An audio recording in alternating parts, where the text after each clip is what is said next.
Hi everyone, good morning. Very good morning and welcome back to PW NEET English and another live lecture for the most important topics. Hi everyone, hi Robin, hi Yash. Good morning everyone. Quickly let me know in the chat box if I am clearly visible.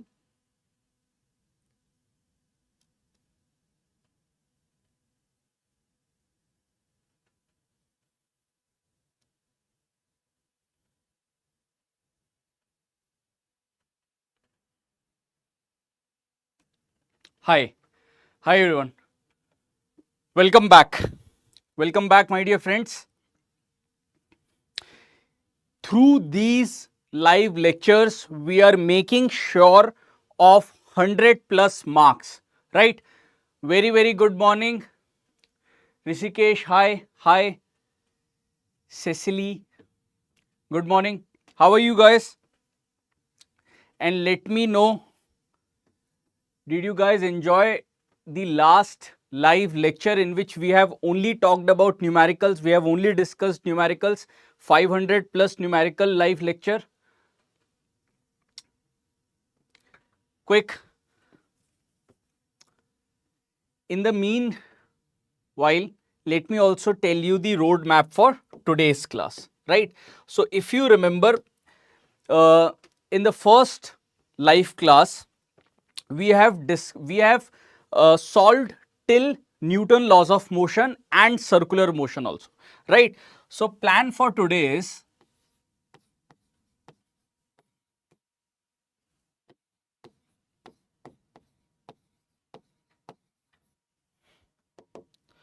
after Newton laws of motion, we are going to cover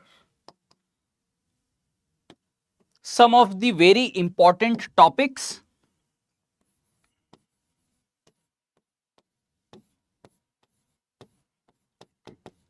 plus some difficult and important problems related with these topics.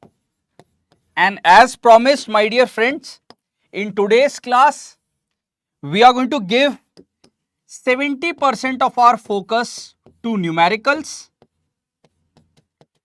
and remaining 30% will be given to important topics. Why I am talking about important topics also, why I am talking about theoretical concepts also, because I mean, if let's suppose I am only explaining you how to solve a particular problem, then you might be able to solve that a problem of that pattern, right? So let's do both things. Let's practice numericals as well as let's also talk about the concepts from which numericals are being framed, right? Very good morning. I am also good. Thank you. Quickly join.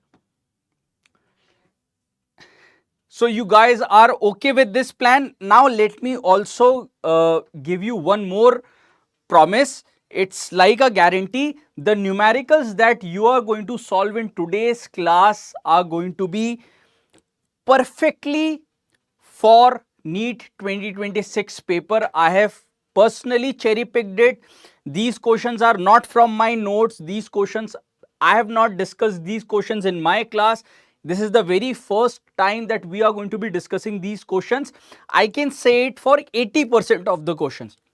20% of the questions can get repeated. I mean, you guys know it, right? So almost all types of questions are going to be new questions. They are going to be above JEE mains level, above NEET 2025 level, so that we can prepare ourselves for the very best, right? So shall we start? As promised, in the last class we have talked till Newton laws of motion. So from here I'll start work, power, energy, and we'll try to complete as much as possible in today's class. Got it? Let's begin. So my dear friends, without any delay, I'm going to start my class with a numerical itself. And then I'm going to discuss the theoretical portion of this question. This is the question from JEE mains. They are saying that we have got a force which is given by this. and it is acting in the horizontal xy plane. Assume that distance are in meters and force is in newtons. If the force moves from point 1 comma 2 to 2 comma 3 in xy plane, then the kinetic energy changes by, right? Kinetic energy changes by. Please remember one thing, if they are going to talk about kinetic energy and work done, that means you need to write down work energy theorem. You need to use work energy theorem, that is net work done is equals to change in kinetic energy. So worry not. After this numerical, I'm going to explain work done. I'm going to explain work energy theorem from scratch, and we are going to practice a hell lot of questions from this topic, right? So first of all, they are talking about force and displacement. So let's find out work. Work can be found, written as F dot dr. Now please see how I'm writing it. I'm writing Fx dot dx, and obviously it will be, angles are going to be 0 degree plus Fy into dy plus Fz into dz. Now my dear friends, there is no displacement in z direction, although I mean, even if let's suppose they have given you force in z direction, and if there is no displacement in z direction, then you can directly write this integration as 0. And now we want to integrate it from 1 to 2 and from 2 to 3. Let's integrate it. So we are going to get force is 4x dot dx. We are going to integrate it from 1 to 2 plus Fy is 3y square, and we are going to integrate it from 2 to 3, and this will become 4x square upon 2, that is 2x square. Upper limit is 1, lower limit, upper limit is 2, lower limit is 1, plus 3y square, integration of 3y square become y cube. So this is y cube, and this is 2 and this is 3. Now I believe you guys can do it. This will be 2 and this is going to be, my dear friends, 4 minus 1 plus this is going to be cube of 3, right? Cube of 3 is 27 and minus 8. And this is going to be the change in kinetic energy. Quickly let me know in the chat box if you have got any doubt, right? Please note that whenever they are going to give force like this and points like this, you have to find out the work done by integrating Fx with dx, Fx with respect to dx, Fy with respect to y, Fz with respect to z, right? Even if let's suppose they have given you Fz value and body is not displacing along Fz, then you don't have to worry about that work done by Fz force. Is everything clear? Done. I'm going to give you poles. Definitely I'll give you poles. Hopefully everything is sorted till here, right? So this is going to be 6 and this is going to be 19. Absolutely, this is going to be 25 joules, right? I'll be giving poles, don't worry, right? Chalo, let's start. Let's move to the next problem. Now, before moving to the next problem, let me also explain you some of the very important things. When we talk about work done, we have written one formula for work done. After work done, you guys know that we are going to also talk about energy, right? We are going to also talk about energy. And when we are talking about energy, mainly we are going to talk about mechanical energy, right? And mechanical energy will be of two types. It will be kinetic energy and we are going to have potential energy. Now, as I have told you, we don't have got much of problem in kinetic energy because kinetic energy is simple. Half mv square, it is because of motion of the body. One formula that we are going to talk about often is net work done is equals to change in kinetic energy. We are going to come back to this concept just after discussing potential energy. Potential energy is always associated with conservative force, right? So it is always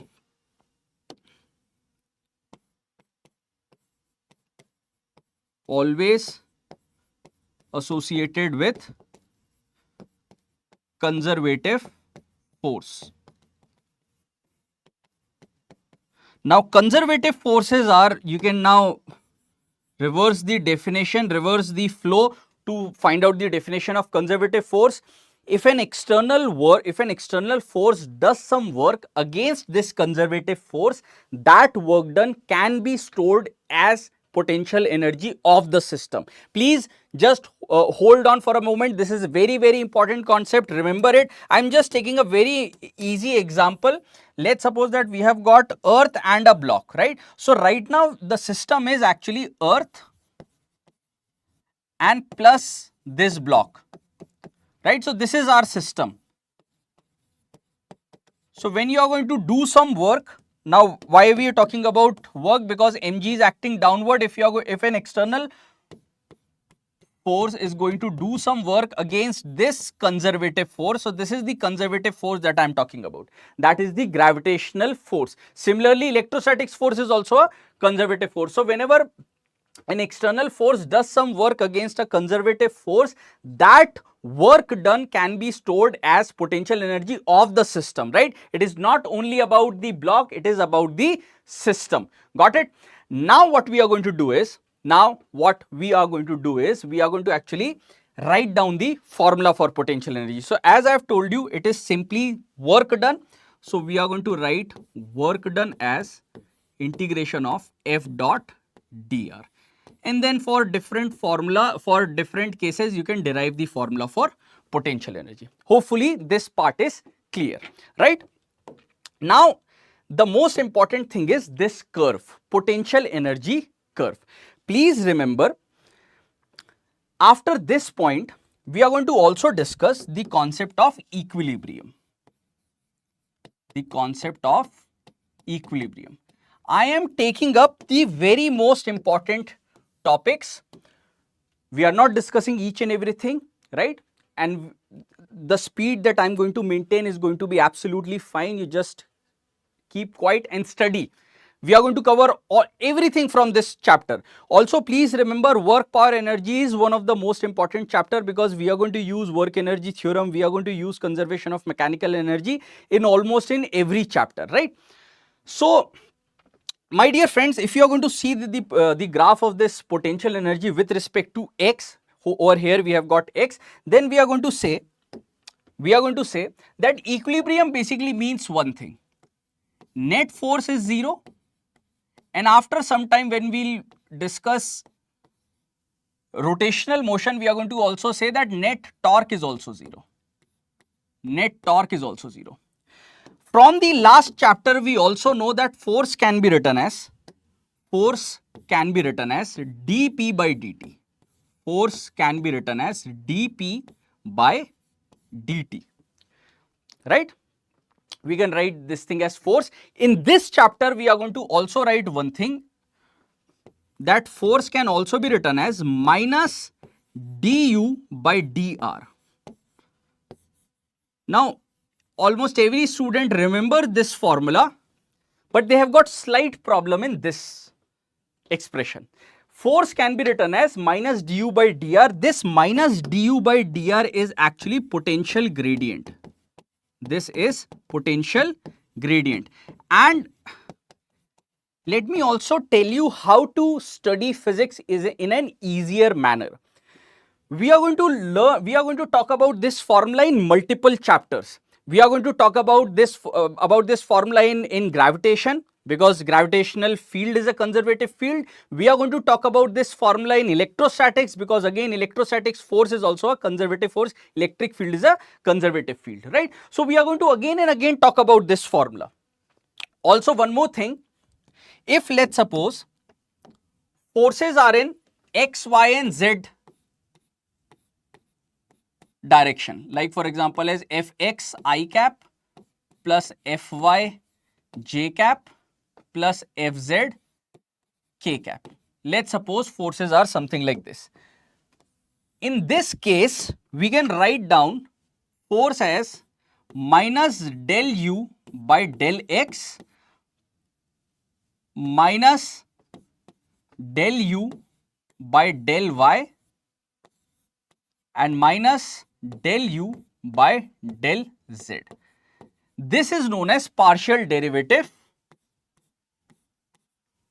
of potential energy with respect to x, with respect to y, with respect to z. Please remember this formula also. Now, as you guys can see, in this graph, we have got some points where we can easily see the slope is 0. So, slope at P point is 0, slope at Q point is 0, slope at R point is 0. This means that if I am going to discuss du by dx at this point, it will be 0. Du by dx at this point will be 0.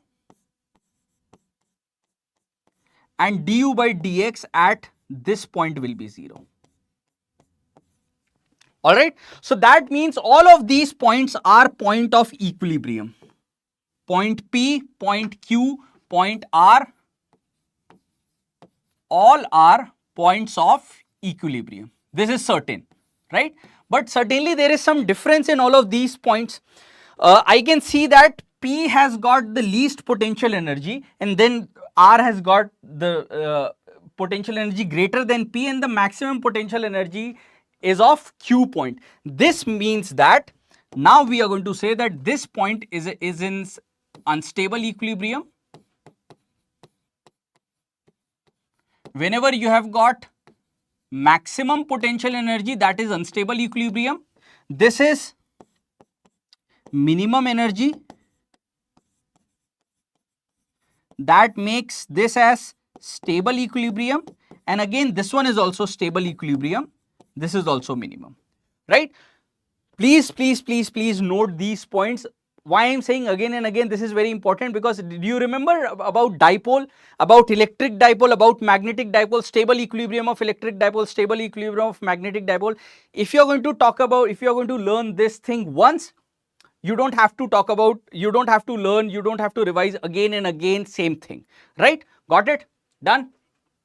All right, let's begin. So what I'm trying to say over here is that if you are going to draw a tangent like this at any point, we can see that slope at all of these points is negative, right? So slope is negative, then slope becomes positive, 0, and slope at any of these points is positive, right? Let me know if you have got any doubt in finding out how we are writing the slope. Hopefully you don't have any doubt. This means that when I'm going to talk about stable equilibrium, let me use another page. When I'm going to talk about stable equilibrium, the condition is that first of all, of course, du by dx or du by dr should be 0, right? Let me just, for now, let me take x. This should be 0. This is the first condition. And then the next condition is, my dear friends, that slope itself is going from negative to 0, and then it is moving to positive value. That means it is increasing, right? From a negative value it is going to 0, and then from 0 it is increasing. That means rate of change of slope, that is d2u by dx square is positive or greater than 0. Similarly, you can write down for unstable equilibrium. And for unstable equilibrium, first point is going to be same, that is du by dx will be 0, and the next point will be d2u by dx square will be negative. Please remember this thing, very important. Other than that, also the easiest thing is to remember that this will have minimum potential energy and this one will have maximum potential energy. We have got also one more type of equilibrium over here, that is called as neutral equilibrium. In neutral equilibrium, what happens is, whenever you are going to hear the word equilibrium, first thing is common. This is common. Du by dx will be 0. For neutral equilibrium,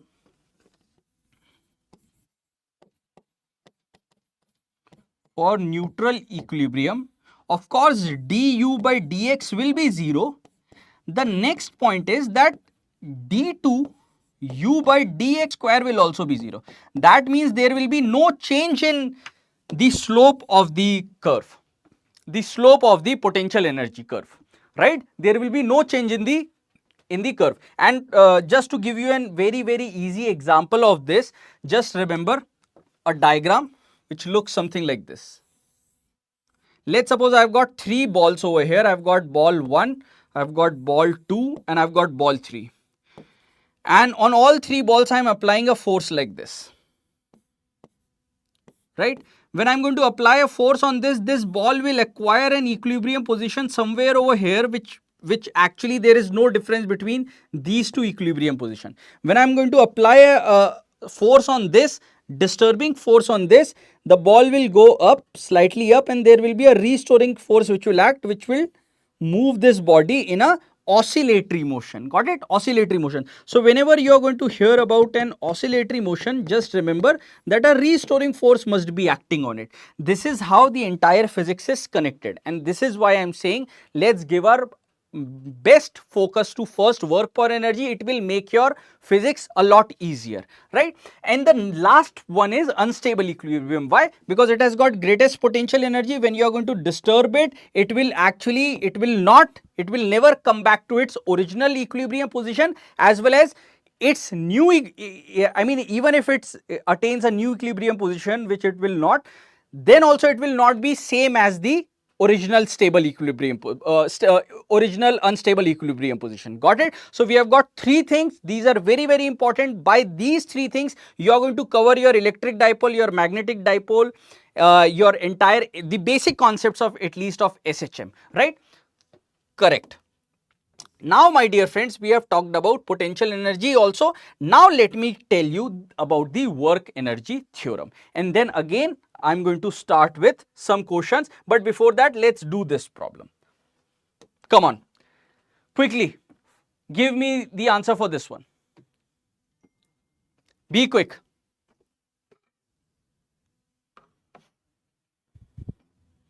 Maybe my students must have done this in their notes. So, no worries, do it for your practice.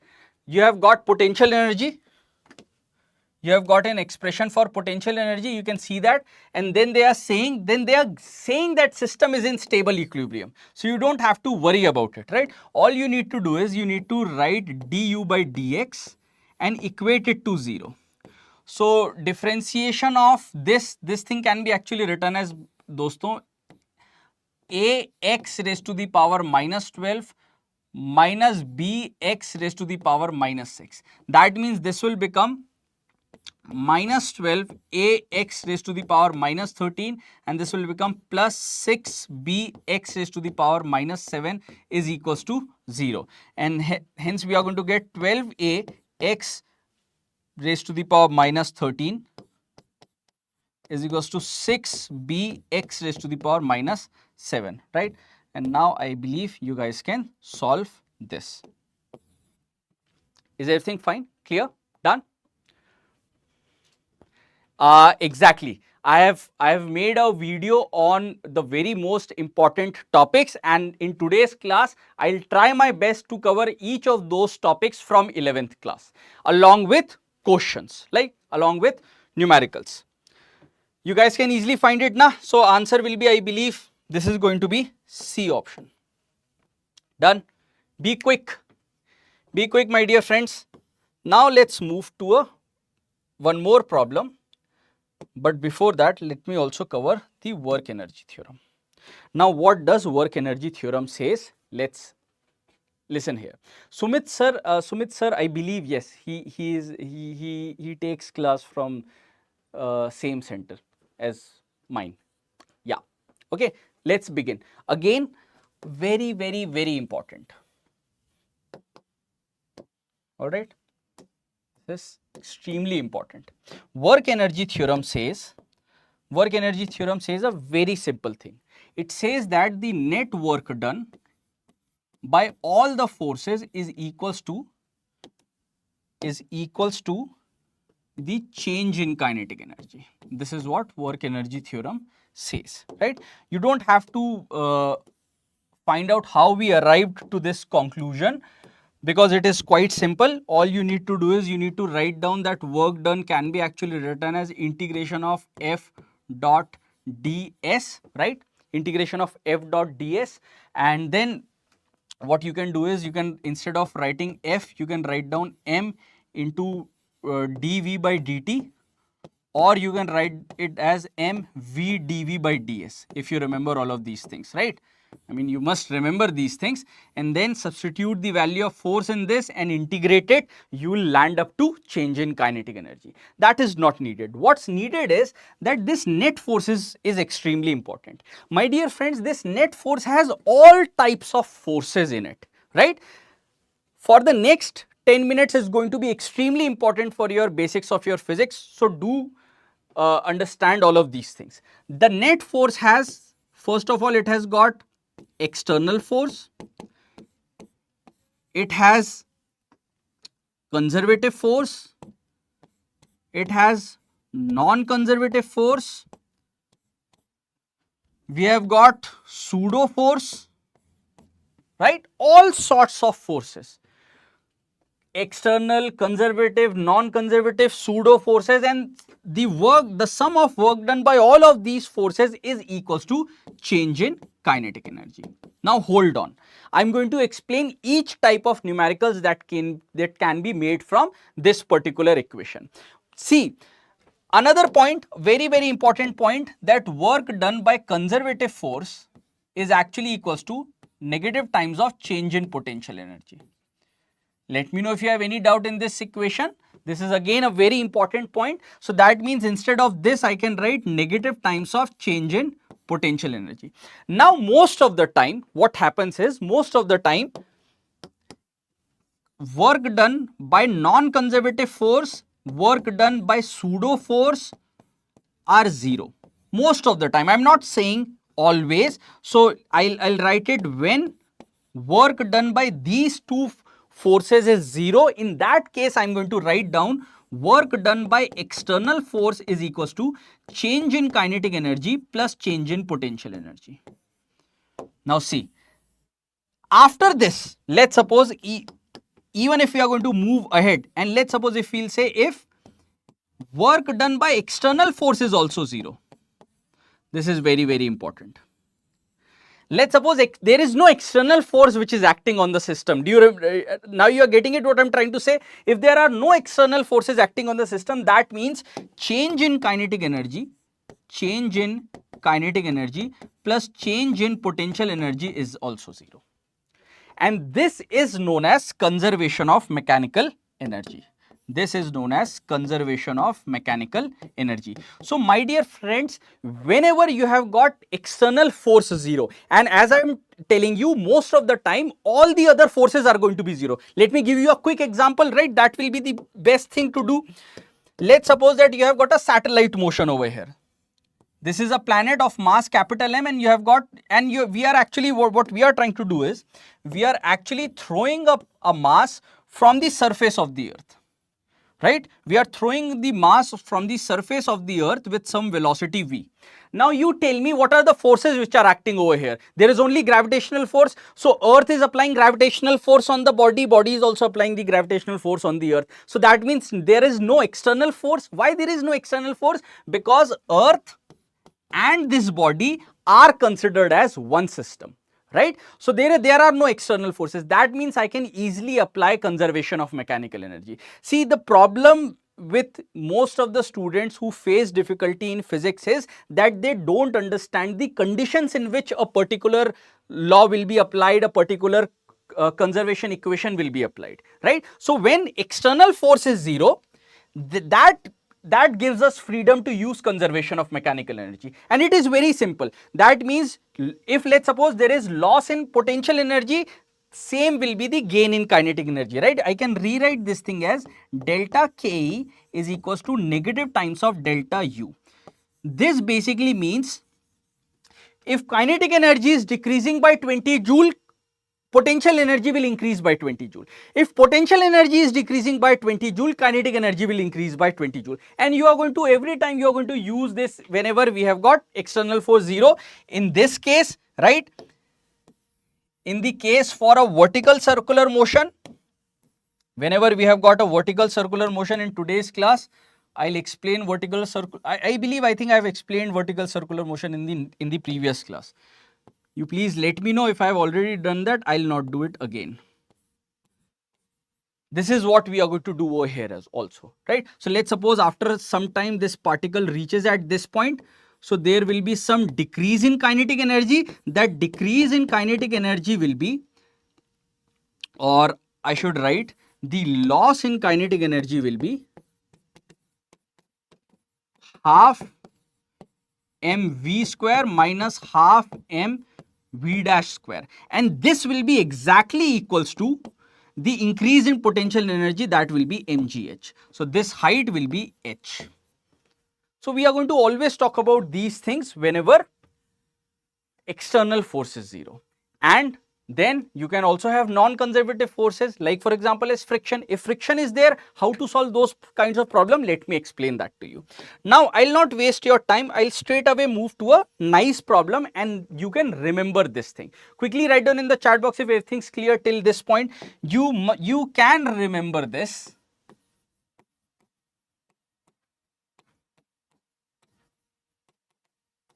Right? It will save your time in exam.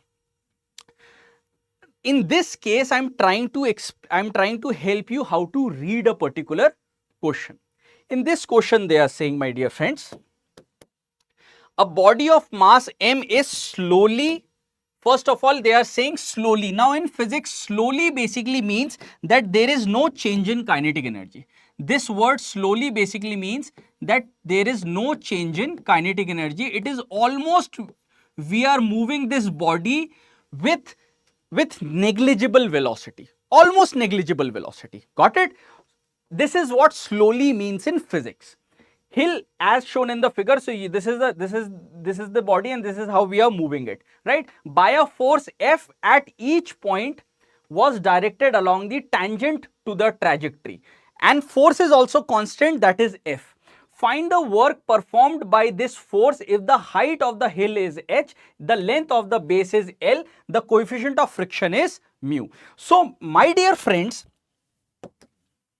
hold on. Now, you might again come up with this, ki sir, whenever we first talk about any question, we read any question, we face difficulty. After seeing the solution, everything seems to work. What I am trying to say over here is there any condition on work energy theorem? No. There is no condition on work energy theorem. There is condition on conservation of mechanical energy, but there is no condition on work energy theorem. Work energy theorem says the work done by net force,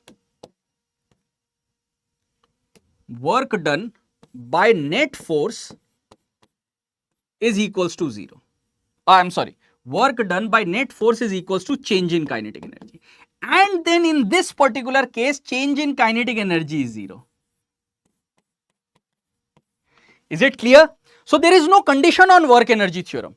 So you can always go back to the work energy theorem and now tell me how many forces are there. So my dear friends, we have got normal force, we have got mg, we have got friction. So we have got friction, we have got mg, which is the conservative force, I believe, normal, right? And we have got external force F. That means net work done will be work done by external force, work done by mg, which is the conservative force, plus work done by friction force, right? And plus work done by normal force. And the sum of all of these should come out to be 0. Got it? Right now, I was just trying to help you how to write down the equation of work energy theorem. Now, please understand, to solve this particular problem, what we can do is, we can actually say that let's suppose that this block is actually moving a very infinite displacement, right? A very infinite displacement, like for example as this. So let's say this displacement is dx. This displacement is dx, and the angle which is made by this line with the horizontal is, let's suppose it is theta. Clear? It is theta. Now, can you please see that at all points when I have got a block over here, when I have got a block over here, at all points, my dear friends, this normal reaction will be perpendicular to displacement at all points. This is displacement dx and this is normal reaction at all points, because they are saying that force is always acting tangentially, right? So normal reaction will be always normal to the surface, and displacement is along this line. So normal is always perpendicular to the displacement. That means work done by normal reaction will always be 0. Hopefully everything is clear. Now when we are going to talk about friction force will act in the opposite direction, and that will be mu into n, and n can be written as mg cos theta, and this displacement will be dx. So I'm going to write down this work done by friction as negative times of mu mg cos theta into d theta. Mu mg cos theta into d theta. Can you guys please also note one thing, that I can write cos theta as base. This is, let's suppose, base. Let me do one more thing for you. Let me write this thing as S. I'll explain it to you. Let me write this thing as ds, and I'll write this thing as dx, and I'll write this thing as dy. So I'll write cos theta as base upon hypotenuse. Right? Hopefully everything is clear and everything is sorted.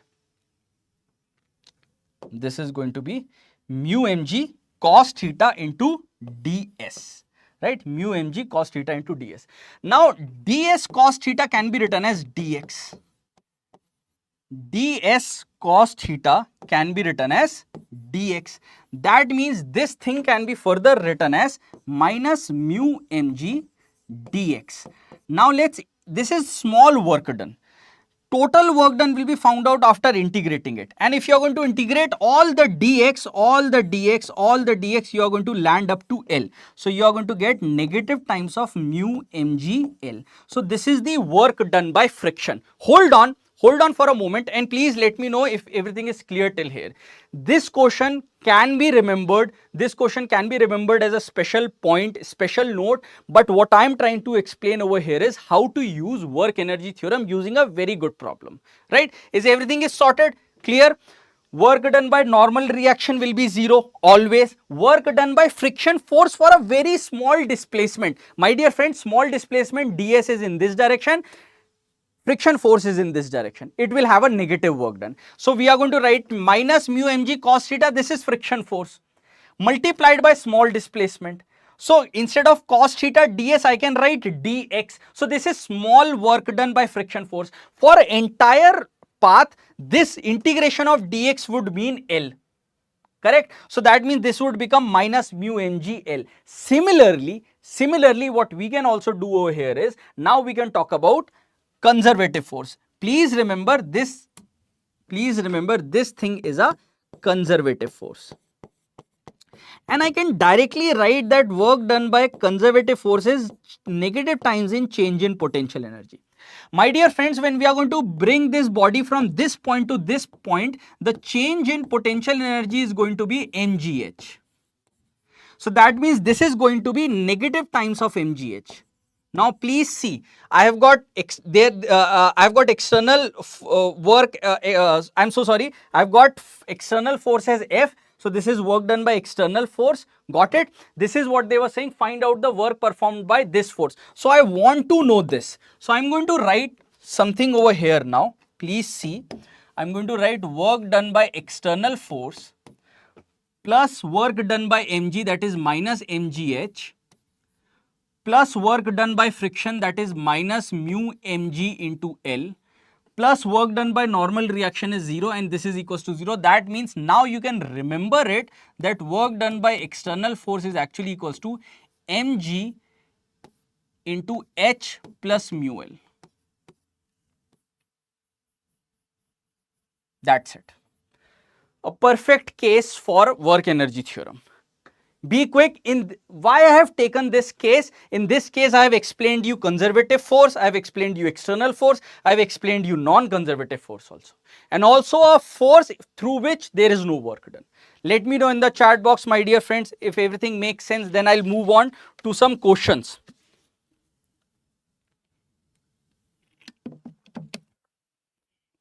And I'll ask you to solve those questions on poles, right?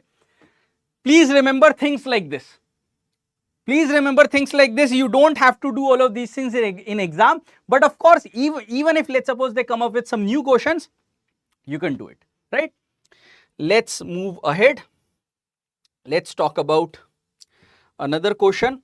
Let me know if we have solved a question like this, or this was the question from NEET 2025. From NEET 2025, right? We might have done this question in our class. This is a perfect example for vertical circular motion. I'll do one thing, I'll come back on this, right? I'll come back on this after explaining vertical circular motion to you. For now, let me explain you some different question. Let's do this problem. This is the graph. Given below is the plot of potential energy graph. You guys can see it, and these are the options, right? These are the options and this is the graph. Let's do it. They are saying we have got a potential energy function for a system in which particle is in one dimension motion while a conservative force acts on it, and total mechanical energy is of 8 joule.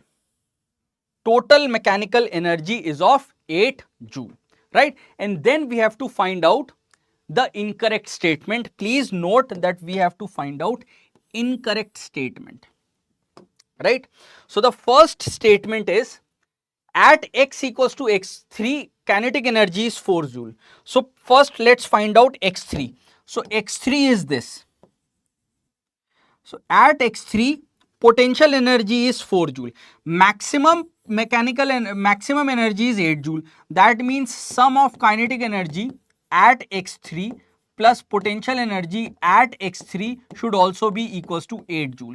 Now this is 4 joule. That means statement 1 is absolutely correct. Statement 1 is absolutely correct. So we have got no problem in statement 1. At x greater than x by 4, kinetic energy is constant throughout the region. For this x by 4, potential energy is constant. Potential energy is constant. That implies that kinetic energy will also be constant. And that constant value will be, potential energy is 6, so kinetic energy will be of 2 joule and it will be constant. So we have got no problem with the second point also. The third point is at x less than x1, kinetic energy is smallest, so they are claiming it to be smallest, and particle is moving at the slowest speed. All right. So I believe my dear friends, if someone is saying at x less than x1 at this particular point, potential energy is maximum and it is equals to 8 joule. That makes kinetic energy as minimum and it is 0 joule. 0 basically means that it is not at all moving, it is at rest. So the incorrect statement is this: particle is at rest. Everything clear? Done?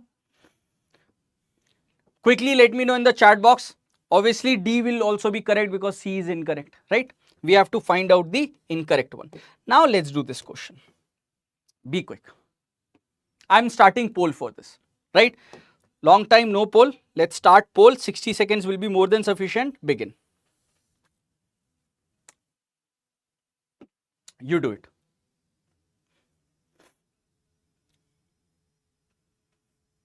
And then we are going to keep on talking about work energy theorem for some time.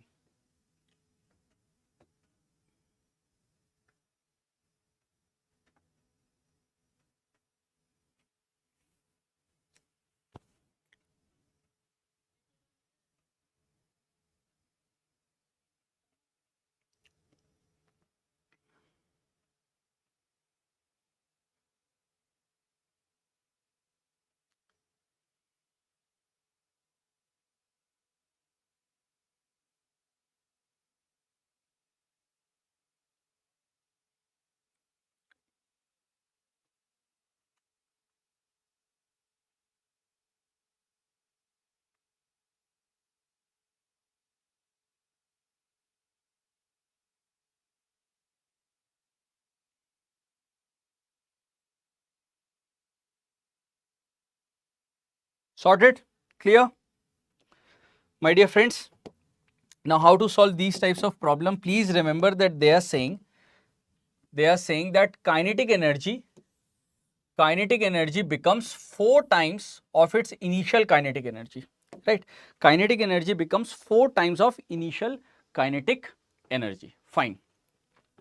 They want us to find out change in momentum. My dear friends, momentum is actually equals to under root 2mk, right? That means momentum depends directly on root of k, right? So P2 upon P1 will be equals to under root of 4 times of, they are saying that kinetic energy becomes 4k divided by k, that makes this thing as 2, which means that P2 will be equals to 2 times of P1. P2 will be equals to 2 times of P1, right?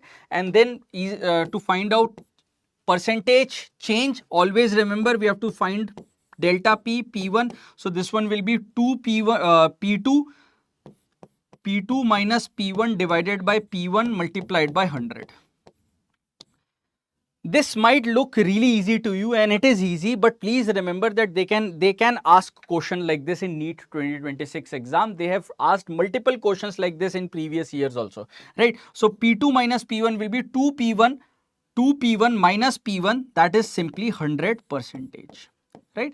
And you can also see that if kinetic energy goes 4 times, momentum will go twice, and twice basically means 100%, not 200%, right? 100%. Got it? So correct answer is A. Sometimes actually, see, we actually do these kinds of mistake. I don't know why poll didn't work. Let's figure it out in the next question. Sometimes we do these types of mistakes. Some students do these types of mistakes. So please correctly note everything, right? Let's move to the next question. Without wasting any time, this is your next problem. Be quick. I'm starting the timer. Hopefully it works now. I'll give you some more time, 90 seconds. Be quick. All right. What you need to do is you need to write down the answer in the chat box before the time runs out. Got it? That's how the poll works. Let's start. The force acts on a 2 kg object so that its position is given by the function this. What is the work done by this force in the first 5 seconds? This is what we need to do. Be quick.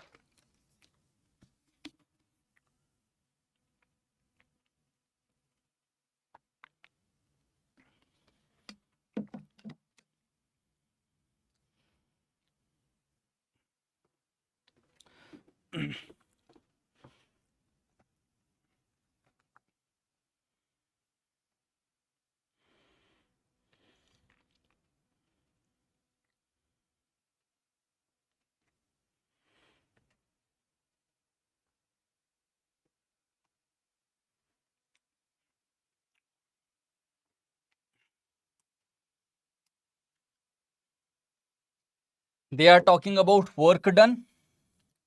Although we can write work done as net work done as integration of f dot dx, right? Or integration of f dot dx. But what I can also write is change in kinetic energy, right? Now we can always use this.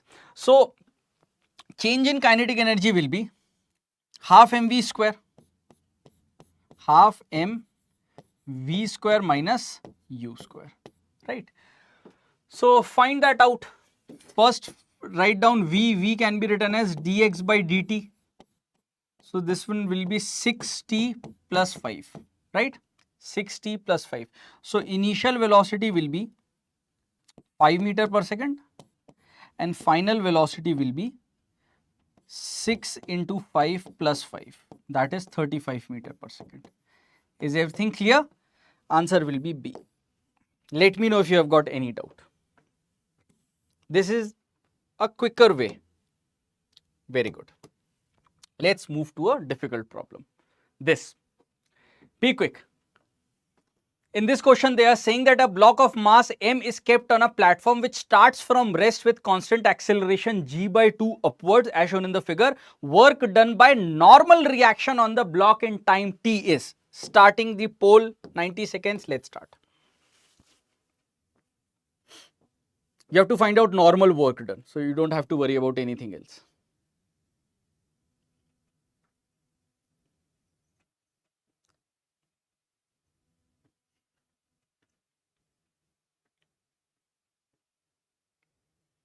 Be quick.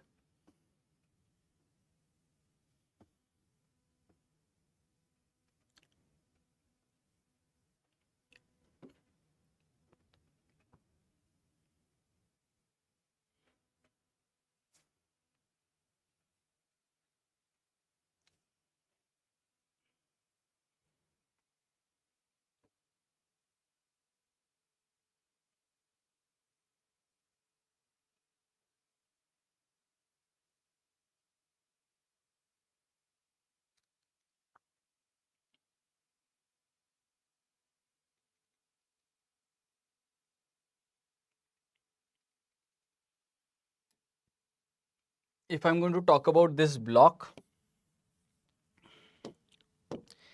Mg is acting downward,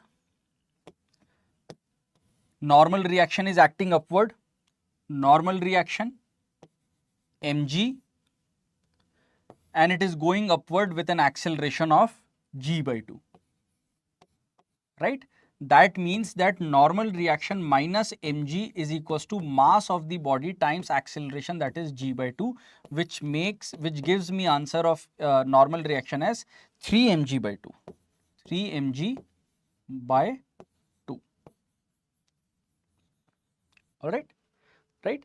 And in t time, displacement will be, which starts from rest, right? It starts from rest. You can again use work energy theorem. Now I am explaining it to you using another way so that you can remember each and everything, right? Displacement will be 0 multiplied by t plus half acceleration is g by 2 into t square. So my dear friends, work done by normal reaction will be, it will be positive. Normal reaction is acting upward. Displacement is in upward direction. It will be 3 mg by 2 multiplied by 1 by 4 g into t square, right? So I have got my answer as 3 by 8 mg square into t square. 3 by 8 mg square into t square. Clear? Let me know. Done? Nice problem. Let's move to the next question. A ball having kinetic energy is projected. ठीक है. You guys do it. 90 seconds. Let's start. They have given us kinetic energy Ke is projected at an angle of 60 degree from the horizontal. You should take 30 seconds for this problem. 30 seconds for this problem. Be quick.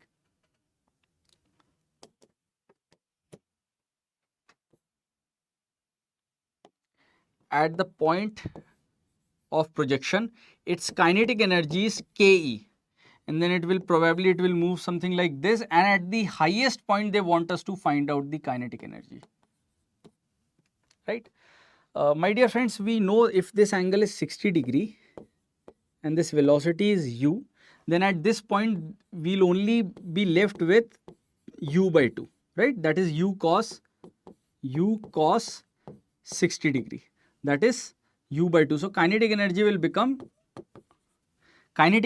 become actually half m into u square by 4. So it will become 1 by 4, not half, right? It will become 1 by 4. Initially kinetic energy was, at this point it was half m u square, and now it has become 4. So correct answer is going to be D.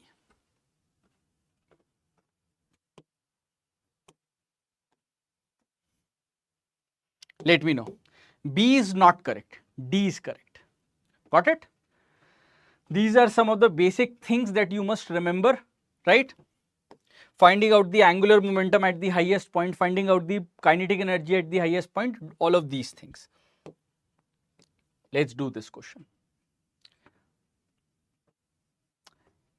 In the previous class, I might have told you about power. If not, then let me just explain it Power is basically rate at which work is done. This is instantaneous power, right? Work can be written as F dot ds, right? So power can be written as F dot V. Please remember this formula. You are going to use it, and using this formula solve this question, right? So I'm trying to explain each and everything also.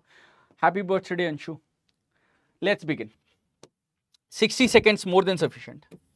Do it. Sand is being dropped from a stationary dropper at a rate of 0.5 kilogram per second on a conveyor belt moving with a velocity of 5 meter per second. The power needed to keep the belt moving with the same velocity will be.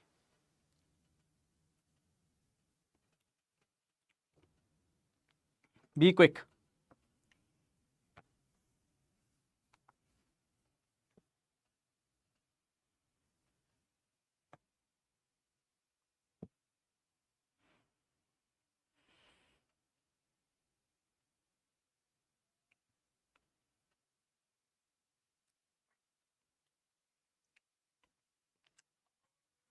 Answer, my dear friends.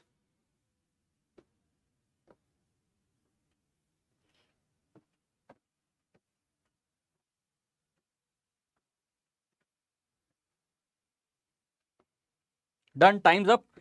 Please see. Please see. Good, good, good. Very good. Power can be written as, just now I've told you it can be written as F dot V, right?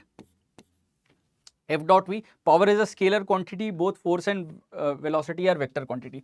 Doston, my dear friends, force can be written as dP by dt. Of course, right?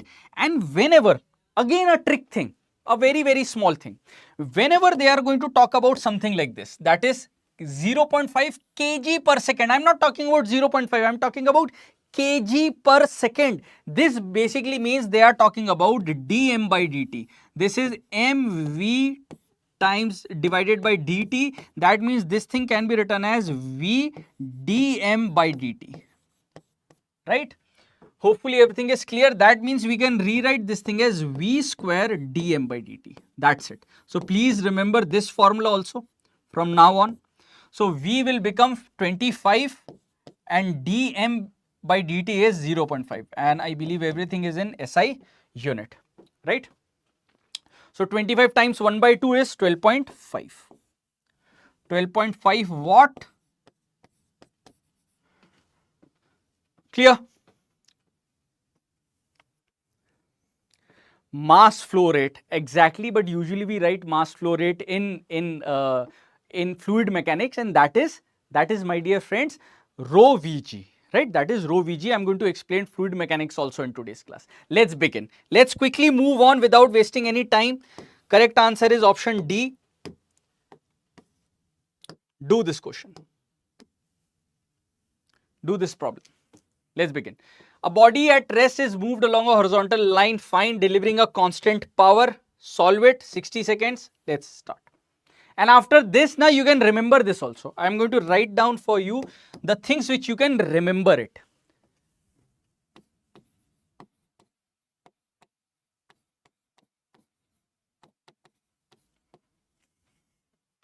Remember this.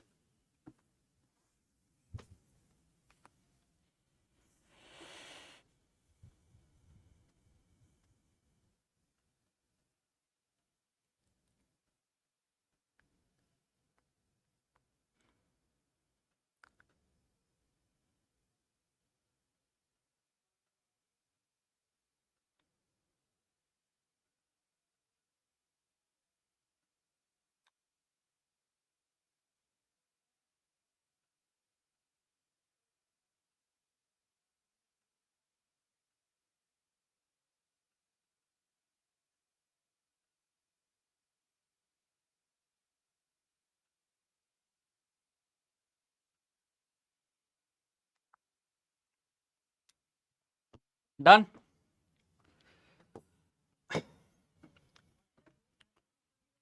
Let's start. First of all, they are saying that a body is at rest, is moved along a horizontal straight line by a machine, constant power, Alright, they have not talked about what that power is, but it is constant. The distance moved by the body in time t is proportional to. Now they are talking about distance. Now they are talking about distance moved, right? Fine. Just now I have written the formula, and please see if you have got any doubt in solving this question. Let's start, right? Let's start. Okay, so by seeing your answers, I can say that you are going to learn something new in this question. Please see. Power can be written as force multiplied by velocity, right? And it is constant. Let's say this is equals to k. Force can be written as mass times acceleration. Acceleration can be written as dv by dt. Please don't say that right now why you are not talking about dm by dt, because it is not given, right? There is no description in change in mass. Times v is equals to k, right? After this, my dear friends, we are going to do a simple thing. V dv is equals to km into dt. This is a step, a particular step that you are going to get many times in physics, and which might slightly demotivate you. So please know these things where you actually feel that demotivation, where you feel difficulty, because things have a pattern, they are going to repeat, right? Wherever you are going to find something like this, try to write down velocity, try to write down force, right? Mass times acceleration, try to write down acceleration in the derivative form. Then after this, what you can do, you can actually integrate. You will have to swap the variables just like this, right? And then let's integrate it. And when t was 0, body was at rest. Let's suppose at t time velocity is v. So this will become v square upon 2 is equals to km into t. Hopefully everything is clear with this equation. Sorted? Absolutely clear. Now my dear friends, after this I can write down v equals to 2 km, and mind you, everything is clear till here. 2 kmt and under root on this, right? That means I can write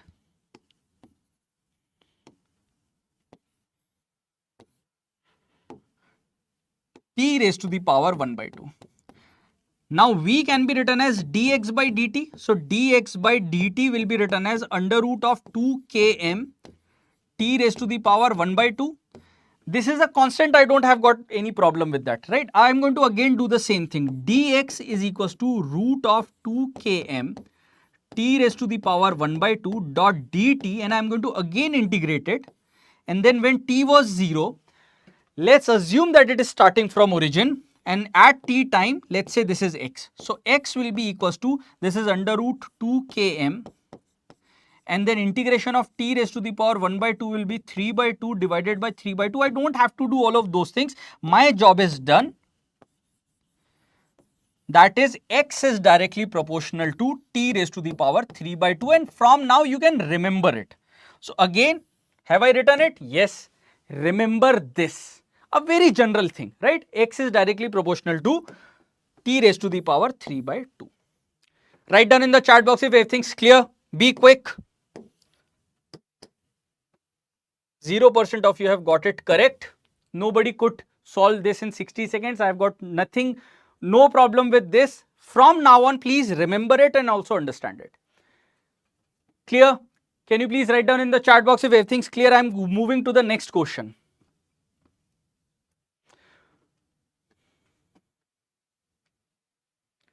Alright, let's move to now next problem, which is something like this. Let's start. A body of mass 0.5 kg travels on a straight line path with this velocity, right? So velocity is not dependent on time. Velocity is dependent on x. The net work done by the force during the displacement. It's not that difficult. 60 seconds will be sufficient. Let's start. Be quick.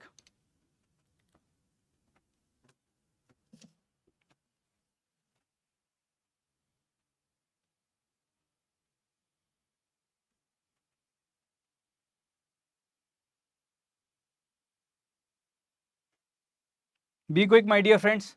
Solve it.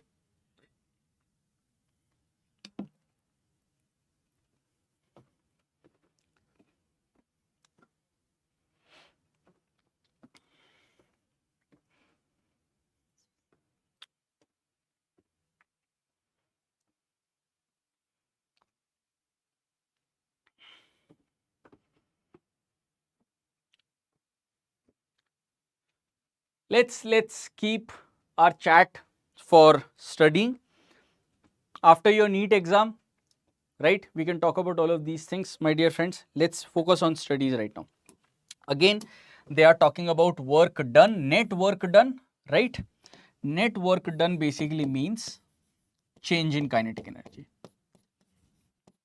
You don't have to worry about finding out force, finding out displacement individually. Simply write down half m v square, and from 0 at x equals to 0, v is 4 meter per second. At x equals to 2, this is 3 times 4 plus 4, that means this is 12, this is 16, right? So this is 16 meter per second. That's it. 16, square of 16 minus square of 4. This is your answer. Sorted? Clear? My dear friends, I believe 60 joules is the correct answer. Or is it 120 or 60? Please check once. Please check.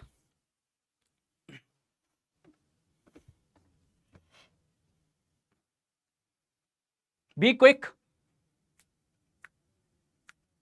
Why you guys are saying 120? Here we have got 1 by 4, na? And this will come out to be 256 minus 16, right? Clear? And divided by 4. All right?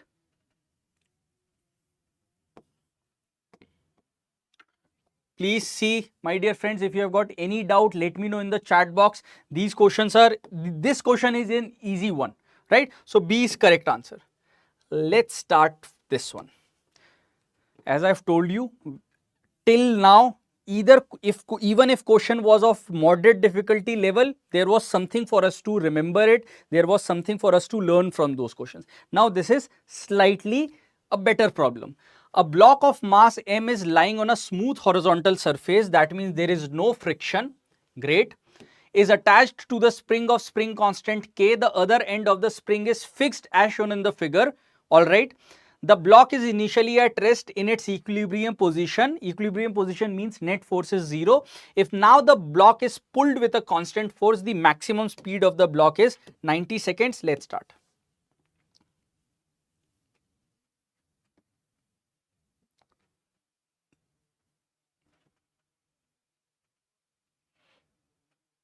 Be quick.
Done?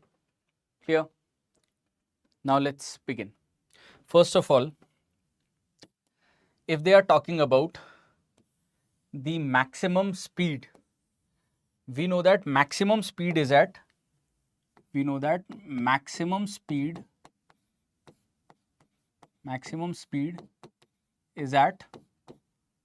equilibrium position. Maximum speed is at equilibrium position. All right, clear? Also note one thing, let's start. Note one thing, that force can be written as minus kx. From here I can write down displacement as negative times of f by k. Negative times of f by k. Now they are talking about maximum speed of the block, right? Let's use our normal work energy theorem. We are going to say, let's suppose this block is coming back from an extreme position. Let's go, it moves in this direction, and then it will come back at this particular point. Let's say its velocity is 0 at extreme position. At this point, let's suppose its velocity is maximum. Is that clear, my dear friends? Right? So what I'm trying to say is that at equilibrium position, the maximum kinetic energy, half m v max square, will be equals to the total work done, that is F times x, and plus potential energy, that is half k into x square. This is, mind you, potential energy, and this is the net work done. And let me write minus over here, sorry, because obviously when you are going to talk about net work done, it will be written as work done by conservative force plus external force is equals to change in kinetic energy. So when you will transpose this, it will become minus, right? After this, just substitute the value of x equals to f by k in this, and you are going to get V max S. That's what they were talking about. The maximum speed of the block, you are going to get F divided by under root mk. And now you don't have to remember this because this is a normal problem, but D option is correct answer for this one. Okay, so you guys couldn't get it. Please see this. Please see the solution. If you have got any doubt, let me know. And be quick. Be quick.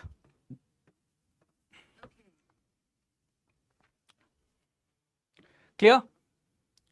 Just substitute the value of x equals to f by k and you will get the answer. Moving on to the next one. Done. In the given figure, the block of mass m is dropped from point A. The expression for kinetic energy of block when it reaches point B is. I think it's not that difficult. You guys can do it in 60 seconds. Let's start. Normal work energy theorem will work here. Be quick. Find it out.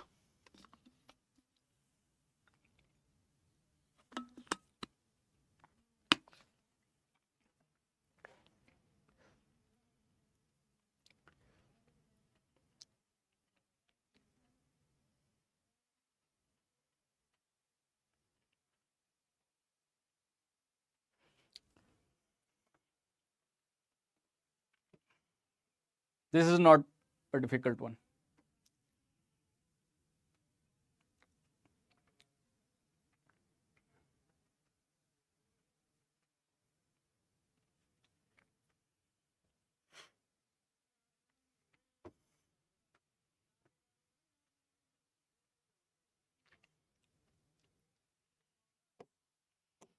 The loss in potential energy, loss in gravitational potential energy will be equals to gain in kinetic energy, right? And it is being dropped.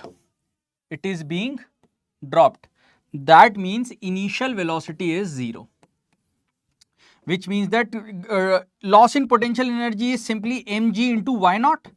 So this is going to be your answer, final kinetic energy at point B. That's it. D is the correct answer.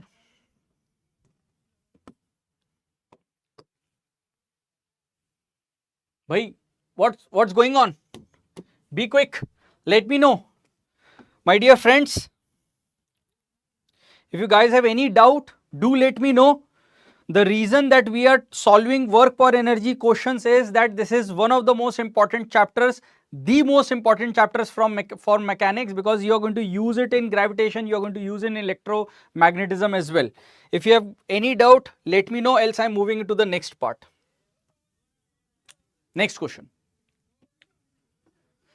For the previous one, correct answer was D, not A. It was D. Alright. A uniform cable of mass capital M and length capital L is placed on a horizontal surface. Again, please remember this. Whatever result we are going to get, remember this.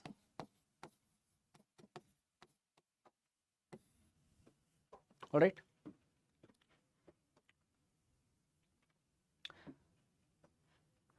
Mass is M, length is L on a horizontal surface such that 1 by nth part is hanging below the edge. 1 by nth part, something like this. So let's suppose you have got a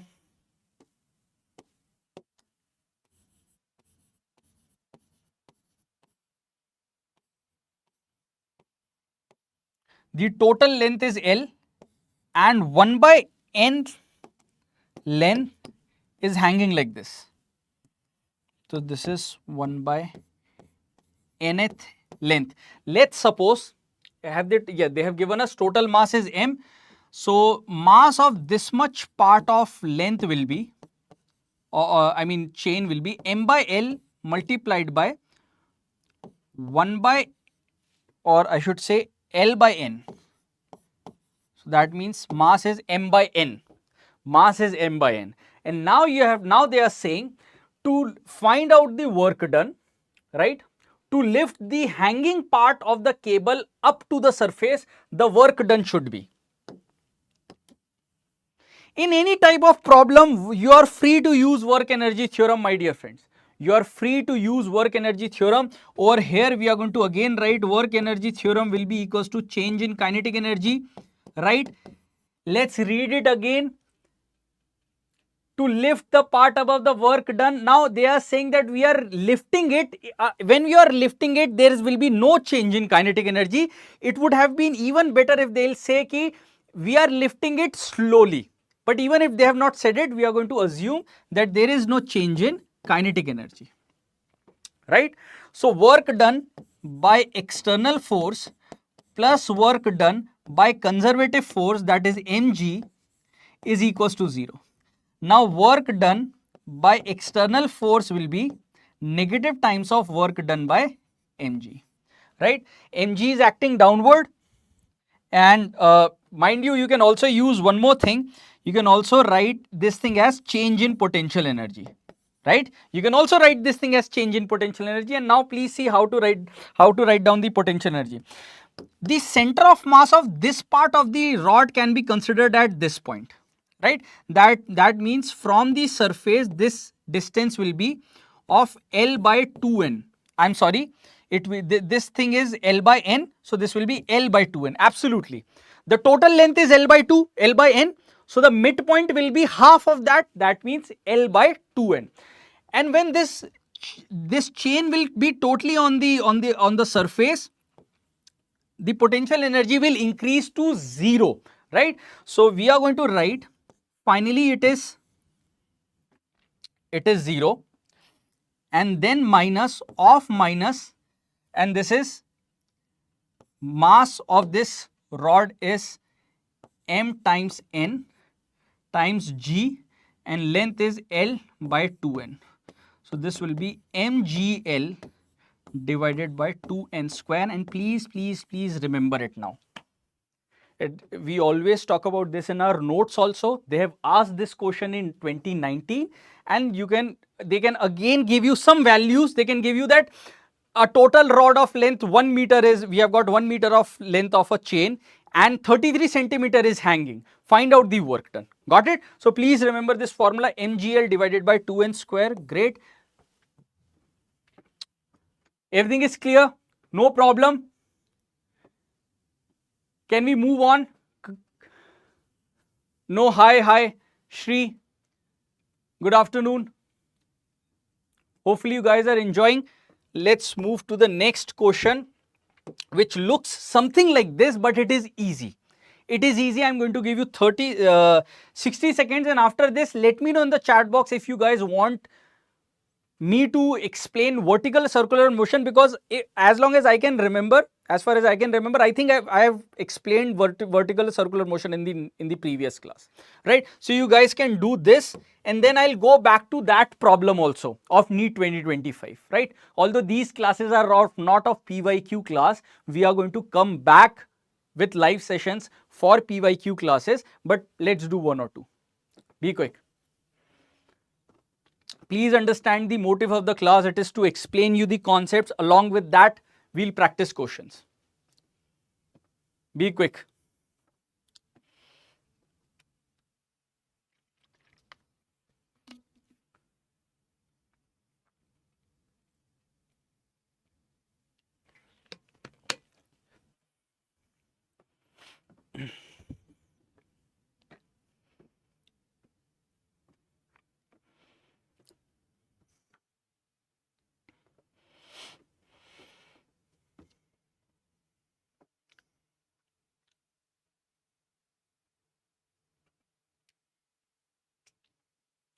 Time's up.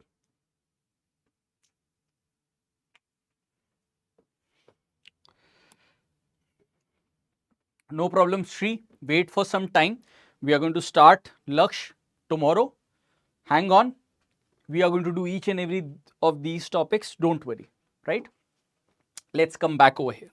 See, I want you to know some things about vertical circular motion and remember these things to save a lot of time, right? The first thing is, if we throw any particle, and let's suppose not throw, but let's suppose if any particle has velocity u at this point and length of the rope is, let's suppose, L, and it goes up to this point. First case is this, by an angle of theta, and the next case is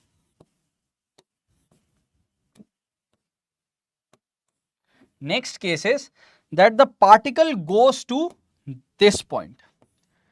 There can be two cases, right? And now I want you to remember some things. First, let's talk about this.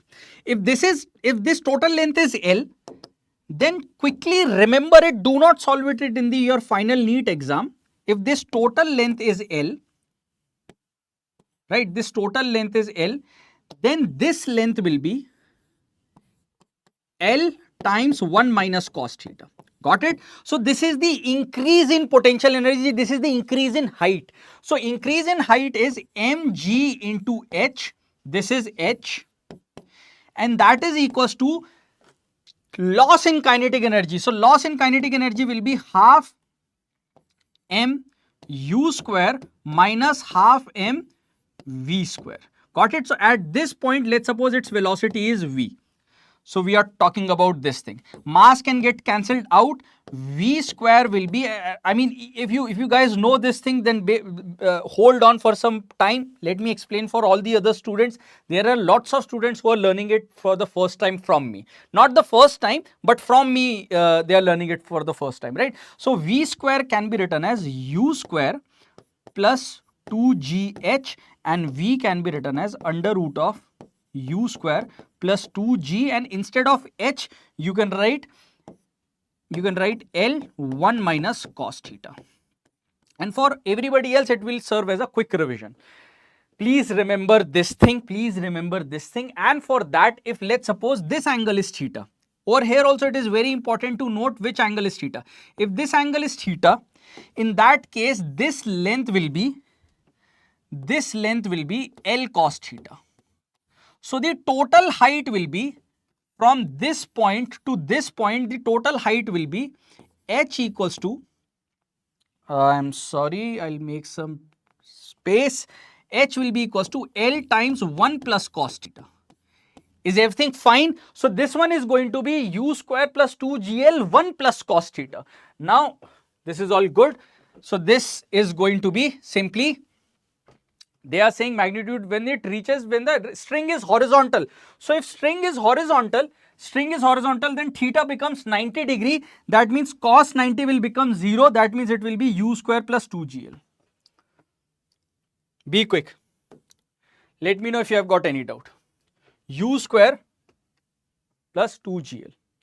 Is everything fine? Be quick. Right? So I think this is going to be 2.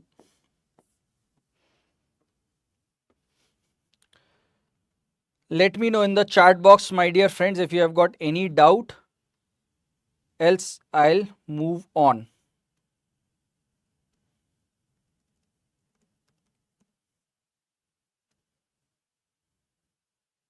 Quick. All done, understood, right? And also remember the minimum velocity case. I'll explain that to you. The minimum velocity case is, we are going to talk about 3 things.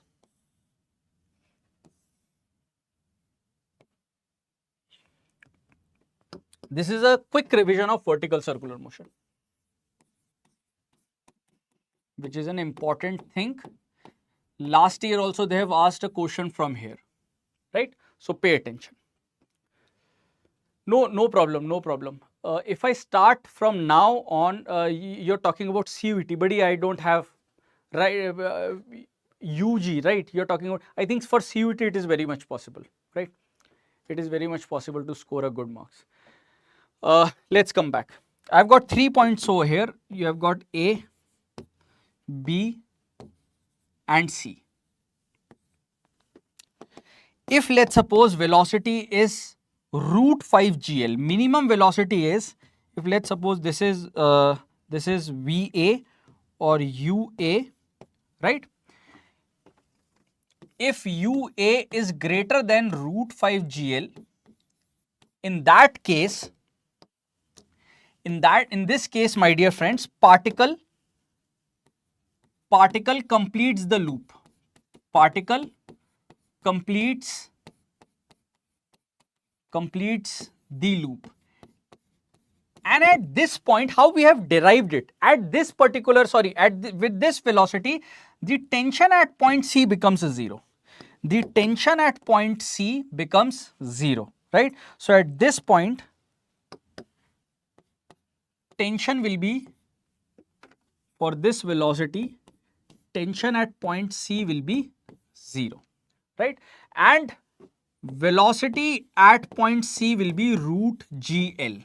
And velocity at point B will be root 3 GL. So you have to remember all of these things for first case. If let's suppose it is less than root 5 GL, it is less than root 5 GL, right? It is less than root 5 GL. In that case, it won't be able to complete the loop. Is everything clear? Got it? No more doubts? You can easily find out the values of tensions also. I'll help you in first case.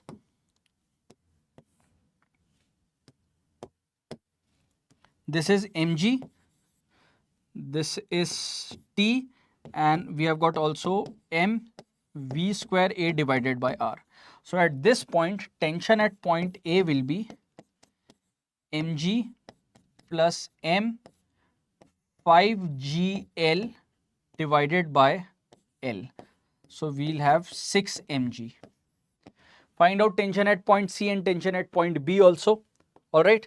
And now let's do this problem. This is from NEET 2025. All right. Be quick. Let's do this question. A bob of heavy mass small m is suspended by a light string of length L. The bob is given a horizontal velocity v0 as shown in figure. If the string gets slack at some point, slack basically means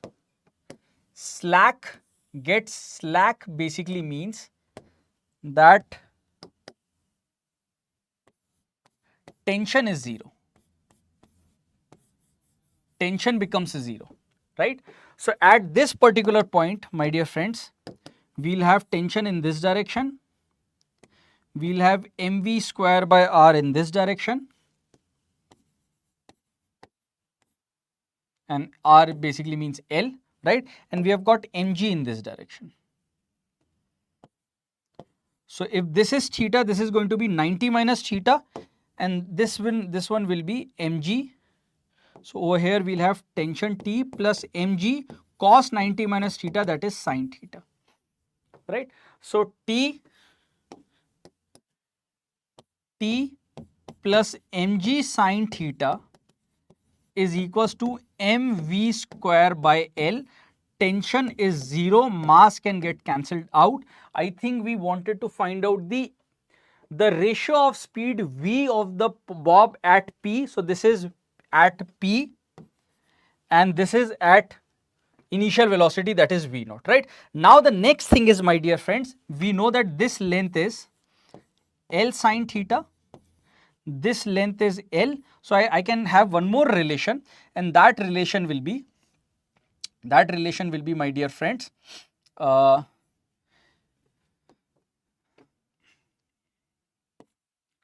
mg into L plus L into 1 plus sin theta is equals to half m v naught square minus half m vp square. This is the next thing. So you have got vp and you have got vp over here. Now you can find out the ratio. Please do it. I think D is this, I think D is the correct answer. You do it once, right? After this, sir, is this enough for first time learner? But this is not enough, of course, because you will have to do some mock exams also, but we'll come up with some mock exams also on this channel. So hold on, but this will serve as a good revision for you, right? I'm talking about some good level questions. This was from NEET 2025. Along with questions, we are also handling some topics, right? Clear? Everything is clear till here. Now you can easily find out the ratio. I have explained vertical circular motion. All right, let's move to next problem, and let's do this question slightly different. Just one or two question, then I'm going to give you a break, and after that we'll come up with next chapter. Work per energy is more than sufficient till here, right? Now you find out any other book, any PYQ. We have covered almost every types of questions over here. We have talked about normal work done question, we have talked about work energy theorem, we have talked about vertical circular motion, we have talked about potential energy, we have talked about power, we have talked about both the cases for power, right? Now this problem. As per the given figure, two blocks each of mass 250 gram are connected to a spring of spring constant 2 Newton per meter. If both are given velocity v in opposite directions, then the maximum elongation of the spring is. So for this one was, let's do this question. 90 seconds, let's start. Be quick.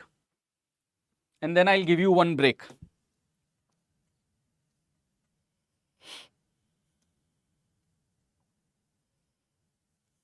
Be quick.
You have to use conservation of mechanical energy for this.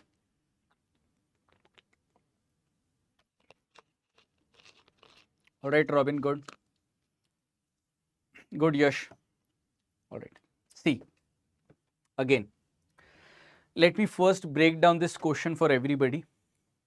In this problem, when these two particles have some velocity in the opposite direction, and that velocity for this moment is v, right?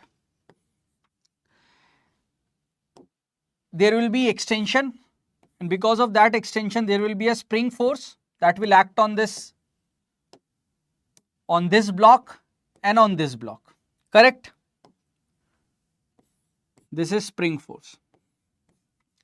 As a system, still the net force is 0, because one force is acting in this direction, another force is acting in this direction, net force is 0, correct? That means I can apply conservation of, because work done by external force is 0, I can apply conservation of mechanical energy, right? That means initial energy is only kinetic energy of this body and kinetic energy of this body. Is that correct? That means that I am going to write half m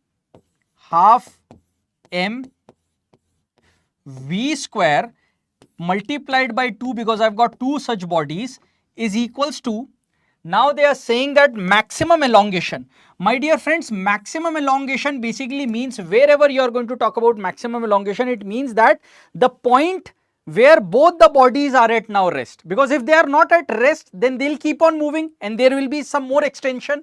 At maximum elongation, the bodies will come to rest. That means kinetic energy will become 0 and potential energy will be written as half k into x max square. Potential energy stored in a spring is written by half kx square, right? So you can cancel this, this will become 4, right? So you have got v square by 4 is equals to 1 upon 2, value of k is 2, and we want to find out x max. So this gets cancelled out and x max comes out to be, and this is also v square. So x max comes out to be v upon 2.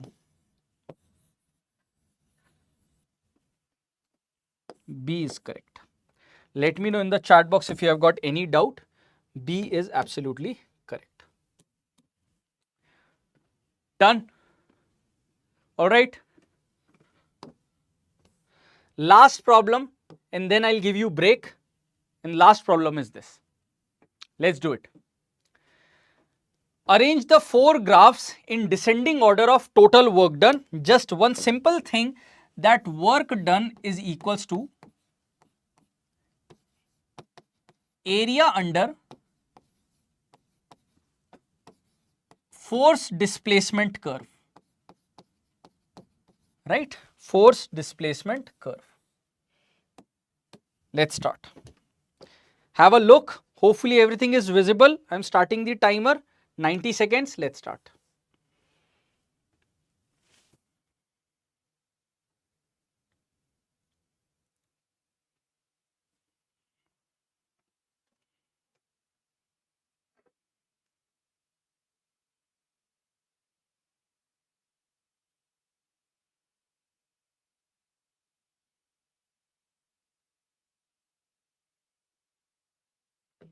Quick.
let's move.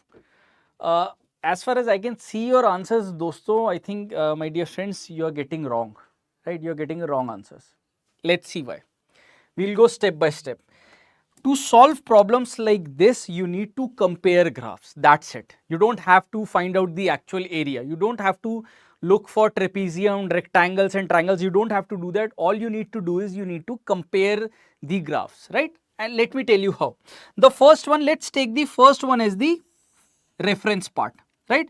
So you have got x0, you have got x1, you have got two triangles, fine. Then you have got similar straight line, you have got similar two triangles, this is negative area, this is positive area, this is same negative area, same positive area, and then in addition to these two, you have got two more positive area. That means certainly WC, this is WC, so W3 is greater than W1. Then your answer is correct, because I was assuming this is B. Then some of your answers are correct. All right, some of your answers are correct. So definitely W3 is greater than W1. All right. Or in second also, this is B. This is now same as 1. And then in addition to 1, you have got also one more positive area. So definitely W2 is greater than W1. But in W3, that is in case 3, there is this area, this rectangle which is extra, which makes our new order as W3 seems to be greatest, then comes W2 and then comes W1. And then this one, you have got one positive, one negative and then one extra negative which is not in any case, which makes W4 to be the least, to have least value. That means first is W3, then W2, then W1, W3, W2, W1 and W4. That means option A is correct. For all the students who are saying option B, please note one thing, that in option B, my dear friends, you have got one positive area, right? You have got one negative area. In this, you have got one negative area and another, you have got one negative area and then another negative area. Got it? So D is definitely the least. Got it? All right. Robin, I do that. Very good, Robin. Very good, Yash. Great, great. So this was also a nice problem. You need to compare these graphs. So option A is absolutely correct. Great, 75% of you have got it correct. Very, very good. Now let me give you one or two questions in homework and then we'll have a short break. It has been almost 3 hours we are studying. We have completed one of the most important chapters from mechanics and from entire physics. Please revise now conservation of mechanical energy. In today's class itself, we are going to do more problems on conservation of mechanical energy in SHM, in gravitation, right? In mechanical properties of fluids, and then we'll start after break and we are going to start with center of mass and rotation. We are going to complete that, then we are going to talk about gravitation, SHM and so on. So complete this question in homework, right? I believe you guys can do it. This is not difficult. And the next one is this. This is also you can do it because we have solved a similar type of a problem. The only thing is you need to solve the numerical portion. That's it. We have done this also. Other than this,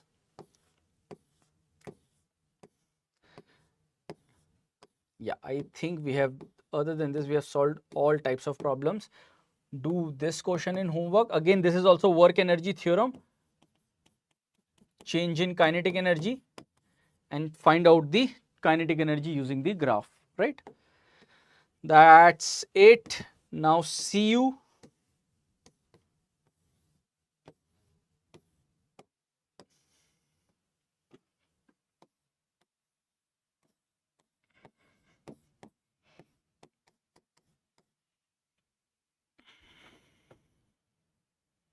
Break till 1:15, right?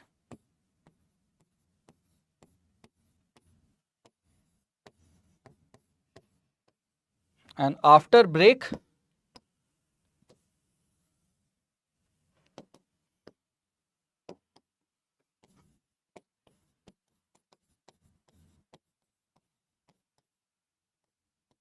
center of mass plus rotation, and we are going to do numericals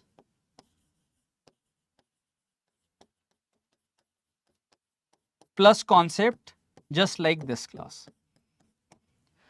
All right. Okay. So come back, eat something, refresh yourself, and then we'll start center of mass and rotational motion. Bye-bye. Bye. See you after 15-20 minutes, right? Bye.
Hello,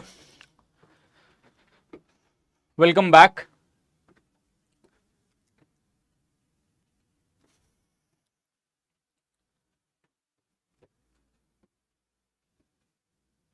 Hi everyone, hi. Quickly join and let's continue. Now we are going to start first center of mass. I'll explain the important concepts related to this chapter. Then we'll solve some good problems from center of mass, and then we are going to do the same thing with rotational motion. All right.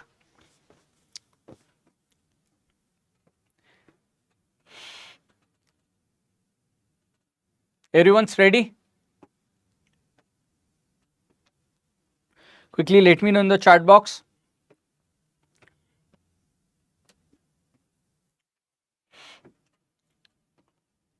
All right. So in center of mass, the first thing that you must understand is the three formulas of XCUM, YCUM, ZCUM, which are identical, right? So just remember for XCUM, this is for, of course, discrete masses, M1 x1 plus M2 x2 and so on, Mn xn, and divided by M1 plus M2 plus Mn. And further this thing can be written as summation of Mi xi, where I is from 1 to n, and whole divided by summation of all the masses. Right? Done? And similarly, you have to write down for YCOM and ZCOM. Clear? Along with this, along with these three formula, also remember that we can also talk about RCOM. So RCOM can be written as XCOM I cap plus YCOM J cap plus ZCOM K cap. And this is XCOM, YCOM or ZCOM. I am not writing it, writing the same formula for YCOM and ZCOM. You know how to write it down, right? This is for discrete mass particles. If we have got continuous mass particle, then we are going to talk about it. For just for an example, I am taking this question. This is not for your practice. This is just for giving you an idea how these things work. Find out the coordinates, like for example, as coordinates for 4 kg 0, 0. Find out the coordinates for of 2 kg. That will be 5. This is 5 cos 37. So x coordinate will be 5 cos 37 and y coordinate will be 5 sin 37. That's it, right? And then you can find out XCOM and YCOM of this body. So XCOM will be 4 times 0 plus this is 2 times 5 into 4 by 5, right? And whole divided by 4 plus 2, that is 6. So this will be 3 and answer is going to be 4 by 3 meters for X, right? So there is only one answer, that is A. And similarly for YCOM, first one will be 0 and second one will be 2 into 5 into 3 by 5 whole divided by 6. So this is going to be 3 and this is going to be 1. So A option is correct, right? So these are going to be the easier one. If you are going to move to slightly difficult questions, we are going to do in continuous mass distribution. First of all, the formula is XCOM is equals to integration of x dm divided by integration of dm, and then similarly write down for YCOM and ZCOM, right? Let's take an example because this is theoretical part and I have told you that I am going to move fast in theoretical portion, and whenever we are going to move, whenever we are seeing a numerical, we'll slow down and we will understand each and everything about that, right? So let's take one example of this. If you have got a rod, but this rod has got non-uniform density, that is lambda times Rx. This is called as non-uniform distribution of mass.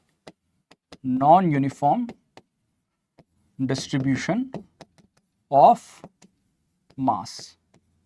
Alright, non-uniform distribution of mass, and let's take an element over here.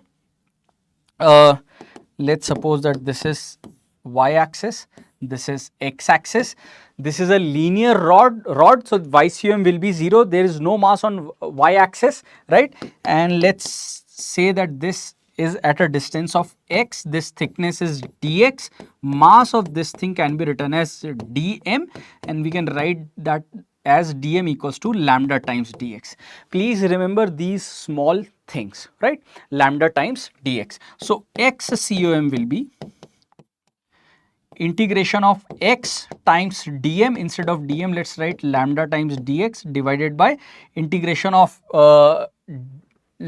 dm, and dm can be actually written as, let's write it down as total mass m.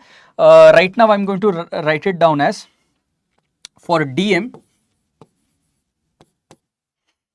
see, lambda can be written as dm by dx.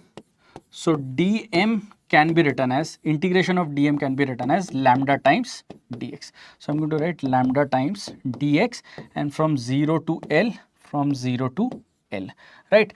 If we'll substitute the value of lambda, it will become Rx square dot dx whole divided by, this will become Rx dot dx, and this will be from 0 to L, 0 to L, right? R can be cancelled out, constant can be cancelled out, right? And this will become x cube by 3, and this will become x square by 2, and limits are from 0 to L, limits are from 0 to L, right? So you will get 2 by 3 L.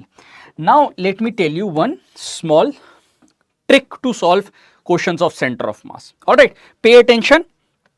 Let me tell you a quick trick.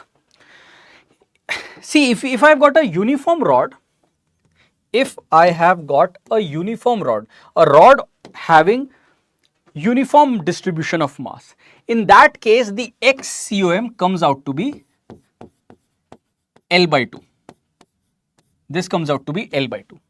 Now if let's suppose you have got another case, this is when lambda is constant.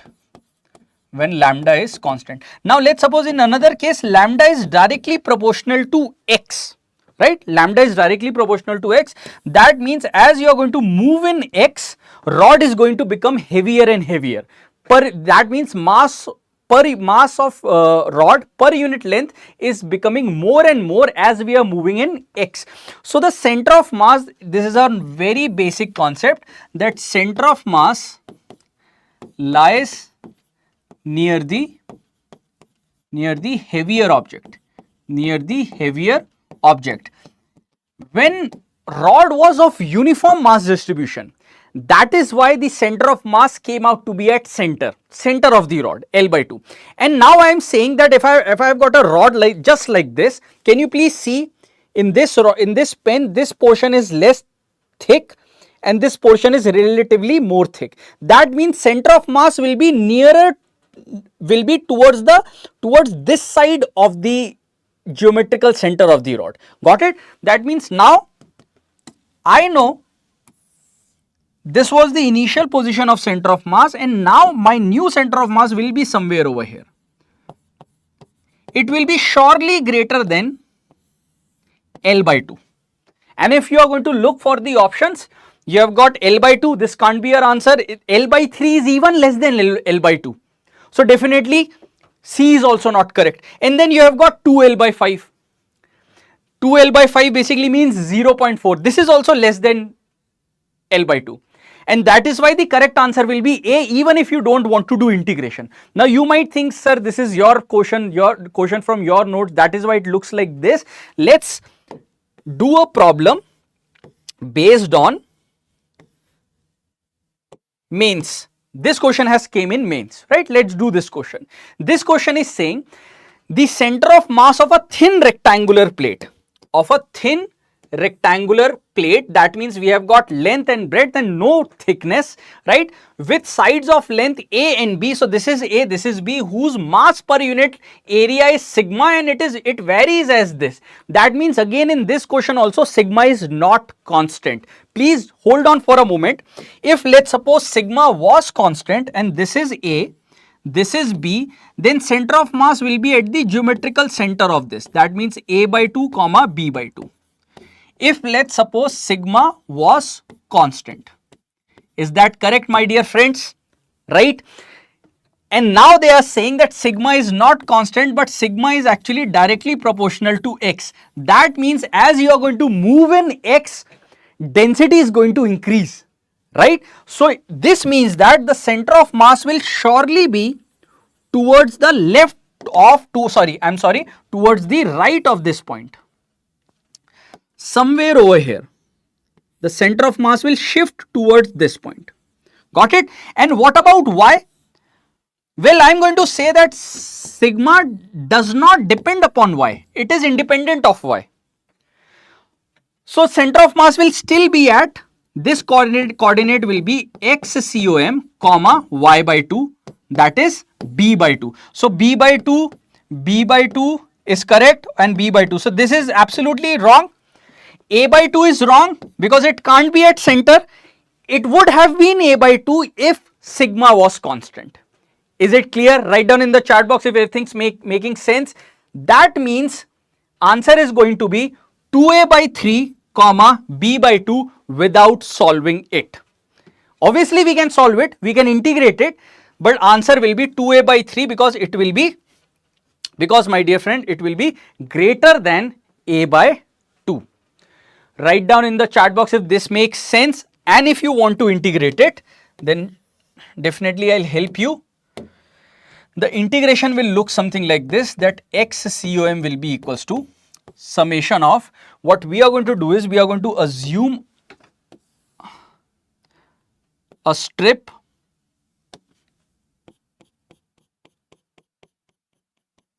of thickness dx at a position of x from the origin.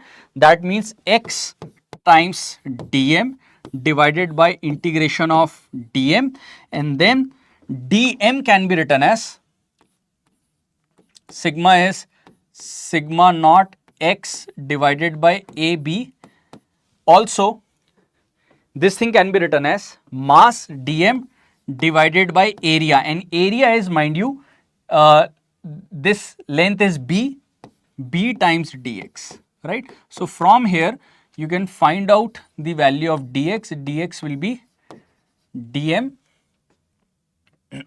dx, or I should write dm, sorry, dm will be sigma times b into dx. Substitute this value over here and find out, you are going to get your answer as 2A by 3. Done? Clear? Makes complete sense how you are going to save your time, right? So you don't have to integrate it if options help you, right? So these kinds, if you are going to get these kinds of options, please take the opportunity. And after this, I am going to now explain how to study center of mass. Center of mass and chapter of rotational motion both have some things to learn, some things to remember, like for example as position of center of mass, positions of value of moment of inertia. When you are talking about moment of inertia, please give equal focus on the axis, right? Without learning the axis, moment of inertia makes no sense, right? And now for center of mass, I have told you one trick, I have told you one concept. Like for example, as for a semicircular ring, of course, x-COM will be 0. Why? Because y-axis serves as a axis of symmetry, and y-COM comes out to be 2r by pi. If you have got a disk, this y-COM comes out to be 4r by 3 pi, and x-COM still remains 0 because y-axis is axis of symmetry. If x-axis is axis of symmetry, then y-COM will be 0, right? Hence, whenever you are going to have a complete disk or a complete ring, In that case, we'll always say that center of mass is at the geometrical center, that is x COM and y COM both are 0, right. Moving on, then we have got hemispherical shell. In hemispherical shell, your center of mass is at r by 2 from the center. If you have got solid hemisphere, then this comes out to be 3r by 8. Got it? Please remember these things. If you have got solid cone, then h by 4 from the base and 3h by 4 from the top point. And if you have got a hollow cone, then h by 3 from here and 2h by 3 from top. Alright, clear? Moving on. For a circular arc, remember it, the formula is r sine theta divided by theta. R sine theta divided by theta. For example, as if you will have a quarter circle, right? So we have got mass over here like this, something like this, and this is the center point, right? So this angle comes out to be 90 degree, correct? Angle comes out to be 90 degree. That means XC will be R sine 90 or sine pi by 2 and divided by pi by 2. So answer will be 2r by pi. Answer will be 2r by pi. Now please note one thing, that 2r by pi, it means that when we are, let me explain it to you.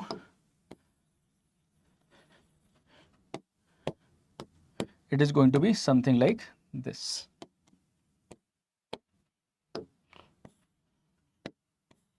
If let's suppose this angle is 90 degree.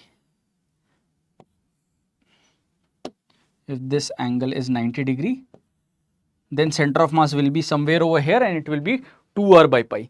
If let's suppose we have got a semicircular ring, then theta will be pi. So pi means sine pi, you take the magnitude, right, sine pi, and this is also pi. Got it? So this is how you can talk about any value of theta, right? And please remember this thing, very important. Remember this.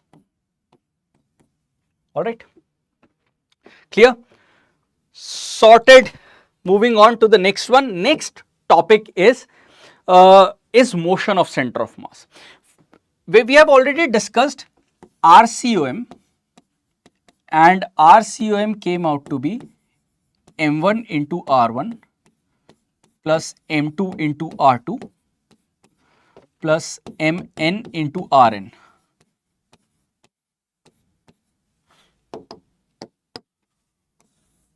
And divided by M1 plus M2 plus Mn, right?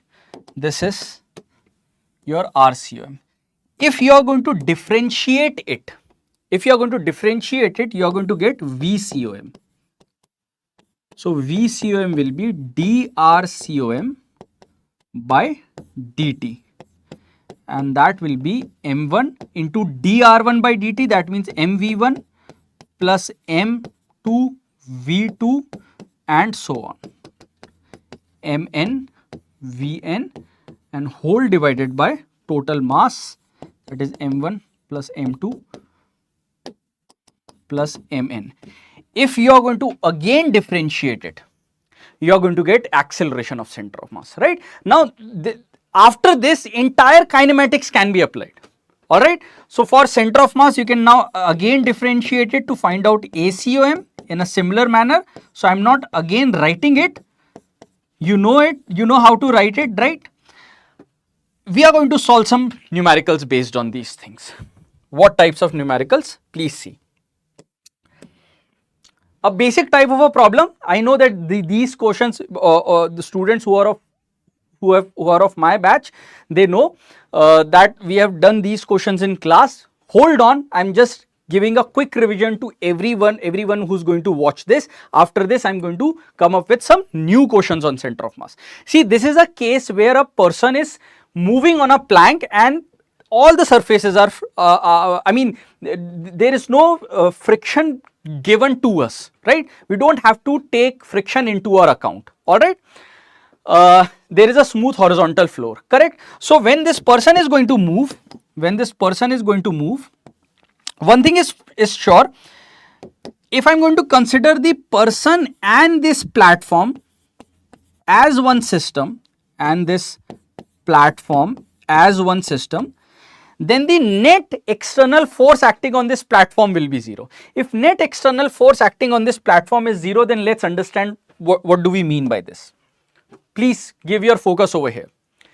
My dear friends, we are saying that net external force on the system is 0, right? This implies that net acceleration is also 0. And if I am going to talk about center of mass, acceleration of center of mass, it will be also 0. Now, here are two possibilities. One is that if center of mass was initially at rest,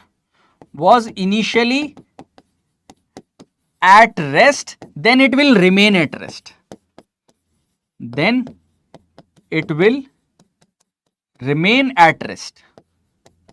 Got it? Or if velocity of center of mass was constant, then it will keep on moving with that constant velocity, it will not change. Got it? Although, my dear friends, please note a very, very important point, that if VCOM is 0, that does not mean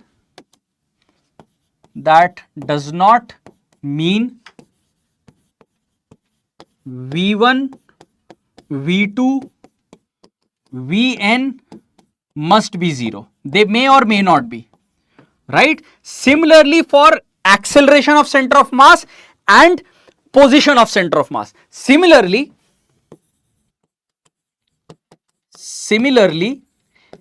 XCOM and ACOM. See, I am not writing the entire sentences. I don't want to waste your time. I just want you to remember the most important concepts, right?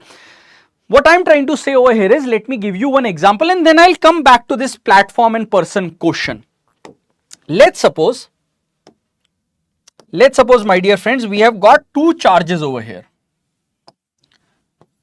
Charge Q plus Q and charge plus Q. And we are holding these two charges at a separation of r. That means their center of mass will be at the center point of these two. I have deliberately chosen a similar charges. Center of mass will be at the geometrical center of the line joining these two charges. If someone is heavier, then center of mass will shift towards that charge. Fine. What I am trying to say is, let's suppose that we release this system at this point, released at t equals to 0. You know, right, what released means? It is released at t equals to 0. Now what I am trying to say is that this charge, the force acting on this charge is in this direction, force acting on this charge is in this direction.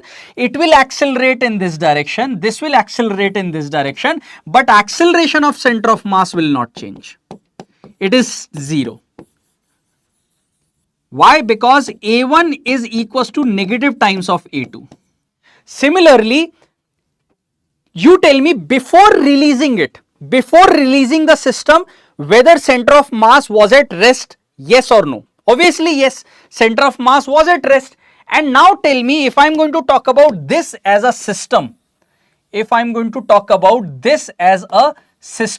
so tell me whether net external force on this system is 0 or not. Absolutely yes. Why? Because external forces, electrostatics repulsion forces acting in this direction, electrostatics repulsion forces acting in this direction, which cancels, these two forces cancels out each other, net force comes out to be 0. Net force comes out to be 0 and center of mass is initially at rest, so it will always remain at rest. That does not mean that kinetic energy of the system will not change. Kinetic energy of system is increasing, right? So in this case, kinetic energy of system is increasing, and it is increasing due to internal reasons. This is increasing due to internal reasons, internal forces. See how things are connected with one another. This is very, very important. Quickly write down in the chat box, whoever is watching, if everything is clear, this is very important for you to know, right? This is all clear, this is all good. Now come back. This is the case. Initially center of mass is at rest, so finally also center of mass will be at rest. Got it? And now to do this, if center of mass is at rest, what we are going to do is we are going to simply draw ground over here. We are going to say that let's suppose the person goes to the other end, the person goes to this end, and while the person is going to this end, the plank is moving in this direction, right? So now let's simply calculate the displacement. Why I am doing that? Let me explain that to you.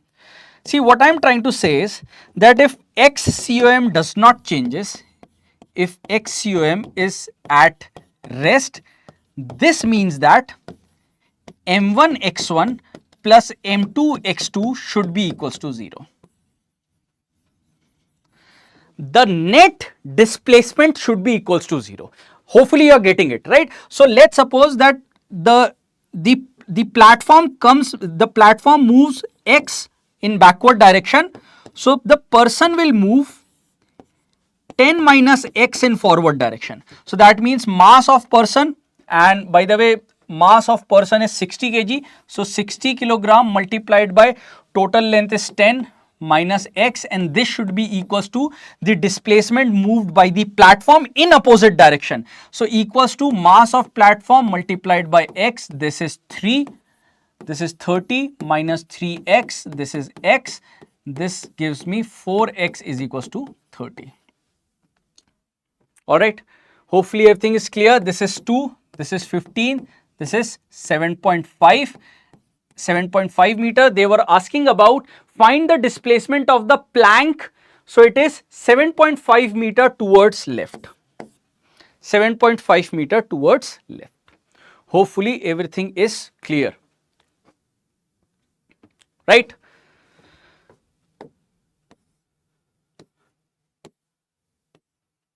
Now let's move to some numericals. Let's do this one. Although they are talking about collision, let me know in the chat box if you have got any doubt with collision. They collide completely inelastically, right? Completely inelastically means that after collision,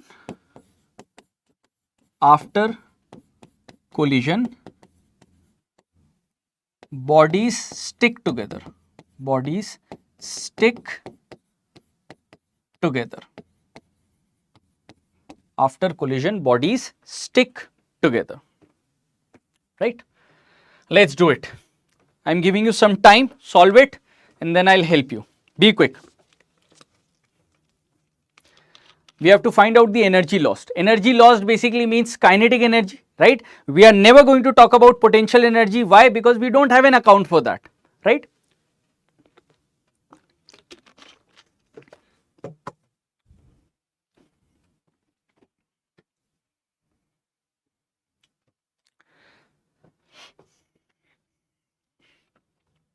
And if you want me to give you a quick revision of collision also, I can do that.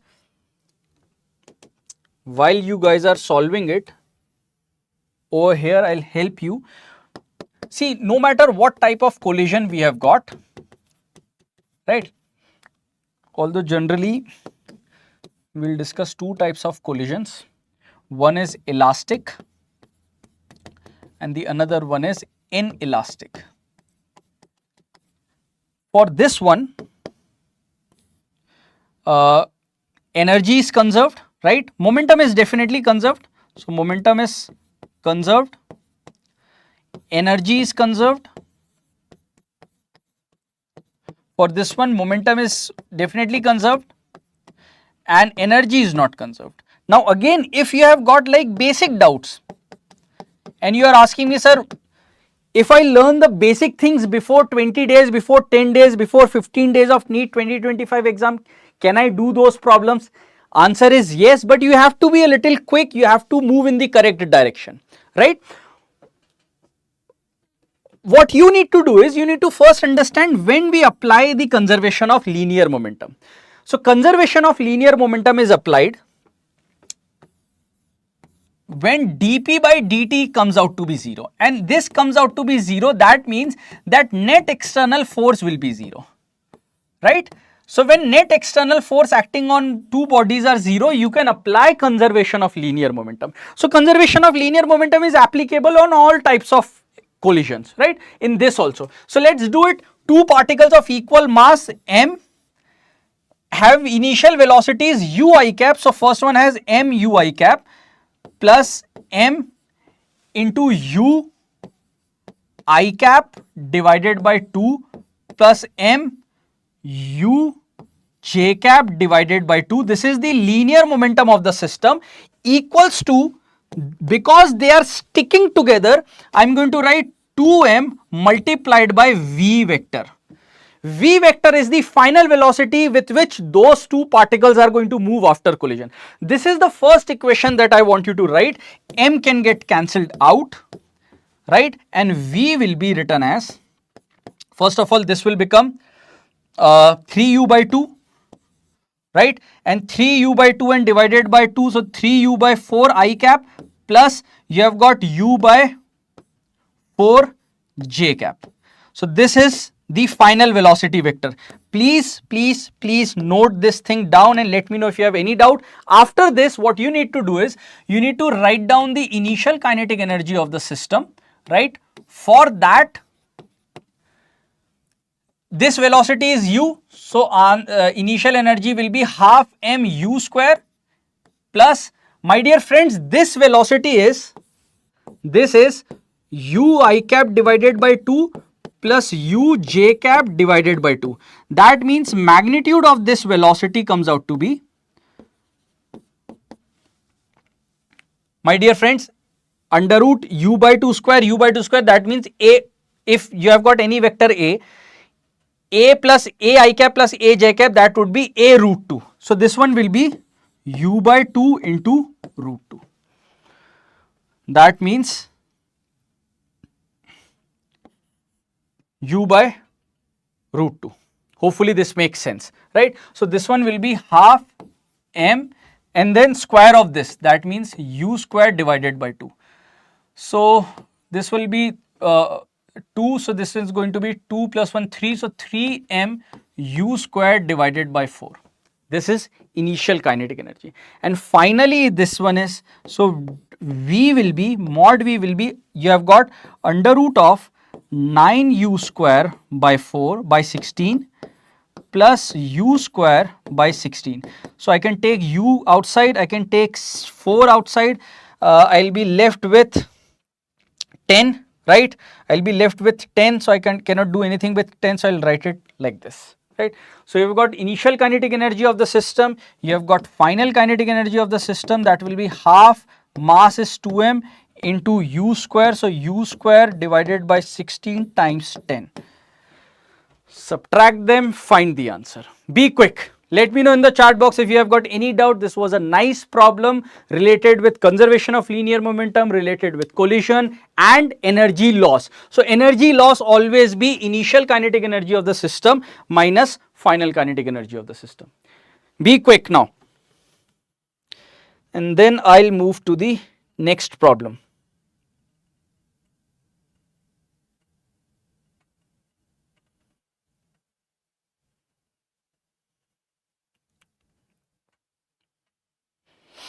Any more doubts?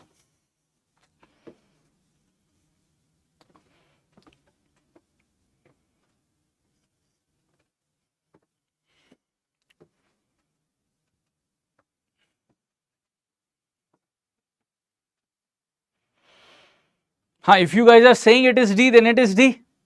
I can trust you after this much solution, right? You guys can do it. Now let's move to some more problems, and now I have combined the quotients of system of particles. We'll have center of mass and we'll have rotational motion, right? Let's move to the next problem. See, I've got a quotient like this. Please see.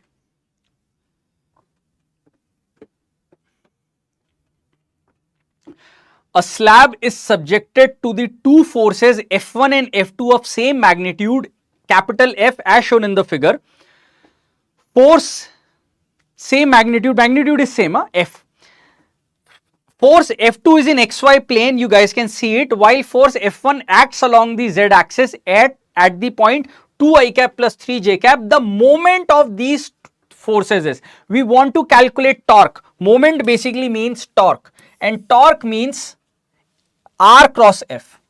Torque means R cross F.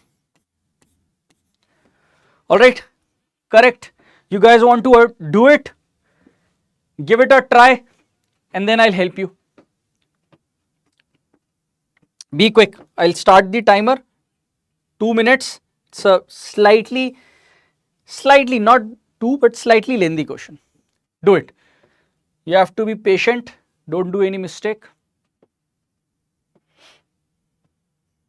R cross F.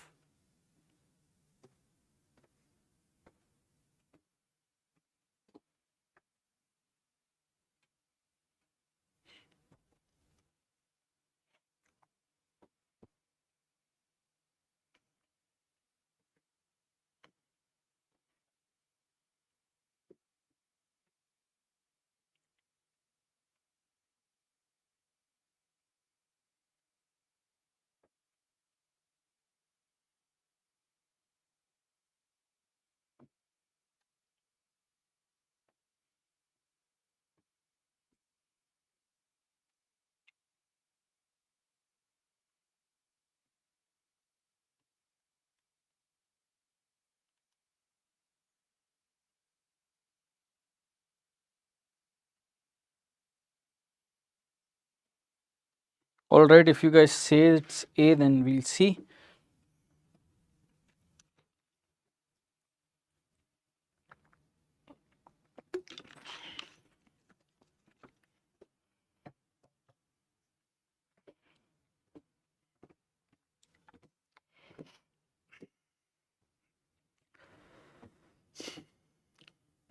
First of all, we know what value of F is, right?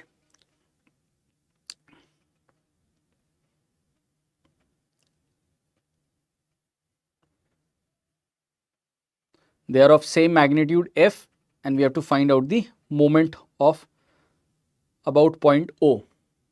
Please note this is y axis, this is x axis.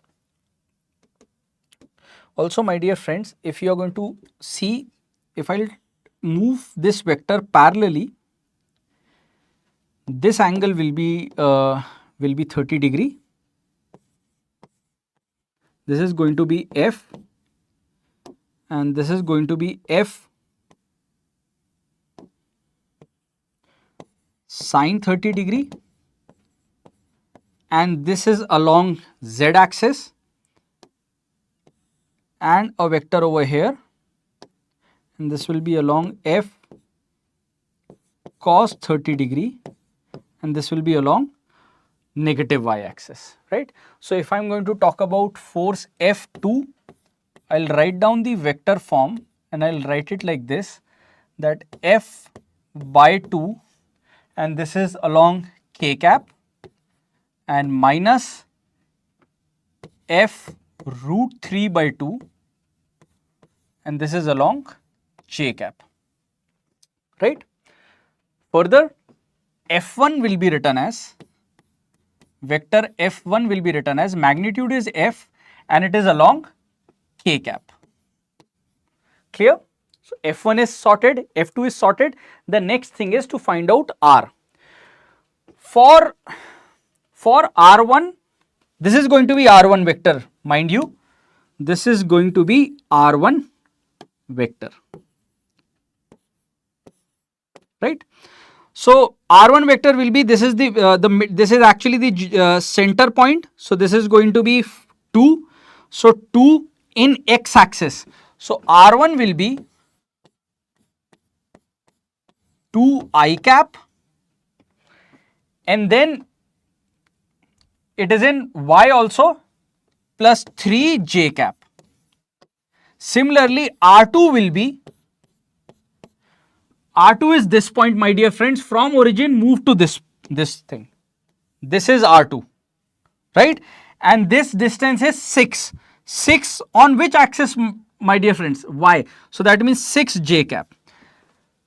All is done, right? So find out torque 1.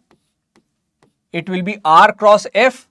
So 2 I cap plus 3 j cap cross F k cap, right? Same magnitude, but they have not told us what that magnitude is, right? Fx along this moment of, they have not told us what that magnitude is.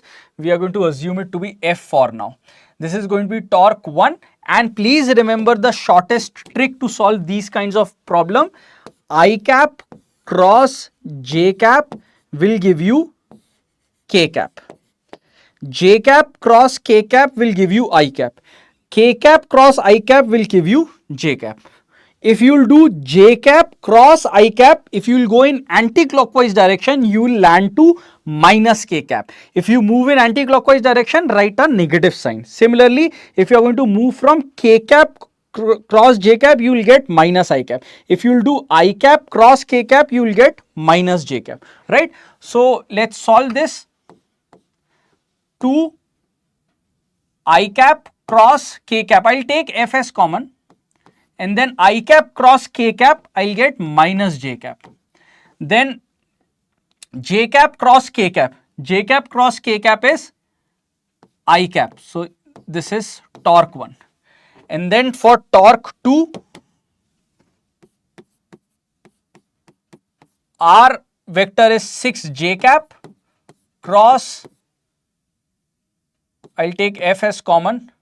So 1 by 2 k cap minus root 3 by 2 j cap. And this one will be, I will take again F as common. J cap cross k cap is I cap. So I cap 3 I cap, this is 2, this is 6, 3 I cap minus, this will be 3 root 3, and this will be 0. So this is the final answer.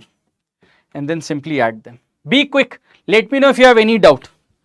Everything's clear? Question was good. All you need to do is you need to write down forces and position vector in vector form, right? Position vector has already vector in its name. You have to write down everything in vector form and then do cross product. Use that trick, you will find the answer. Alright, I believe D is correct. D or A? Find out after this, you just have to add them, right? I will not waste the time to calculate it. Now I am moving to some new questions. I have got some mixed questions in these things. Every planet revolves around the sun in an elliptical orbit. The force acting on a planet is inversely proportional to square of the distance from the sun. This is correct. Force acting on a planet is inversely proportional to the product of masses. Wrong. The centripetal force acting on a planet is directed away from the, wrong. There is nothing as centrifugal force in reality. Centrifugal force which we show in vector form as directed opposite to the center. We do it so that we can apply Newton's laws of motion. There is no real force as centrifugal force, alright. So this is also wrong. Centripetal force always acts along the center, because of that particle moves in a circular motion. The square of time period of revolution around the sun is directly proportional to the cube. This is actually important, and this is t square is directly proportional to r cube. And you also know it, I mean, from gravitation, mostly they ask questions from this formula, from this Kepler's law. I don't know why, but they do, right? So please remember this thing. Clear? So I think A is correct and D is correct. A and D only. Now I am coming back to a problem that I want you to read, which will again push your boundaries. It will help you to clear concepts. This is again related with work power energy. If you remember, in work power energy, we discussed something about potential. We discussed something about potential. We discussed something about force. Let's see what do we have in this question. This was from JEE Mains 2020. In this question they are saying, on the x axis at a distance x from the origin, the gravitational field is given by this in the x direction. The magnitude of gravitational potential, hold on, they are talking about two things. One is gravitational field and another one is gravitational potential.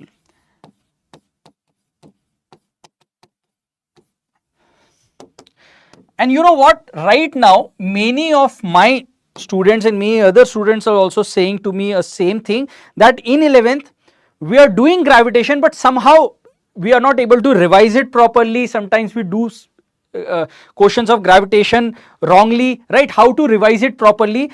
Always club gravitation with electrostatics. Always club gravitation with electrostatics. Problems are very similar. Half of gravitation is similar to electrostatics, and a very big portion of satellite motion, entire satellite motion is exactly equals to what you have learned about total energy, potential energy, kinetic energy of an electron revolving around an atom, right? See why I am saying that. If we are going to relate it with what we have learnt in electrostatics. Do you remember in electrostatics we have talked about something like this, that electric field can be written as minus dV by dr. My dear friends, please answer my question. Do you remember this?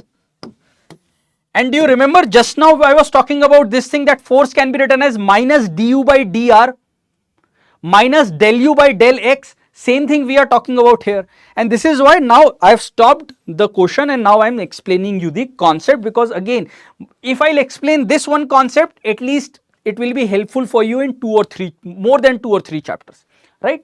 So this is the relation between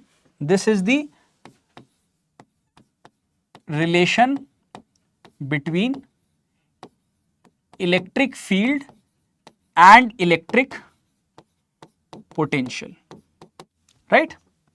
That means that I can write dV as negative times of E dot dr,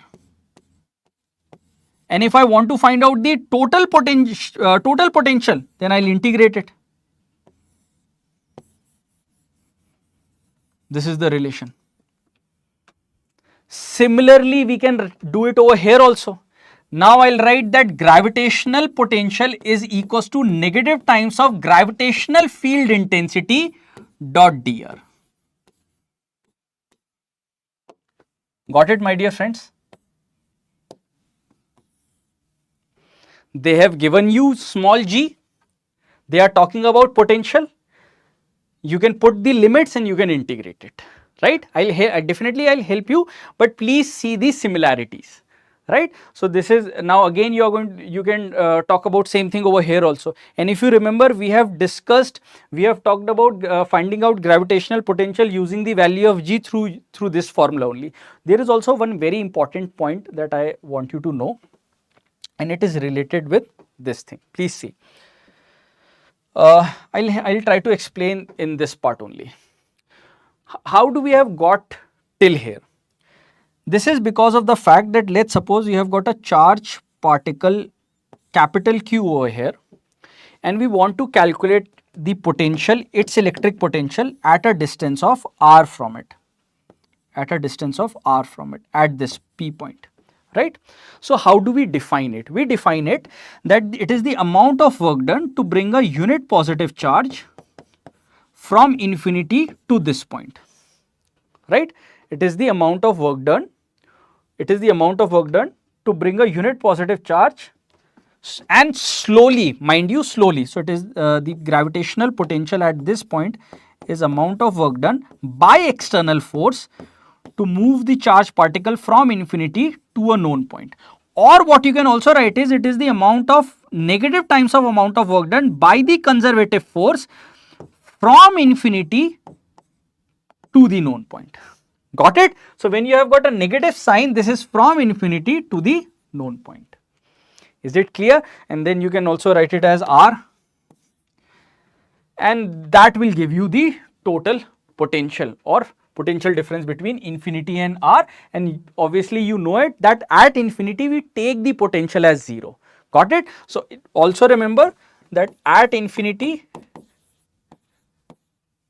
any potential, gravitational or electric, potential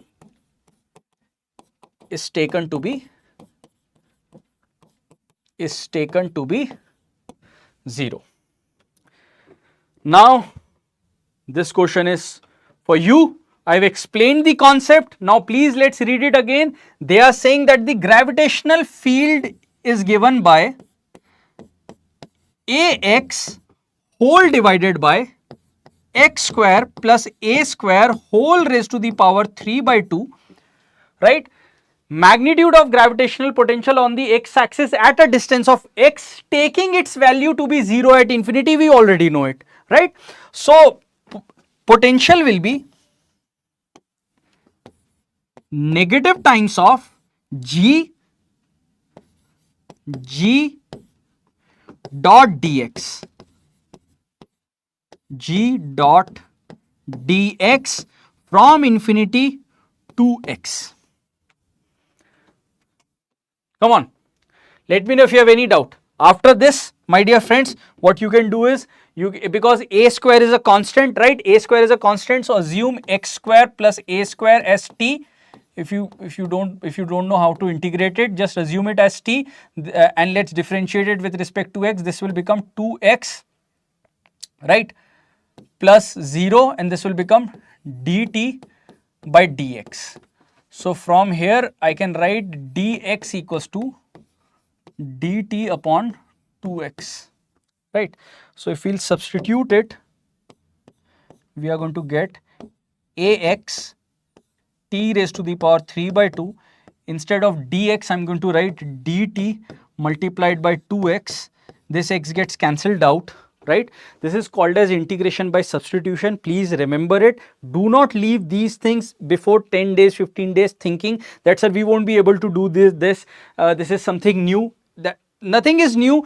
You are going to utilize these types of substitution at least 4 or 5 times in physics in different quotients, right? So do it. Now all you have to do is integrate t raised to the power 3 by 2. That means negative times of a t raised to the power minus 3 by 2 with respect to t. So this will become minus t raised to the power minus 3 by 2 plus 1 minus 3 by 2 plus 1, and then you have got a, and then you have got limits from 0 to x. Now I believe you guys can do it. Be quick. Let me know, right?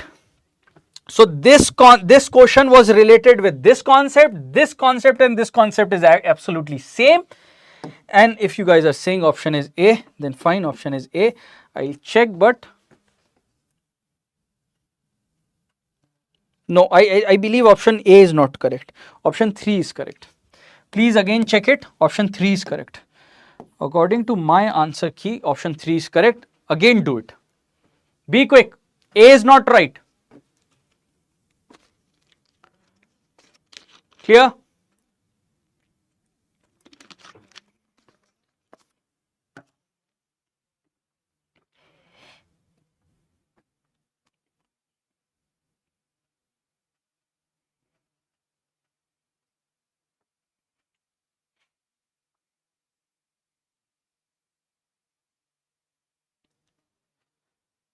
Sujan, I mean, I won't, yeah, I mean, sometimes it is possible, but you have to be a little cautious, right? I mean, not all foreign universities are worth it.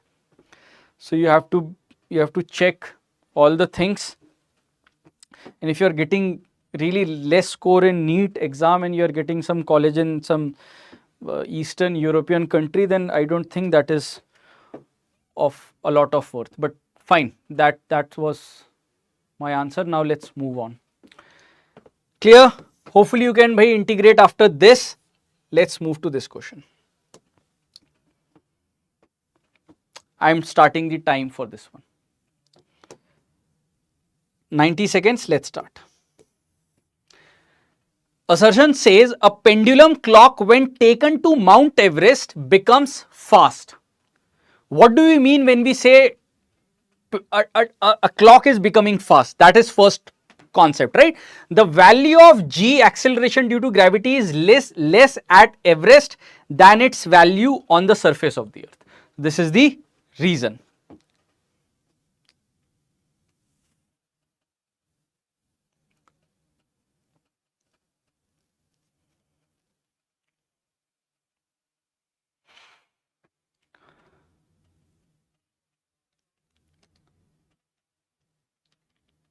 Be quick.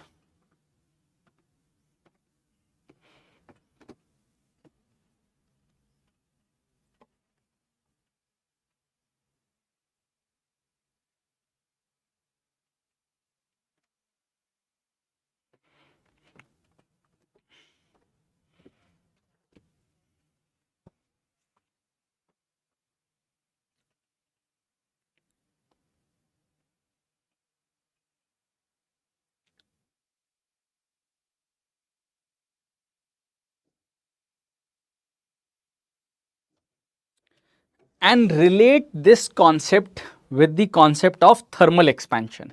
In thermal expansion, the length of the rope increases, right? I'll explain it to you. Okay, time's up. Please see. Pendulum is a very important topic. I think this is the 10th time I'm saying this in my live lectures, that there is a way of studying physics, and that way is to not divide the subjects as if they are completely different. Like, it's not like what we use in chemistry or maybe in biology, right? Things are extremely related. For example, as if you are going to talk about time period, you are going to see the questions of time period in how many chapters? You might see simple pendulum in NLM, in work power energy, right? You are going to see it in fluid. We can mix up with fluid, you can mix up with thermal, right? Obviously SHM, right? It comes from SHM. So what my point is that first complete the concept of simple pendulum, then complete the concepts of individual topics, and then practice crossover questions. This is the correct way to learn physics, right? Now see what I am trying to say. We have got a pendulum over here. Let's suppose it is a seconds pendulum. Fine. Let's suppose it is a seconds pendulum, and time period of a pendulum is written as 2 pi under root L by G. Also in unit and dimension. Am I correct? In unit and dimension, we also talk about the errors in the time period, errors in gravity, error in length, right? So this formula is very, very useful. In accelerated frame, we write it as 2 pi under root L by G effective. Correct? So first of all, let's identify what do we mean by time period. See, let's suppose these are the two extreme positions. Let's suppose these are the two extreme positions. Right? These are the two extreme positions.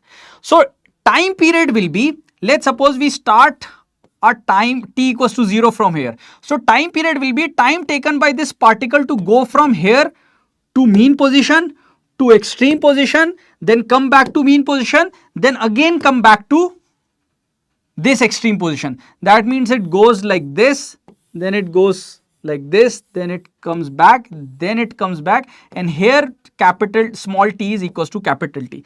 This when it reaches at this point, this is t equals to capital T by 2.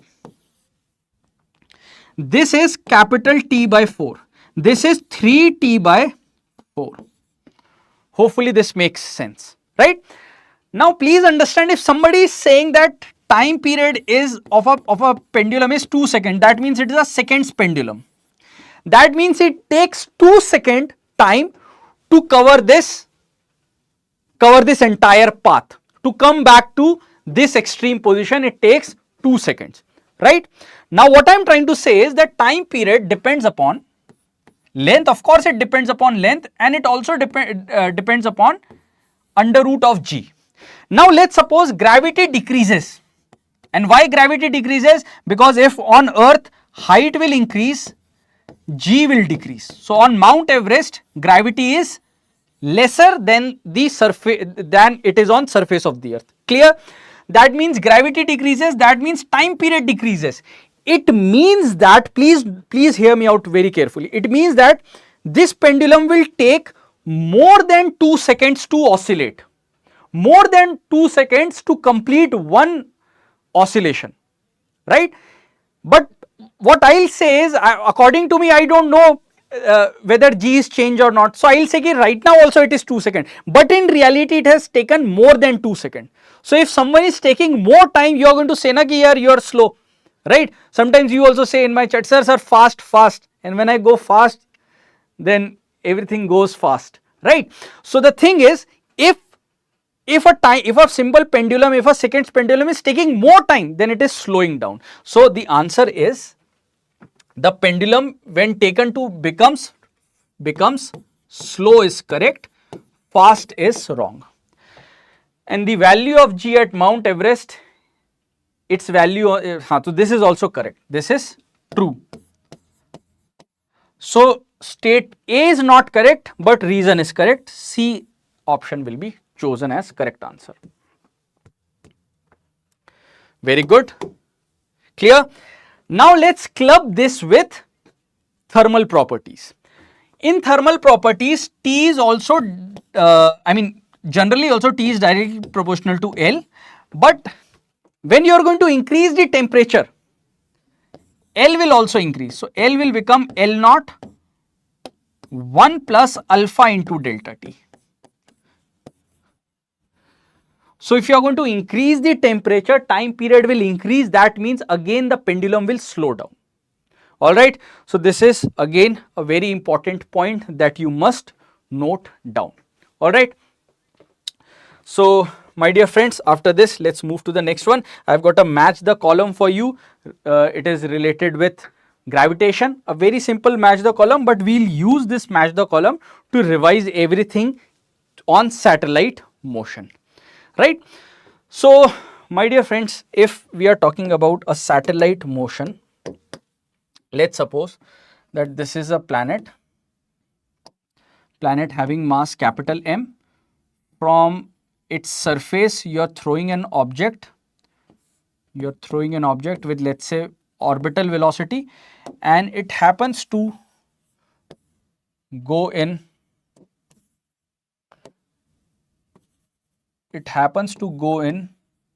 a circular path. We are going to take it as circular. In reality it is elliptical, but we will take it as circular, right? So what we are going to do is, again we are going to use conservation of mechanical energy, and you are going to again come across many questions which will be solved by simply using conservation of mechanical energy. All right, clear? Now what is conservation of mechanical energy and how we are going to apply it? First of all, before that, please remember that potential energy is written as minus G m1 m2 divided by R. It is negative because of attractive forces. It is negative because of attractive forces, right? And kinetic energy at this point will be written as half m v naught square. Now if you are saying that after throwing it, this particles or this satellite comes into a circular orbit and it is at a distance of, now please remember it, we always calculate the distance from the center. So let's say this distance is small r and this distance is capital R, right? So conservation of mechanical energy, initial kinetic energy, initial potential energy is equals to final kinetic energy plus finally potential energy, right? And hopefully this is all clear to you, right? And let's suppose we have thrown it with some velocity v naught, and over here its velocity is v, correct? Hopefully this is all clear. So kinetic energy will be half m v naught square plus potential energy will be minus g mass of planet, mass of satellite divided by r, because when you are throwing it from the surface, the distance from the center will be capital R, is equals to final kinetic energy is half m, and let's say we have got orbital velocity v square plus this will be minus g m m upon small r. Now you can solve it and you can find out the answer based on the quotient, based on this value of small r, right. Also note one thing, that when you are going to find out total energy, the magnitude of total energy will be equals to the magnitude of kinetic energy, and it will be equals to half of the magnitude of potential energy. So this is also very important to note and exactly similar to modern physics, right. So let's do it. If you have got kinetic energy, then surely it will be positive, and it will be definitely it will be option B. Gravitational potential energy of sun planet system, it will be minus gmm A. Total energy will be this, and escape energy will be this, right. Escape energy at the surface of the planet for a unit mass will be this, right. Hopefully there is no doubt with the escape energy. If you will ask me about escape energy, it means that the amount of energy, the minimum amount of energy we should give a particular body so that it reaches infinity and comes to rest at infinity, right. So escape velocity comes out to be under root 2 gm upon r, and orbital velocity comes out to be under root gm by r. These are the two formulas that you must remember. Alright my dear friends, hopefully this is all clear. Next question is this. See this one. In this problem they have used a name of geostationary satellite. A geostationary satellite means that the time period of this satellite will also be 24 hours. Because it is a geostationary satellite, right. Further, alright, further what we are going to say is that is orbiting around an arbitrary planet P at a height of 11 r above the surface. So 11 r above the surface basically means that small r will become 12 r, right. R being the radius P, the time period of another satellite in r, so let's say this is R1, time period is 24 hours, and then they are saying that another satellite in R's at a height of 2r from the surface, that means this is 3r, and we have to find out the time period for this. So as I have told you, you need to use the same thing, that is square of time period is directly proportional to cube of radius. Solve it. Be quick. Be quick. Solve this question.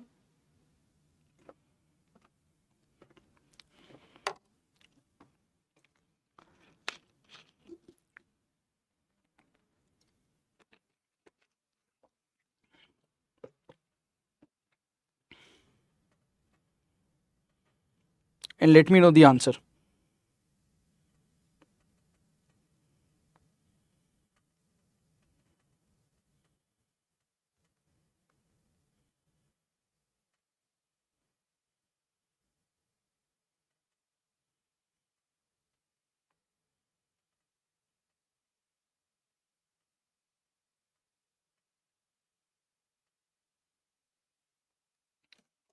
Be quick.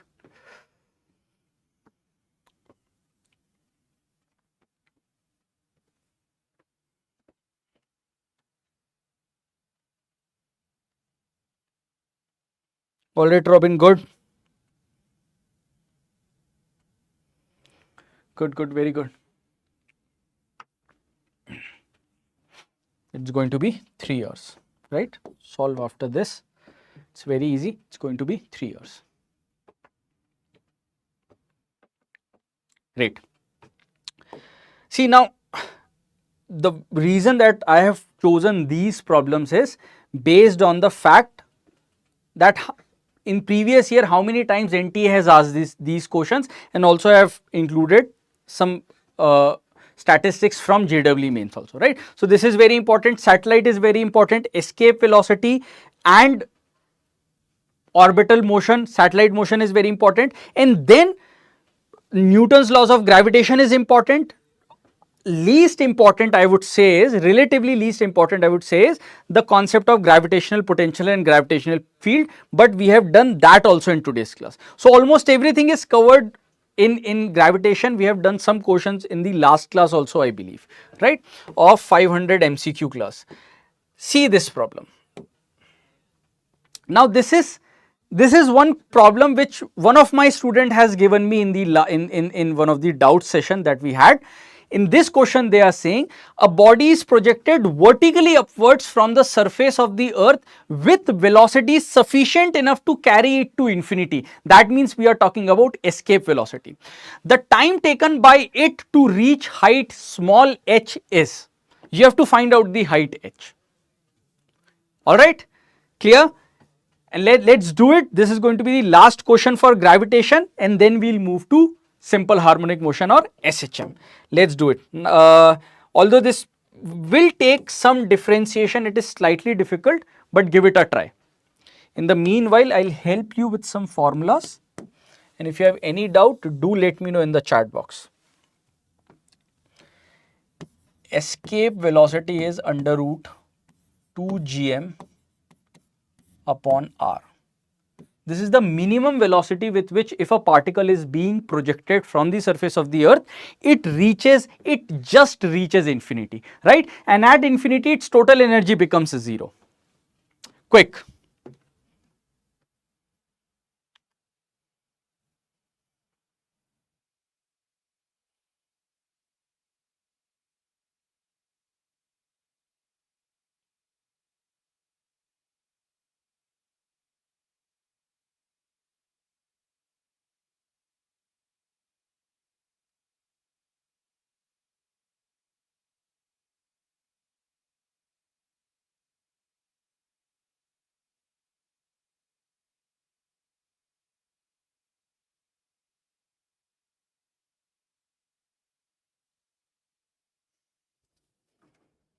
Very good, Robin. Hi.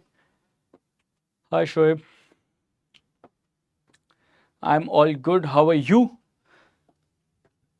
See, if you guys give me any problem in any chat, and if I say that I'll include that question in my next class, I do that, right? So this is one of the question given to me by one of my student. I don't know if he's watching it right now or not, but it's a nice problem.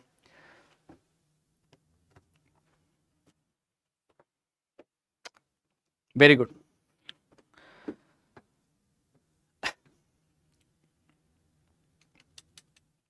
We can start our approach with this formula, and we'll just say that let's write it as small r, right?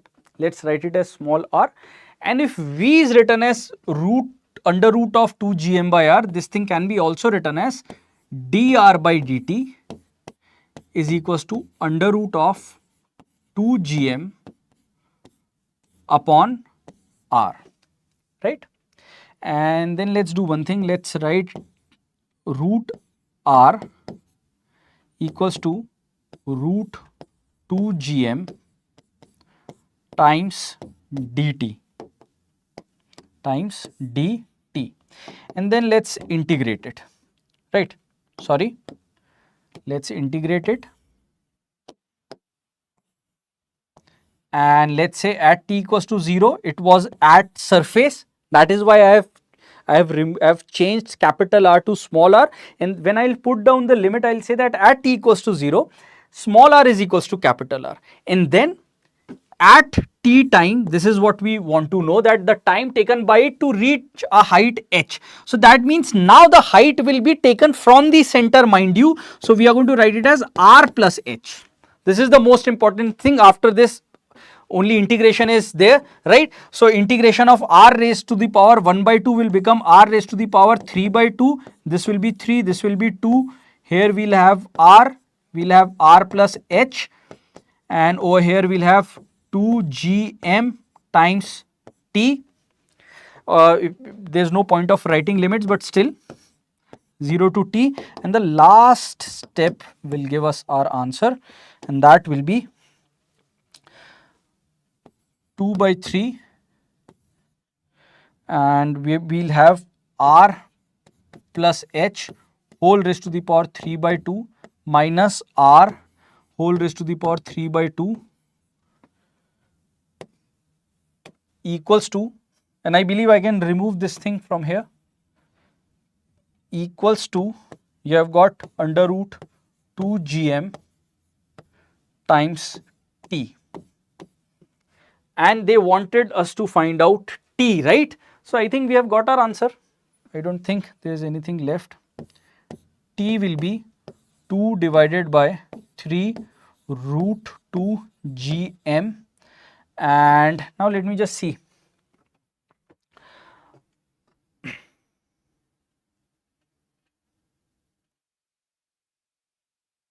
Take r as common, right? That's all what I can see. Take r as common, and actually if you will take r as common, it will be root r, right? It will be root r, correct? So we'll have r as common, and over here we'll have 1 plus h whole raised to the power 3 by 2 minus 1, correct? And then this root 2 gets cancelled out by this, and I think that's all. And the last step is, they have written, instead of gm upon r square, they have written it as small g. So correct answer will be B. Nice problem, my dear friends. And this is what I was saying. Even when you are going to watch this as a recording, you are going to realize that these types of problems are not being discussed anywhere, right? So these are some problems other than your normal basic satellite motion or normal escape energy or normal gravitational force.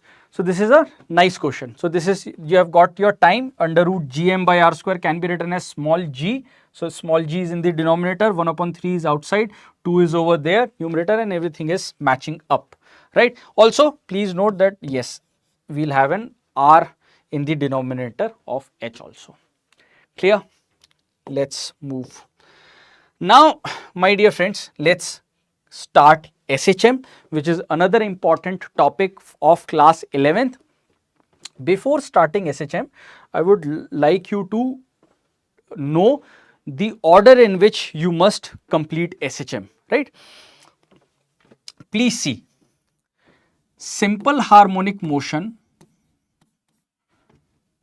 plus the 11th portion of waves.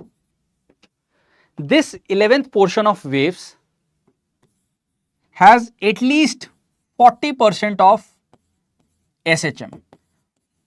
Combination of SHM, I mean to say superposition of two waves, right? All of those things in organ pipe, wherever you are going to talk about those things, the basis is in SHM.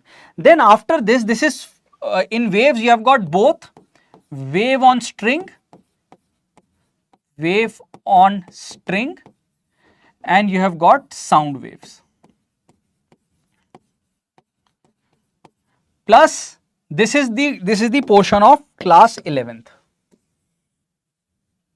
This is the portion of class 11th. Along with this, in class 12th, you have got alternating current.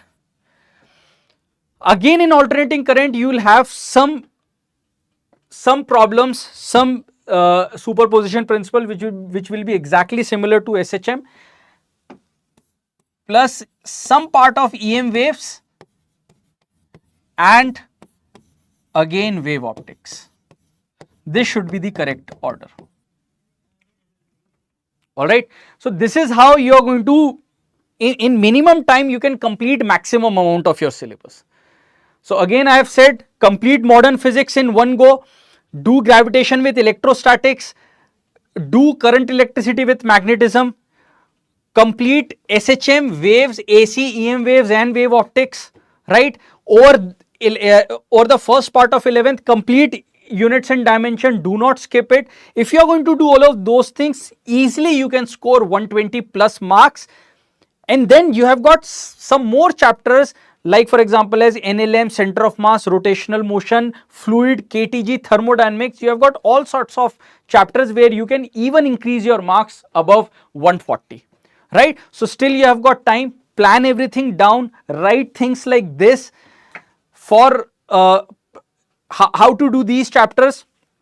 First of all, complete the theoretical concepts. I've made a important topics list. From that list, make sure you complete those topics. With that, complete PYQs of NEET and some PYQs of JEE Mains.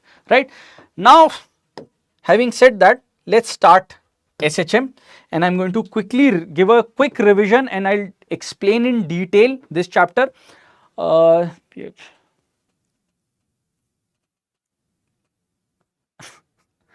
I'm sorry, I cannot help you. I'm not the most suitable person to answer this question. I'm from engineering background. All right. Okay, let's move ahead. All right. Done. Let's see. Now, for equations of SHM, please remember that generally the equation will be written as A sine omega t plus phi. This is the general equation of SHM, but how we have arrived to this equation lies in this thing, that force is directly proportional to negative times of x. Whenever you are going to come across this equation, that tells that it is a simple harmonic motion. That tells that the body is going to perform simple harmonic motion, right? This means that m times a, that is d2x by dt square, is equals to negative times of kx. And again, my dear friends, you can rewrite it as d2x by dt square, or you can write it as acceleration. This will be written as minus omega square times x. And from here, please remember, this omega comes out to be under root k by m, and you are going to use it, I don't know in how many chapters, in all of these chapters, my dear friends, in all of these chapters. That is why I am starting from the equations of SHM. I am not going to waste your time. I'll be quick. I'm going to just explain the basic of SHM so that you can apply that and you can actually prepare all of these chapters, right? So please remember, omega is under root k by m, and omega is known as angular frequency. Angular frequency. Its another formula is omega is 2 pi by t. 2 pi by t, and its unit is radian per second, right? Its unit is radian per second, and this k is known as wave number. K is known as wave number, and k, after some time we'll learn that we can write it as 2 pi by lambda also. All right, so this is also really important for you to note all of these things. This is this thing can be also considered as a indicator that whether a motion is simple harmonic or not, right? Here, this phi is known as initial phase. This phi is known as initial phase. All right. Now, after this, if you know how to write down the equation of SHM, x equals to a sine omega t plus phi, if you are going to differentiate it, you are going to get velocity, that is dx by dt, and that will be a omega cos omega t plus phi, where this is going to be the maximum velocity, and that is going to be v naught equals to a times omega. All right, this is going to be a times omega. Clear? And this will be a times omega when this value will be plus 1 or minus 1. I am talking about the magnitude, right? And please note one more thing, right? Please note one more thing. Let's draw a right angle triangle. If this angle is omega t plus phi, let's say this is alpha, alpha is omega t plus phi, then sine alpha will be perpendicular upon hypotenuse. That means this base will be under root of a square minus x square. That means cos alpha will be under root of a square minus x square divided by a. Divided by a, right? This means that we can write a omega, and then instead of cos alpha, I can write under root of a square minus x square whole divided by a. A gets cancelled out, and here we have got omega multiplied by a square minus x square. It is now much more easier for you to see when velocity will be maximum, when magnitude of velocity will be maximum, and when it will be 0, right? So when x is 0, this comes out to be omega times under root a square minus x square. And please remember this equation also. Magnitude will be maximum when x is 0, and that is a omega. That is a omega. And magnitude, minimum magnitude will be 0 at extreme position, and this will be when x equals to plus minus a, that means at extreme position the magnitude is 0. Let me know in the chat box, be quick.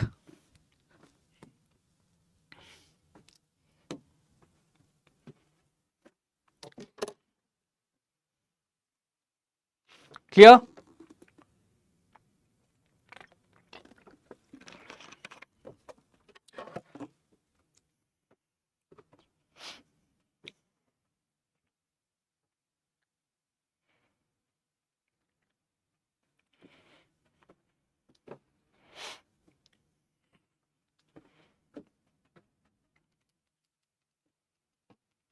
All right. Okay. Now they have asked one question, I think in mains, that what is the graph between v and x? Graph between v and x. And then we are going to talk about acceleration also, but let's talk about this. So if you are going to see, we can write it as v square times omega square into a square minus x square. Is that correct? Right? Please see. And we want to have graph between v and omega, sorry, v and x, right? That means we substitute the value of x and we get the value of v, right? So for doing that, let's do one thing. Let's write it as v square into omega square a square minus omega square into x square, and we'll get some v square plus omega square x equals to omega square into a. If you are going to simplify it, now it will look like an ellipse. It will looks like an ellipse. So please remember it. Although ellipse is not in your course, circle is also not in your course, but let's suppose if an equation looks something like this, you know it is a circle. X square plus y square is equals to a square, then you know it is a circle, right? So this is going to be an ellipse and it will look something like this. The graph will look something like this. So velocity and displacement, the graph is, the equation is of ellipse, right? Again, if you are going to differentiate, velocity, then it will come out to be acceleration. We don't need to do it because we have already written it. It is minus omega square x, and acceleration is directly proportional to negative times of x. And the graph, I think I've got graph for this as well.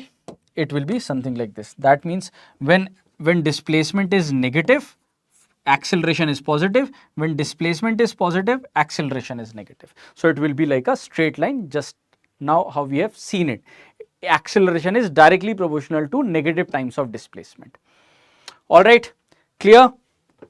Now we can move to some questions and some good problems like this. Let's see. A mass of 5 kg is connected to a spring. A mass of 5 kg is connected to a spring. The potential energy curve of the simple harmonic, the potential energy curve of a simple harmonic motion executed by the system is shown in the figure. A simple pendulum of length 4 meter has the same period of oscillation as the spring system. What is the value of acceleration due to gravity on the planet where these experiments are performed? Let's start. 90 seconds, let's begin. Be quick.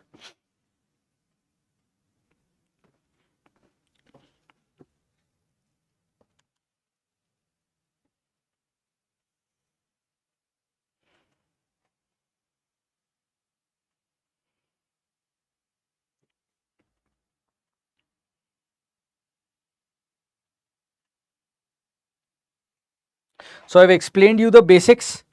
Now they are talking about kinetic energy, potential energy. You try this problem. If you have any doubt, I'll again explain kinetic and potential energy also, right? And please remember, after this, complete wave motion also by yourself also. Many things are similar.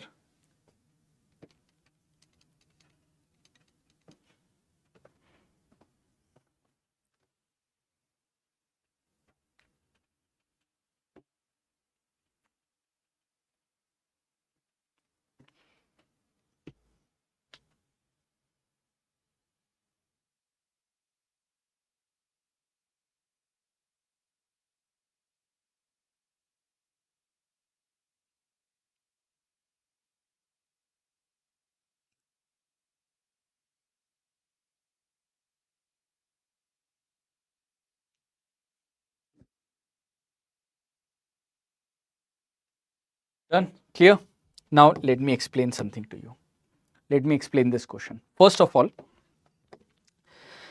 we have calculated velocity, right? Velocity came out to be, my dear friends, velocity came out to be omega under root a square minus x square, correct? Or velocity can be written as a omega cos omega t plus phi.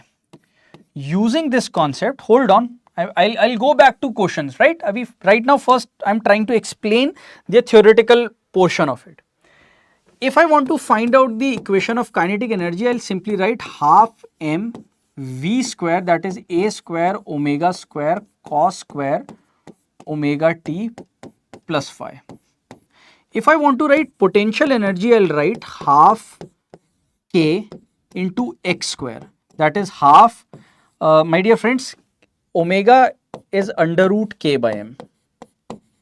Omega is under root k by n. Please remember these small things. These are so repetitive that when you are going to complete all of these things, you are going to say that physics is actually not that difficult because of the repetition. Pure repetition makes physics easier, right? So k can be written as omega square into m. So omega square into m, and instead of x square I am going to write a square sine square omega t plus phi. Can you please see, you have got m, a square, omega square, sine square, cos square. That means sum of these two will give me total energy, and total energy will be total energy will be simply 1 upon 2 m into a square into omega square. Half m square into omega square, and please note again, can I write instead of omega square into m, can I write k? So instead of omega square into m, I can write k. That means total energy comes out to be half ka square, and this will always remain constant. See, kinetic energy will decrease, potential energy will decrease, no energy will become negative. Why? Because this is also x square, this is also, kinetic energy can never be negative, right? So potential energy is always positive, kinetic energy is also always positive, and the sum of those two will give me total energy. It comes out to be half k square, and it is constant. Now let's come back. Can you please see at this particular point, that means at x equals to 0, at x equals to 0, potential energy is maximum, right? At x equals to 0, potential energy is maximum. That means kinetic energy will be minimum. This also means that the total energy will be, that means half ka square will be equals to 10. This is the total energy. Energy can't be more than total energy, right? So this is equals to 10, and now we can find out the value of, we can substitute the value of k. K can be written as omega square into m. So omega square into m into a square is equals to 10. My dear friends, amplitude is actually equals to,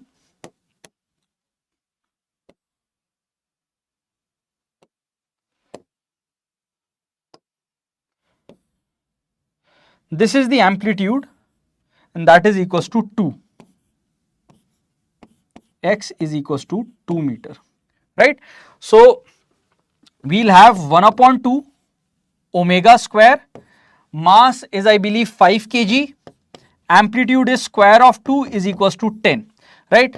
One of the two can get cancelled out, this gets cancelled out, and omega comes out to be 1. Omega comes out to be 1. If omega comes out to be 1, that means time period will be 2 pi by omega, and that means it is simply 2 pi. So time period comes out to be 2 pi, right? Now they are saying that what is the value of acceleration due to gravity on that planet. So we are going to do now T equals to 2 pi under root L by G effective, or L by G dash is, and this comes out to be equals to 2 pi. So 2 pi gets cancelled out. That means L is equals to G dash, and G dash comes out to be L, and that is 4. So 4 meter per second square.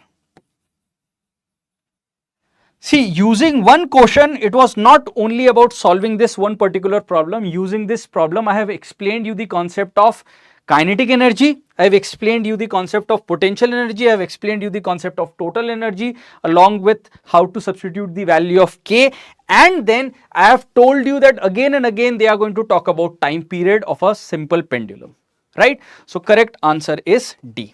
Let me know in the chat box if everything's clear. Be quick, it was a nice problem.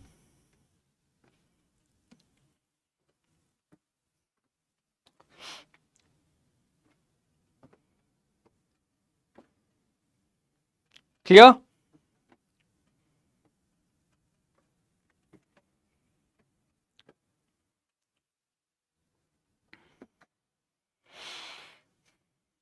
Be quick, and then I'll move to the next question.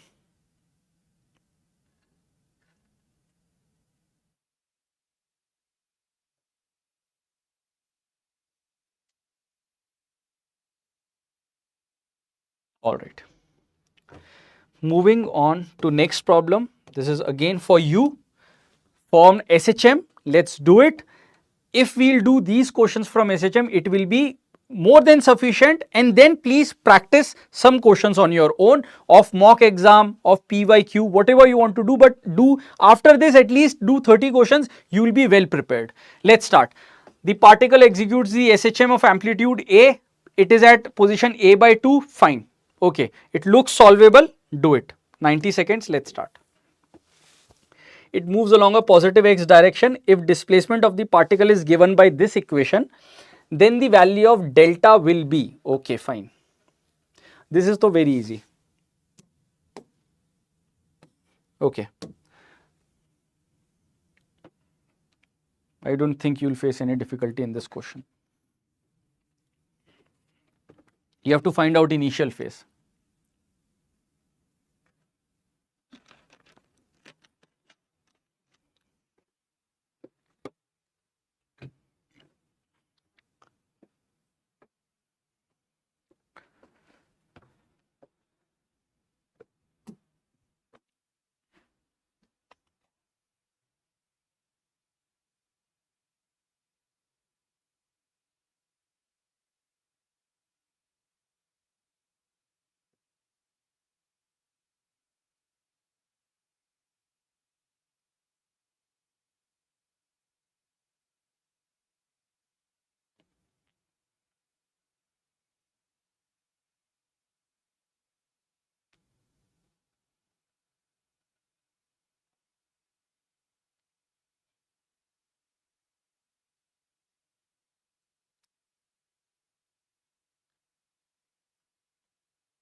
Okay. Let's move now. All right. This is an easier one. So, I mean, if I knew, I would have given this question as homework. A by 2 equals to A sine omega t plus delta, right? That means this omega t plus delta is actually 1 by 2, and this was actually at t equals to 0. So, t equals to 0 means this, and I am sorry, this will be pi by 6. So, it would be pi by 6, that is option A, right? Clear? Option A.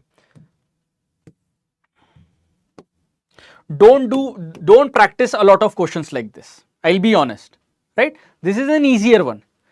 This was a nice question. Very nice, right? And now let's do a question like this. Not too difficult, but you have to be a little cautious. Don't do any silly mistake. I'm starting the timer. Let's start. A particle executes SHM between x equals to minus a and plus a. If the time taken by the particle to go from 0 to a by 2 is 2 seconds, then the time taken by the particle from a by 2 to a is.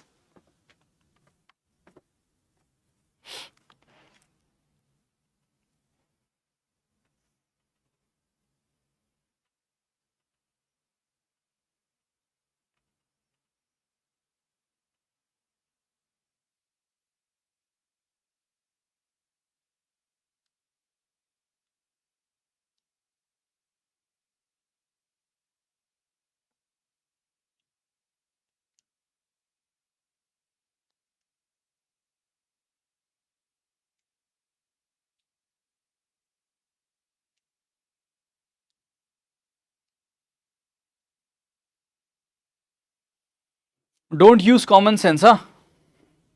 And listen until it's correct.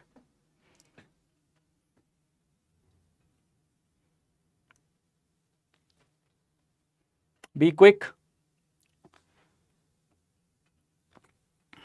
I'll give you hints till the poll is over.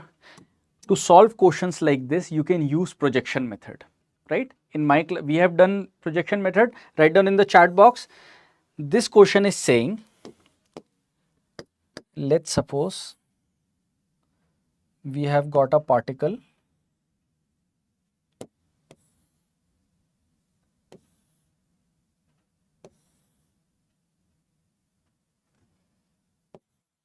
this is center, right? And from minus a to a, and it goes from 0 to a by 2. That means, my dear friends, on the circular part, it goes from 0 to a by 2. That means from here to here. Then this angle will be, can you find out what this angle is going to be, right? Uh, this is a by 2. Mind you, this is a by 2, right? Sorry, this distance is a by 2 and this is a, right? So this angle will be sine theta is equals to perpendicular upon hypotenuse. That means this is 30 degree or pi by 6. This is pi by 6 degree. Got it, my dear friends? This is pi by 6 degree. Now it is going from a to 0. Sorry, I'm sorry. This is going from a by 2 to a. This is plus a. That means it will go from this point to this point.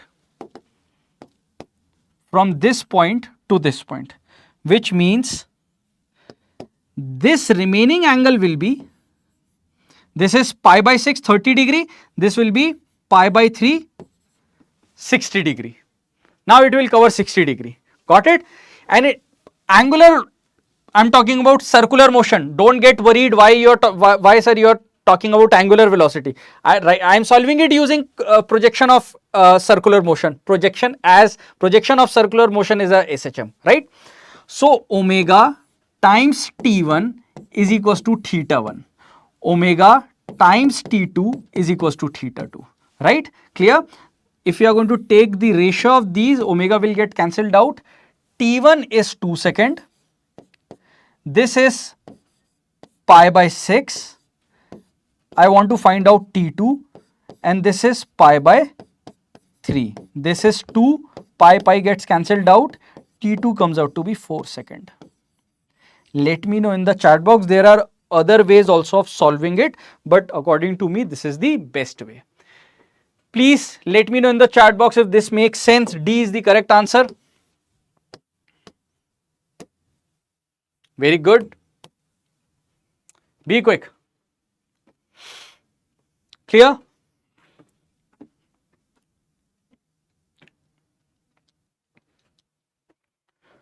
All right.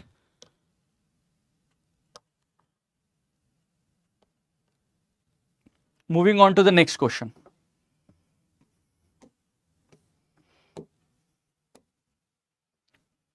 See, these are not PYQs of NEET.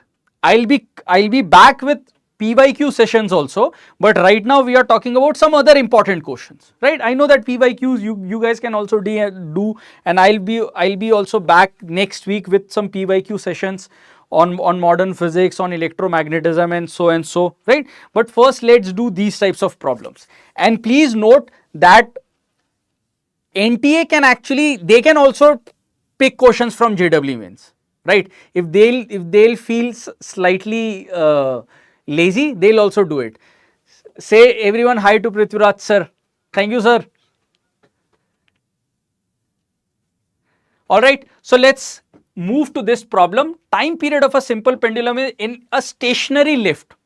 This is what I was talking about, that they are going to use time period. They are going to use time period of simple pendulum in n number of questions, in n number of topics. This is the best topic to make a crossover question, right? So now it is in a stationary lift, it is time period is t. If it accelerates by g by 6, it was asked in mains, but it's a normal question. Let's do it. Be quick. 60 seconds is, I think, sufficient time. Be quick. It is moving vertically upwards, then the time period will be.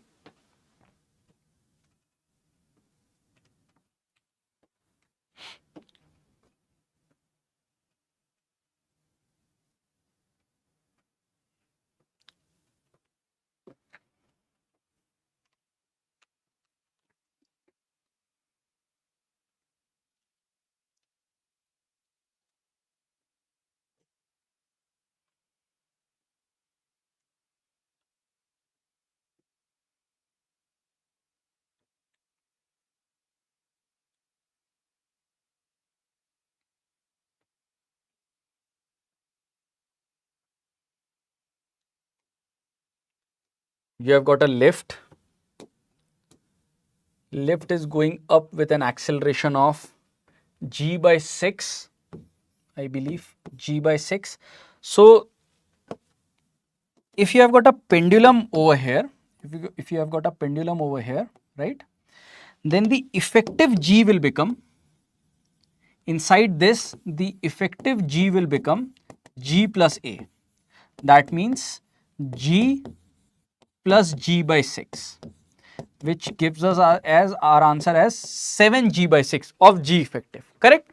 Now time period actually is written as 2 pi under root L by G. Right, from here we can say that time period is inversely proportional to root of G, which means that T2 upon T1, and by the way T1 is T, this will be equals to under root of my dear friends, G divided by under root of G effective. So that will be under root of G divided by under root of 7G, and I'll write 6 over here, G can get cancelled out, and T2 will be root of 6 by 7 times T. So it's an easy problem, but because I have told you, you're going to get questions on time period of simple pendulum in various ways. This is one of them, right? The student who has asked a doubt, is it clear about this? Be quick, right? So C is absolutely correct. All right, good. Let's move to the next one. A particle is executing SHM. The ratio of potential energy and kinetic energy of the particle when its displacement is half of its amplitude will be. Again, 60 seconds will be more than sufficient. Let's do couple of more problems, then we'll move to next question. But before that, I'll give you another break, right? Be quick. A particle is executing SHM. The ratio of potential energy and kinetic energy of the particle when its displacement is half of its amplitude. That means x is equals to a by 2.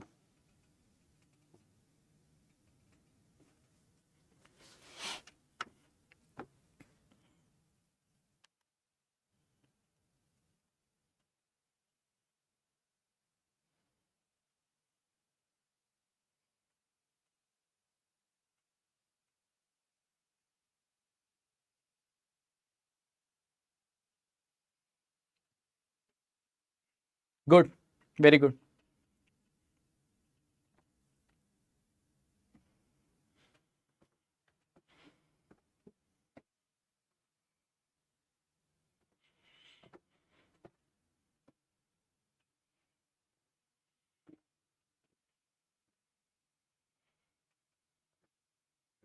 All right. So they are saying we have to find out the ratio of potential energy to kinetic energy, right?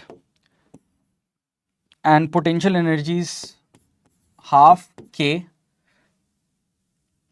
x square, and this is half m into v square, right? And instead of v, I can write omega times a square minus x square. Instead of k also, you can write omega square into m, and over here you can write down x square, right? So this gets cancelled out. This will be a square by 4, because I think that's half of its amplitude, and this is going to be a square minus a square by 4. So this one will be a square by 4, and this one will be 3a square by 4. So 4, hopefully everything is correct, right? And 4 over here also. So 4 and 4 gets cancelled out, right? And they were talking about potential energy, right? They were talking about potential energy. This 4, I can remove this 4.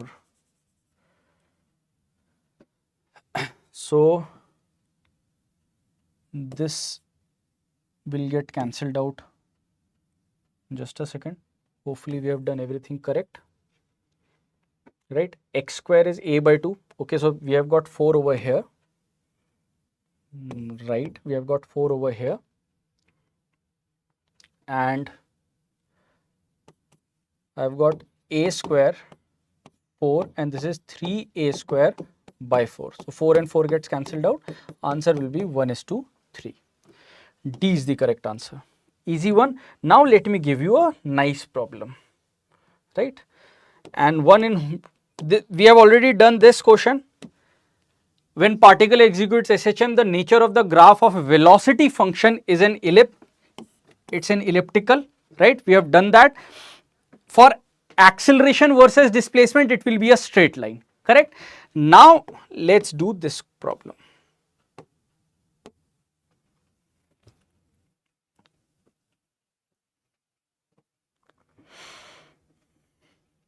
Two identical spring of spring constant K are attached horizontally at two ends of a uniform horizontally of a uniform horizontal rod AB of length L, mass M, and rod is pivoted at the center and can rotate freely in horizontal plane.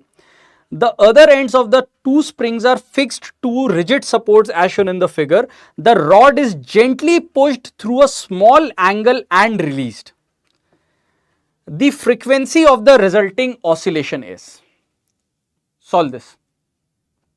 You have to find out the frequency of the resulting oscillation. 2 minutes. Let's start. In the meanwhile, I'll help you with the diagram. What they are trying to say is that let's suppose I've got a rod like this, alright, and I've got a spring attached at point A, I've got a spring attached at point B, and the other ends of the spring are fixed ends, right? They are attached to a fixed ends. Now what they are trying to say is that this rod is able to move in the horizontal plane. This is the horizontal plane. It is able to move in the horizontal plane, right? So I'll give you a little hint. Let's suppose that this rod is moved something like this.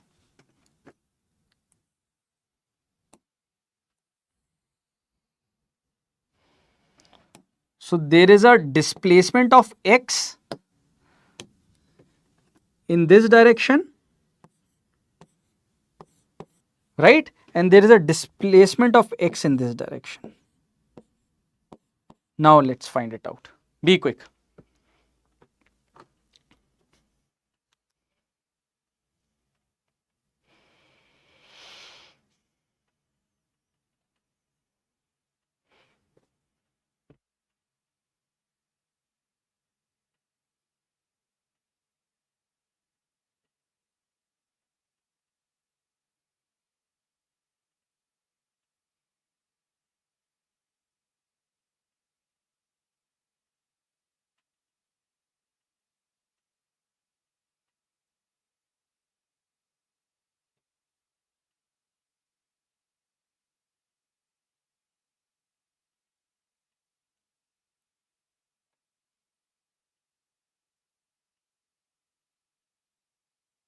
Be quick.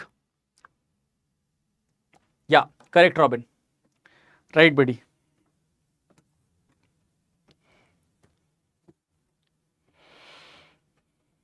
Good. My dear friends, hopefully diagram is clear to you, right? After this, please note that when this spring is going to move in this direction, a spring force will act and it will act in this direction. Similarly, a spring force will act in this direction. And these forces are going to be F1 equals to Kx, and this force will also be equals to F2 equals to Kx. Because of this, there will be a torque generated, there will be a torque created, right? And also I can find out this angle for now. Hold on, huh? Let's say this angle is theta. In that case, because this angle will be very small, I can say that theta is actually equals to, I'll write it over here, theta is actually equals to, when angles are small, I can, instead of writing tan theta, I can also write theta, right? Sin theta and tan theta both are same and I can write them as theta. So theta can be written as perpendicular x divided by base, and base is actually L by 2. Base is actually L by 2. So this is going to be L by 2. that gives me value of x as theta multiplied by L by 2. But why I am talking about x and why I am talking about theta, let me tell you. The reason is that they are talking about frequency of oscillation. They are talking about frequency of resulting oscillation. If they are talking about frequency of resulting oscillation, I'll have to develop the SHM equation. In that, I'll have to use theta, and I'll tell you how. See, this force can be written as kx. That means I can write net torque as kx multiplied by L by 2 plus kx multiplied by L by 2. You guys can see that both of these torque are acting in same direction, right? Which gives me my answer as kx into L, or I can write kl, and instead of x I can write theta L by 2. Hopefully everything is clear till here. Theta L by 2. One more thing, my dear friends, net torque can also be written as I times alpha, and moment of inertia about point O will be ml square by 12 times alpha, and this should be equals to kl square theta by 2. I think L square can get cancelled out. This thing will be written as 6, right, and alpha will be written as 6k divided by m into theta. Now, my dear friends, instead of alpha I can write d2 theta by dt square and equals to 6k by m into theta. This will be your omega square. So, omega square will be 6k by m. Generally it is k by m. Generally it is k by m. Right now it is 6k by m, or I can write under root of 6k by m, or I can write k dash by m, and k dash is equals to 6k.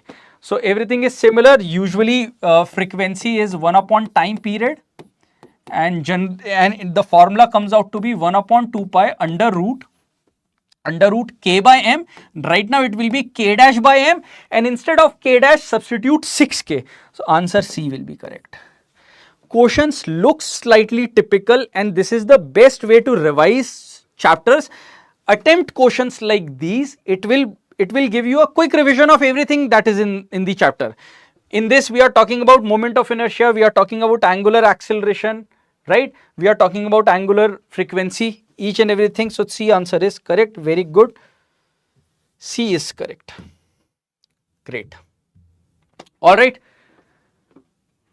Done. You guys are liking the level of problems. After this, now again I'll give you a quick break, and then again we'll have one more session.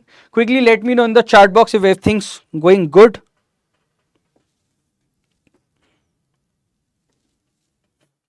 Be quick. SHM is also done.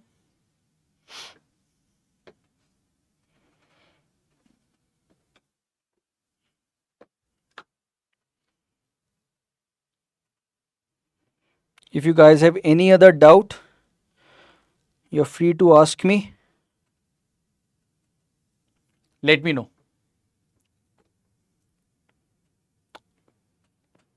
I think from SHM now we have done almost all types of problems.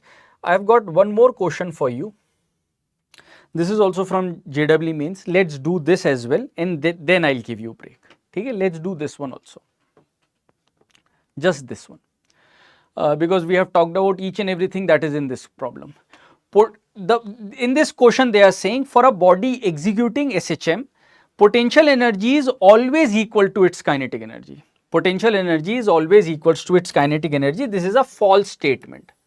This is a false statement. It is not equal. It is not always equals to kinetic energy, and I can ask you when it is equal to, right? Can you please write down in the chat box when it is equals to potential energy is equals to kinetic energy?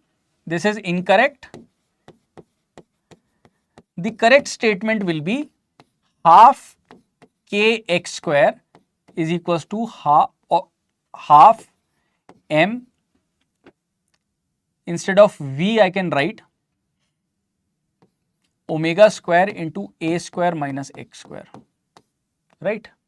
I can write this, correct? If you solve it, na, you are going to get x equals to plus minus a by root 2.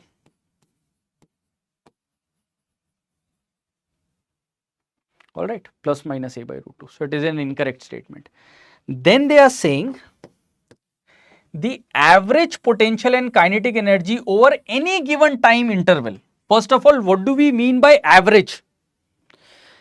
Average basically means that we are talking about the area under the curve, right? Area under the curve of kinetic energy and time. So if you remember, we have done these kinds of things in chapter of wave. Over there we have talked about rate of transmission of kinetic energy, average rate of transmission, if you remember, and we have talked about this in alternating current, where we talk about average current, if you remember, right? And then we talk about RMS value also. So average value of potential energy and kinetic energy cannot be same for any time interval because they are different function. One of them is sine, one of them is sine square, another is cos square. So this is also incorrect. I am not proving it, but if you have any doubt, you can ask me in the chat box. I'll explain it to you. If you will see, when I have derived these two things for you, it should clear your doubt. Thinks this is kinetic energy cos square, this is potential energy sine square. So when you are going to take the average of these over a complete time interval, over a complete time period, those values will be same, but it will not be same for any time interval, right? So please note that this statement is also incorrect, just because they are saying over any given time interval, right?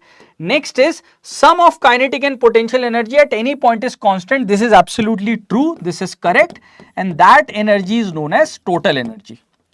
Next is average kinetic energy in one time period is equals to average potential energy in one time period. This is absolutely correct. Hopefully you guys are getting it.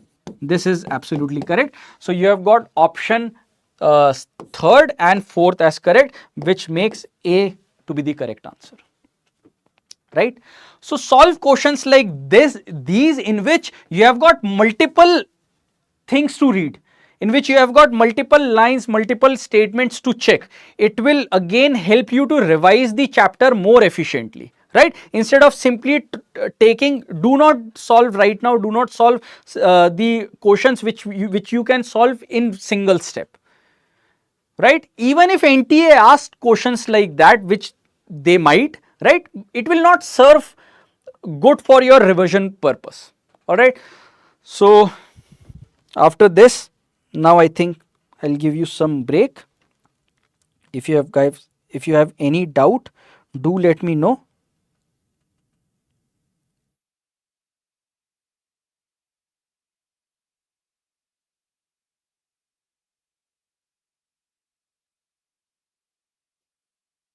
Any more doubts?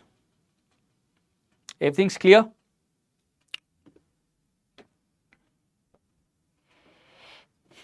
All right. Then again, let's have a break.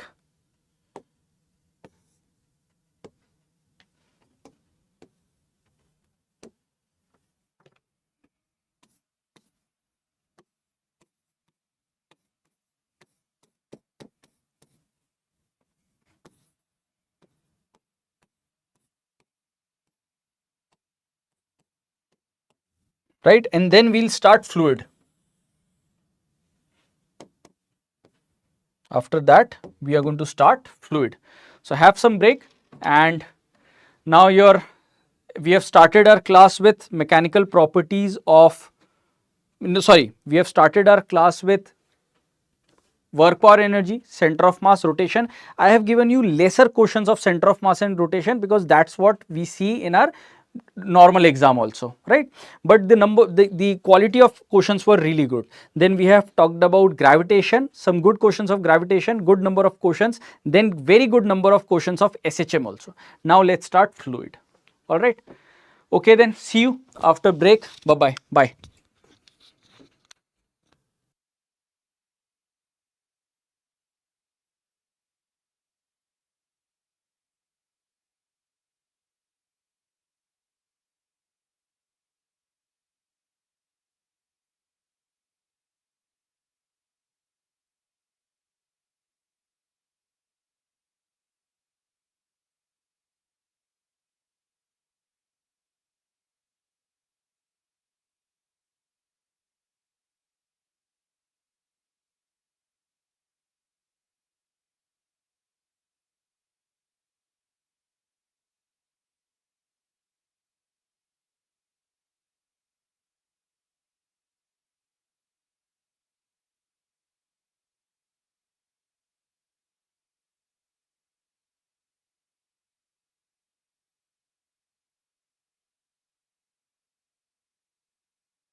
Hi everyone, welcome back after break.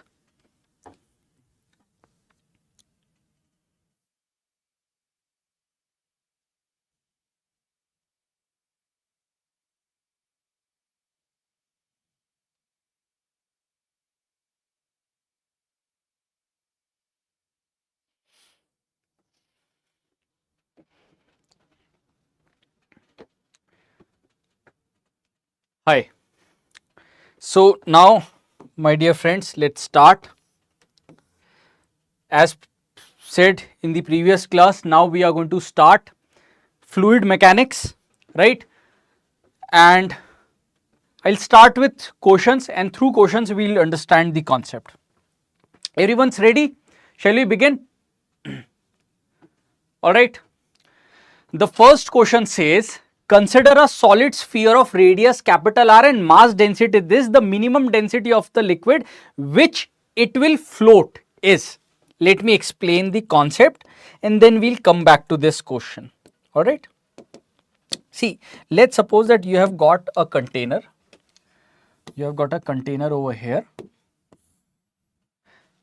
Again, I am choosing the most important topic and then we'll do some practice on those questions, on those topics, right?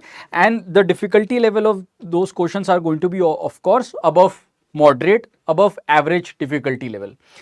Let's suppose in this container we have got some liquid of density.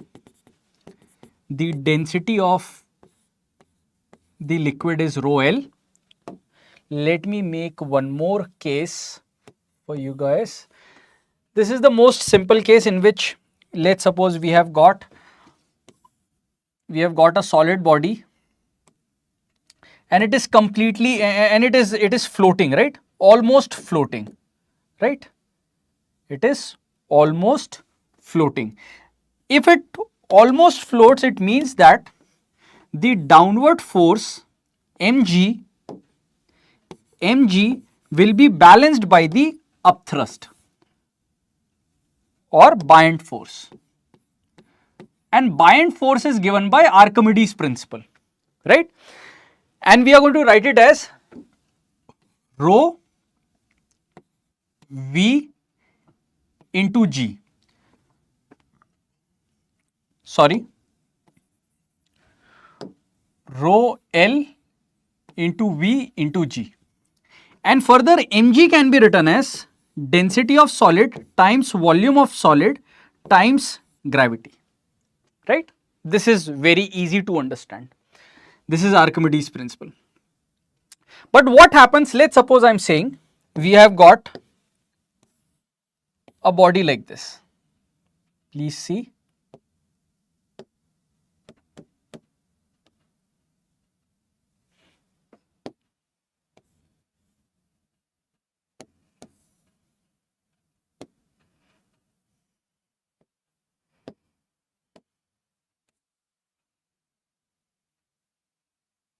Let's suppose we have got a body like this and the radius of this body is r, but point is my dear friends, radius is r, point is that mass is only in this shaded region, mass is only in this yellow region.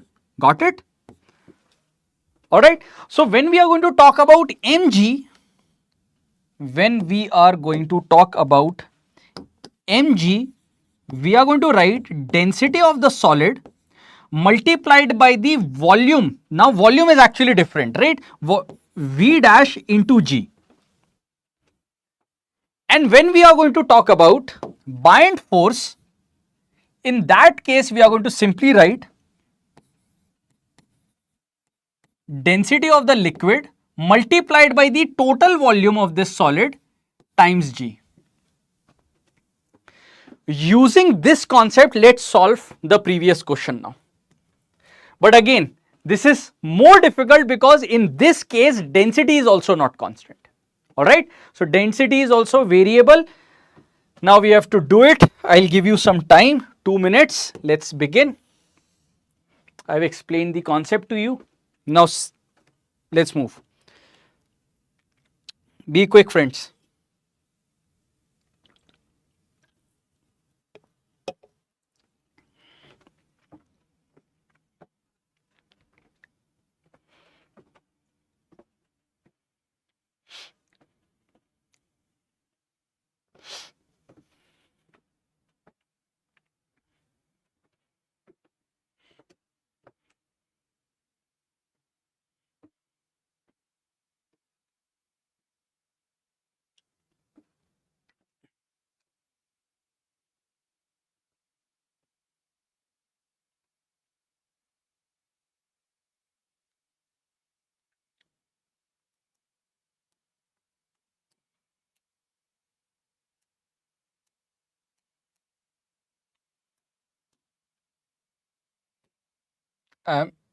While you guys are doing it, I'm just drawing the diagram.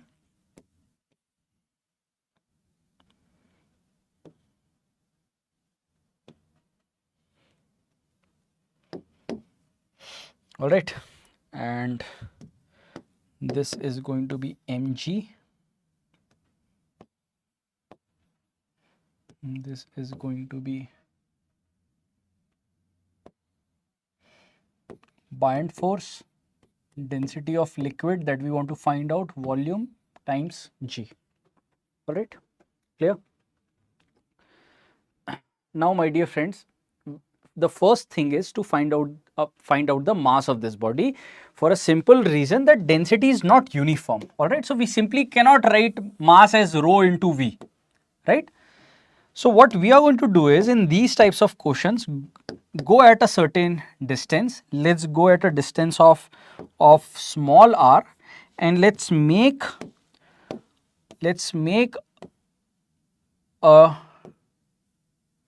disk of thickness dr. So this is, it is of thickness dr.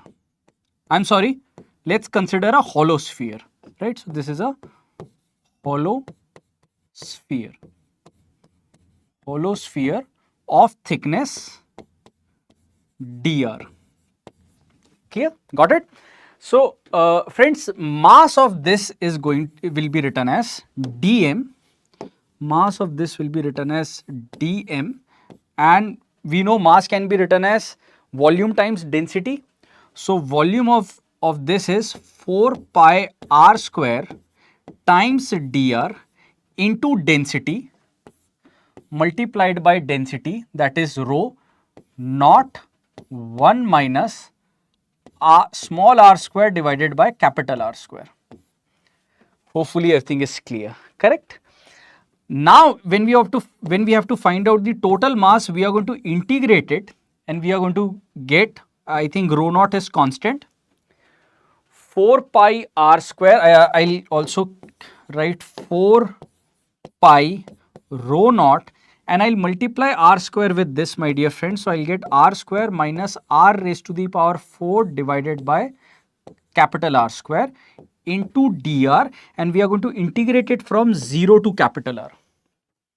Please note. Everything's clear with this concept, right? Please note that, I mean, we are using the basic concepts of Archimedes' principle, but over here the problem is that density is not uniform.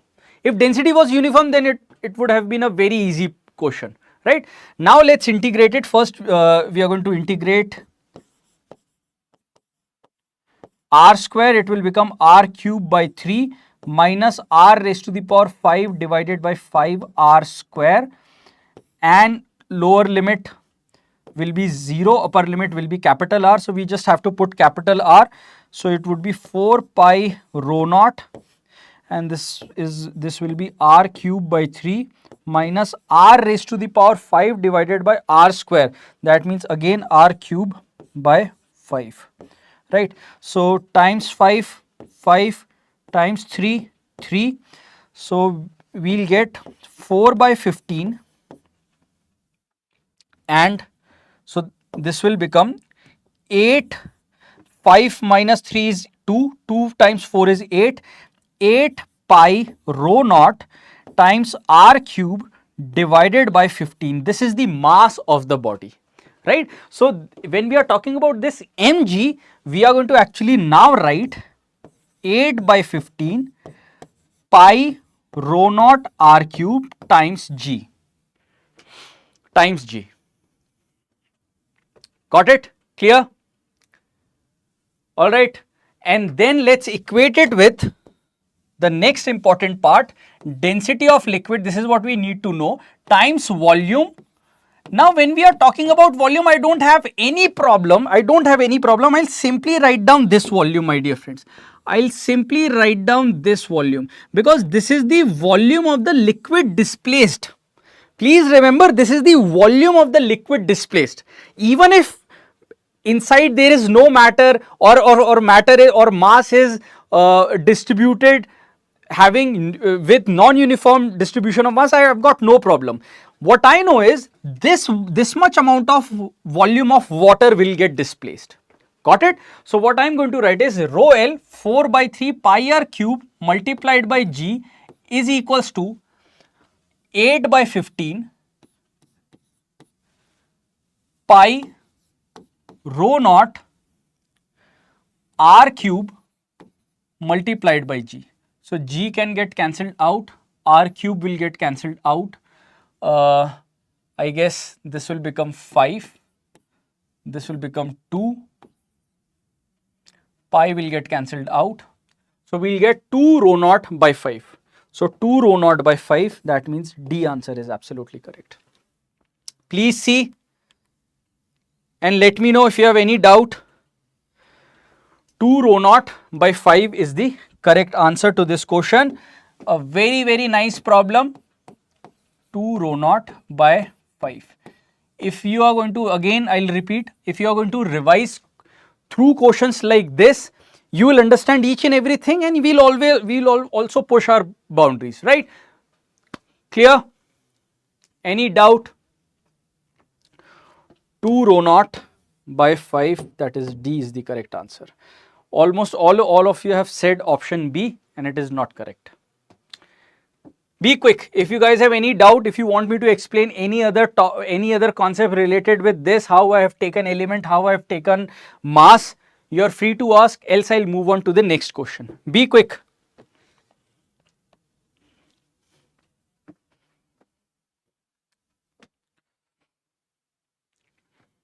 Clear?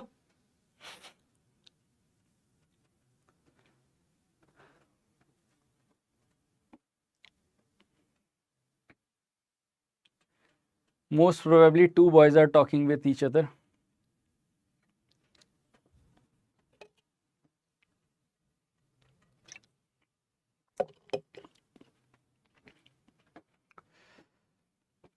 Shall we move on? Next problem.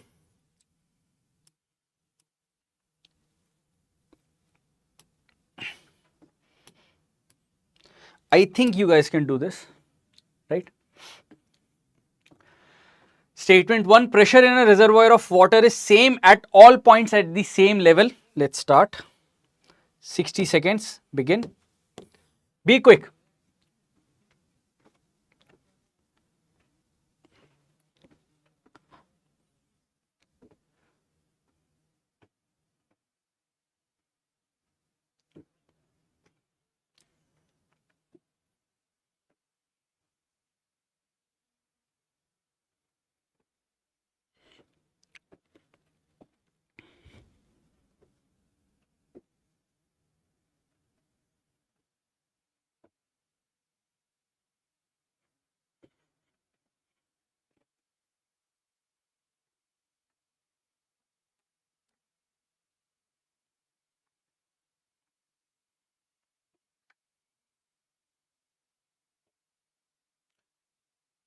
Chat mein, on chat, all right?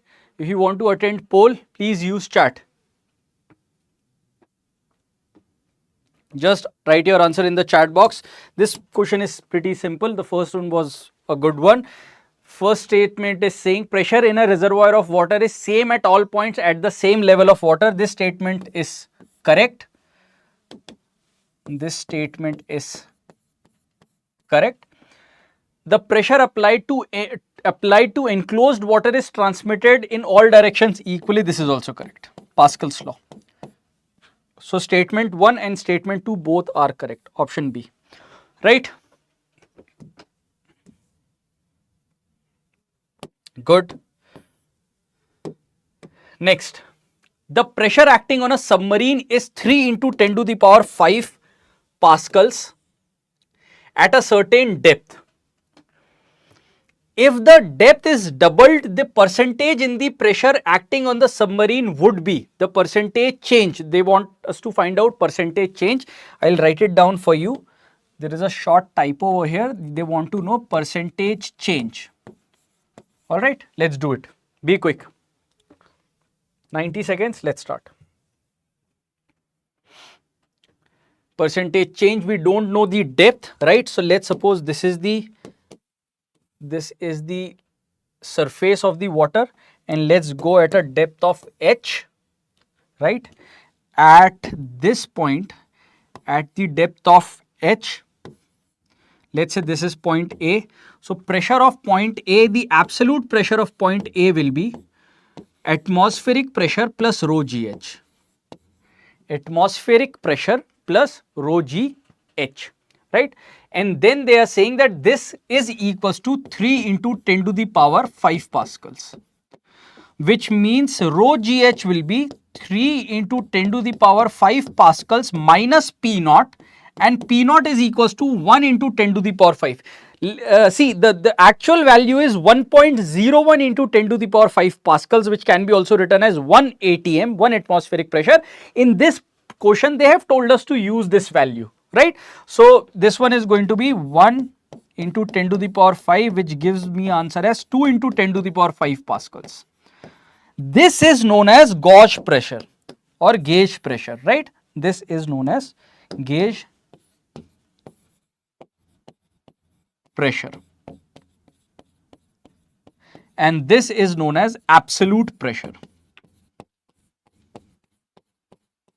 Now they are saying, in the next part, they are saying that if the depth is doubled, that means that now we are going to a new depth, let's say point B, and now it is of 2h. So the absolute pressure of point B will be atmospheric pressure plus 2 times of rho gh. Is that correct? Now please note, I know what rho gh is. It is 2 into 10 to the power 5, and I know this. So this comes out to be 5 into 10 to the power 5 pascal, right? So if they want us to find out the percentage change, that would mean delta P divided by P, and that will mean PB minus PA divided by PA times 100. And this means that PB is 5 into 10 to the power 5, and that is 5 minus 2 into 10 to the power 5. I'm sorry, that one will be 3. 3 into 10 to the power 5 and divided by 3 into 10 to the power 5. This gets cancelled out. We have got 100% also, and answer is 200 by 3 percentage. So 200 by 3 is C option. All right, some of you are saying 3 by 200. Of course, that can't be correct. If depth is increasing, how come percentage change be less than 1? Right? Clear? Moving on to the next one. Hopefully everything is clear with this problem, right?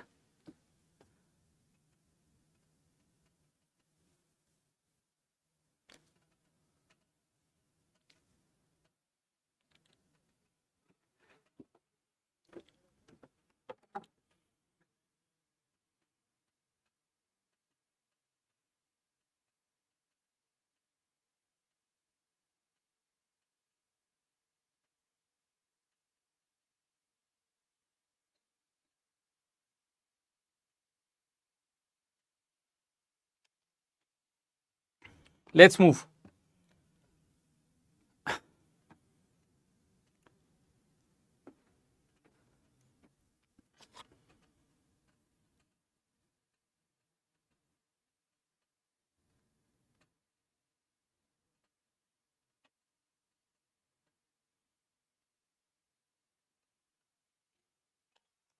Clear? Next question is this of mains level. Come on, let's move to studies. Be quick. An object is located at 2 kilometers beneath the surface of the water. The fractional compression, now they are talking about fractional compression, is 1.36 percentage. I have texted it, Subhashri, don't worry. I have texted, right? Let's study, my dear friends.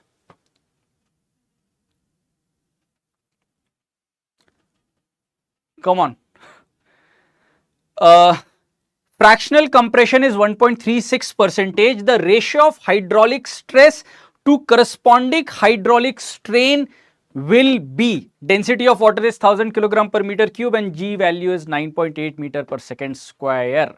Let's move. Be quick. 2 minutes. Let's start. In the meanwhile, I'll help you. We know one thing, that if you're moving to depth, the access pressure is, at this point, the access pressure is rho gh. Is that correct? And we know also one more formula, that is of bulk modulus. Bulk modulus can be written as minus delta P divided by delta V upon V. This is known as fractional change in volume. And they have given us this. They have given us fractional change is 1.36 percentage multiplied by 100, we will get the value. Clear? Right sir बच्चों को डांटिए, मेरे बच्चे थोड़ी हैं. Come on, be quick. Study, my dear friends. We know delta P, we know bulk modulus, and we know delta V by V, right? They want us to find out the ratio of hydraulic stress to hydraulic strain. Come on, quickly do it. Hydraulic stress to hydraulic strain. 30 seconds more.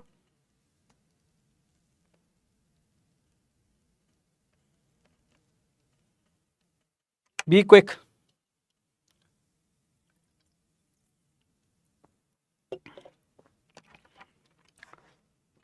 You just have to substitute the values, my dear friends. That's it.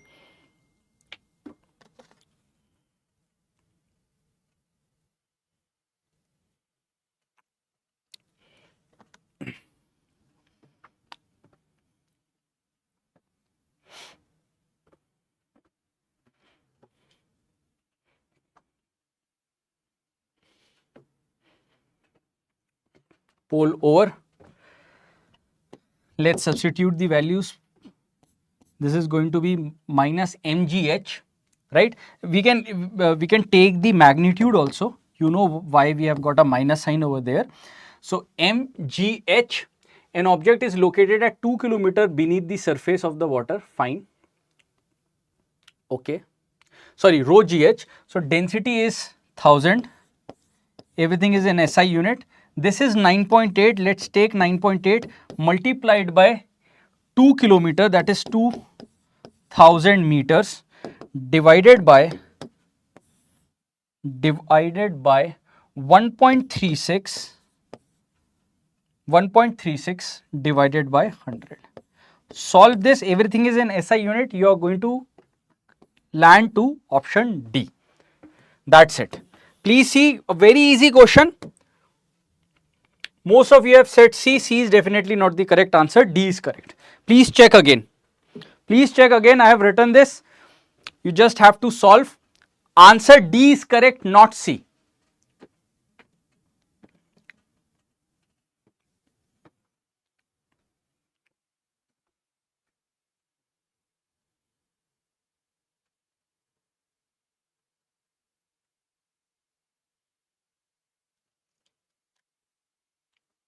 All right. Moving on. See, we have done 2 questions till now which were of above moderate difficulty level. One is this. Mistake. I think everything is correct. I think everything's correct. There's no mistake. Please check your solution. All right. Clear? Can we move on to the next one? Let's move. Now using this question also, I'll explain the concept related with whatever they are talking about. Let's first read it.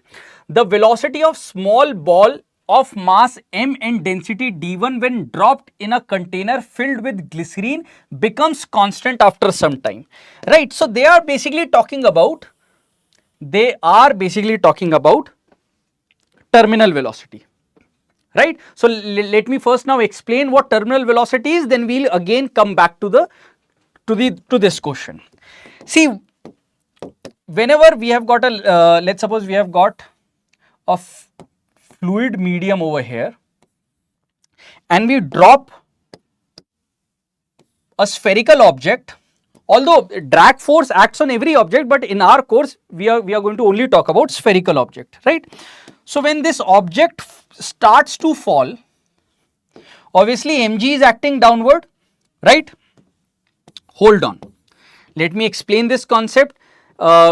You may expect some questions from terminal velocity, from the concept of terminal velocity. mg is acting downward, buoyant force is acting upward. Along with buoyant force, there is also a drag force which acts in upward direction, right? And whose value is, this drag force value is 6 pi eta r into v, where this is drag force. So what about drag force in all the other cases? So unless and until they are not talking about drag force, we are going to assume it to be of negligible value, right? So this is drag force. Eta is coefficient of viscosity,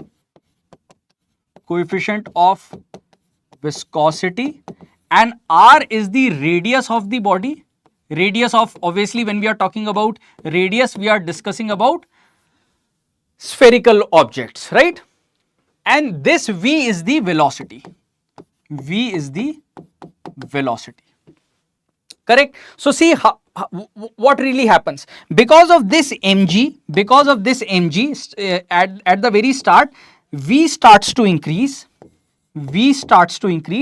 At a particular point, the mg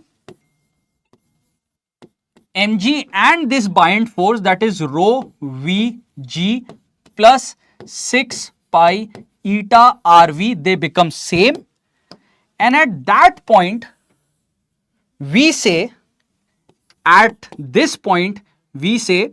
the net acceleration, or first we will say the net force, becomes 0, and so does net acceleration, and then it continue to fall with relative velocity, it continue to fall with terminal velocity Vt. This is known as terminal velocity. Is everything clear? Clear with the concept? Now can we do it? Be quick. Now let's read it again. The velocity of a small ball, right? The velocity of a small ball of mass m. So we have got ball of mass m. mg is acting downward.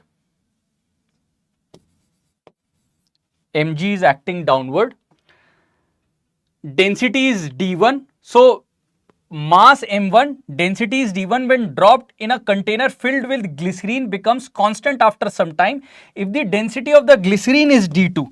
So over here we have got glycerine, and this has density d2, this one has density d1. So we can write mass as density d1 multiplied by volume, that is 4 by 3 pi into r cube times g.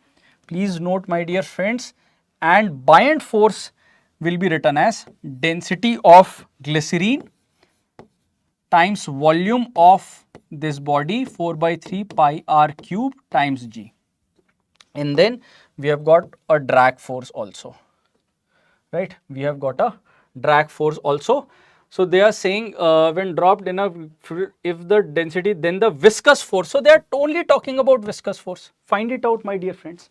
Viscous force plus buoyant force, that is d2 4 by 3 pi r, I mean please take radius as same, right? Please take radius as same. Let's take small r, 4 by 3 pi r cube times g, and that will be equals to d1 times 4 by 3 pi r cube into g.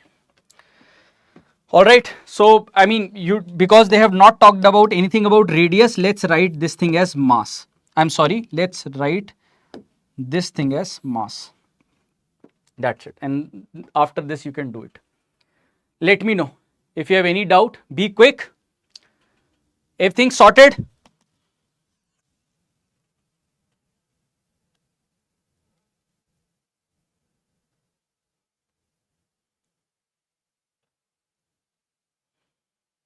Quick. Any more doubts? Clear? Option B will be correct.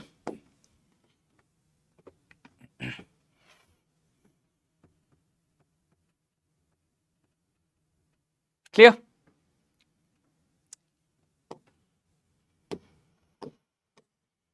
Moving on to the next one. Let's do this question. Now we are starting. Now we are very good. Clear? Great. Now we are starting fluid dynamics. Till now we were talking about Archimedes principle, hydrostatics, fluid. Now we are discussing fluid dynamics. Now fluid will start to flow, and again there are couple of formulas and couple of derivations. Why I am talking about derivations? So that you can really understand how the formula works. You don't have to again derive it, but please whenever you revise, go through the derivations from your module or from your notes. If you will do that, you will know what were the approximations we took to derive a particular formula. Correct? Now let's read this question and then I'll explain everything around this problem also. Water flows into the large tank with a flat bottom at the rate of 10 to the power minus 4 meter cube per second. First of all, I'll say, just look at the unit, and identify what they are talking about. This is meter cube per second, that means they are talking about volume flow rate. Volume flow rate. They are talking about volume flow rate, right? That is dV by dt. dV by dt. And this is 10 to the power minus 4 meter cube per second. Clear? Let me also draw a diagram for you after reading the entire problem. Water is also leaking out of a hole of area 1 centimeter square at its bottom. If the height of the water in the tank remains steady, then this height is. What they are trying to say is, let's suppose that you have got a container like this, and then you have got a hole over here, right? Water flows into a large tank with a flat bottom at this rate. So this is the rate of flow of dV by dt, right? And then we have got a hole over here. And from this hole also, we'll have A times V. A times V. This A times V should also be equals to, what I'm trying to say is, let's suppose this is A2 V2. And over here we have got A1 V1, which is given as dV by dt, and which is equals to 10 to the power minus 4 meter cube per second. Hopefully everything is clear, right? And then you have to find out this height. My dear friends, if you remember, if you have got a question like this or a question like this, after this also I'll give you one more problem related to same concept. If let's suppose we have got a hole over here, right? Let's suppose we have got a hole over here.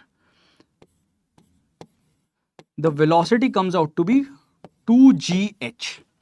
The velocity comes out to be 2gh, where this height is h. Where this height is h, this area is capital A, that makes this area is capital A, and this area is small a. This area is small a. All right. Clear? So you have to find out A2 V2. A2 V2 is equals to 10 to the power minus 4. This is known as equation of continuity. Please remember, equation of continuity and Bernoulli's principle are one of the most important things in fluid mechanics, right? Do these two things, most of the things will be cleared. All right. Next is, my dear friends, A2. So A2 is 1 centimeter square, that means 10 to the power minus 4 meter square times V2, and V2 is root 2 GH, and equals to 10 to the power minus 4. I can cancel this out, and 2GH will be equals to 1. So H will be equals to 1 upon 2G, and I believe, my dear friends, now you can solve this, right? So I'll take the value of G as 10 for simplicity. This is in meters, everything was in SI unit. So 100 divided by 20, that means 5 centimeter is the correct answer. Please note 5. So I think if I'll take 9.8, if I'll take 9.8, it will be slightly less than 20. So this answer will be slightly more than 5, that means 5.1 is the correct answer. Nice question. All right. Quick, let me know in the chat box.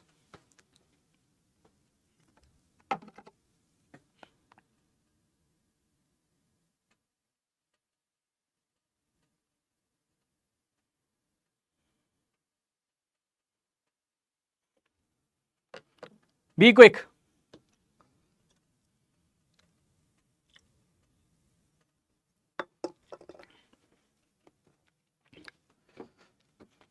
Clear?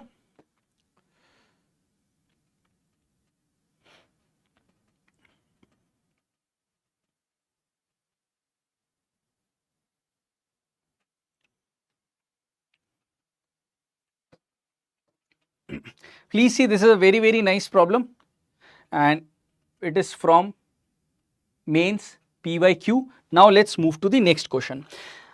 Hopefully concept is clear. Now we are increasing level by a bit. See, similar type of a problem.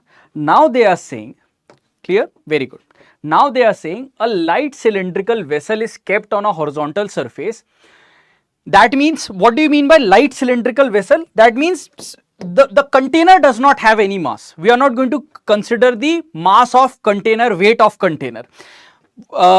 We are going to consider only the mass or weight of the fluid that is inside this container, right? So a light cylindrical vessel is kept on a horizontal surface. Area of base is capital A, as I have told you. A whole of cross sectional area, small a, is made just at the bottom side. The minimum coefficient of friction, are you guys seeing it? Now they have used friction concept also in fluid mechanics, right? So what they are trying to say is that if liquid is going to come out of here, and it will come out with a speed of under root 2 GH, let's say this height is h, right? So there must be some necessary friction. There must be some necessary friction that should act on this container, so to stop it from moving, right? And that maximum friction that can act is mu into n. Maximum friction that can act is mu into n. Yes sir, this question yesterday I attended, I scored 570 out of 720 in my coaching mock. I know your guidance. All right. Okay. So after solving this question, I'll talk with you. If you are scoring 570 out of 720, I'll talk with you after solving this problem. Okay. Okay, Subhashri. Let's now come back. Now, my dear friends, please understand two important things. Hopefully, this formula is all good, right? But let's first understand why force is acting on the container, and because of that force there will be a tendency of relative motion, and to prevent the tendency of relative motion or to resist the tendency of relative motion, friction force will come into existence, right. So the reason because we are talking about friction force is that force can be written as my dear friends dp by dt. Let's go back to the basics. Now we can write it as dm v dm by dt. If you remember from our first class of Newton laws of motion, we wrote actually this formula, correct. Dm by dt is mass flow rate, correct, mass flow rate. And if let's suppose we have got two things, again I'll explain you the theoretical portion. We have got volume flow rate, we have got volume flow rate, and that is equals to dv by dt, and my dear friends that is nothing but area multiplied by velocity, area multiplied by velocity. If you are going to ask me to change this volume, I'll write it as mass divided by density. So mass flow rate will become dm by dt will become, simply multiply density over here, that means rho a into v, correct. Let's come back. That means this will become, this is rho a into v, that is v square into rho into a. But mind you, area is of this hole, right. That this liquid, whatever this is, water or whatever this is, it is coming out of this hole. So area is this. Please see, question is nice. It will help you to understand multiple concepts. Now we know force. Let's equate it to mu into n, that is frictional force. This is where I have used the concept of limiting friction, right. After this, my dear friends, I'll simply substitute 2gh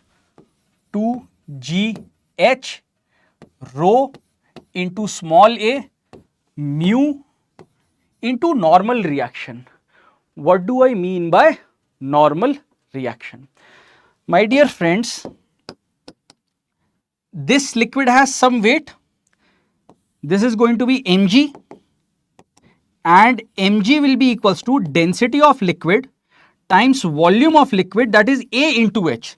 This area is a, this area is a, height is h, volume will be a into h, density into volume will be mass multiplied by gravity, which gives me my answer as, instead of mu and then normal reaction will be rho a into capital H into g.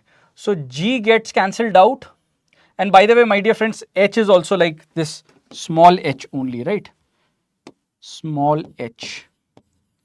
Over here also it is small h. So h gets cancelled out, g gets cancelled out, rho gets cancelled out, and mu comes out to be 2 into small a divided by capital A. This is your final answer. Let me know in the chat box if you have got any doubt. 2a divided by capital A. Be quick. 2a divided by capital A. This is the final answer. Clear?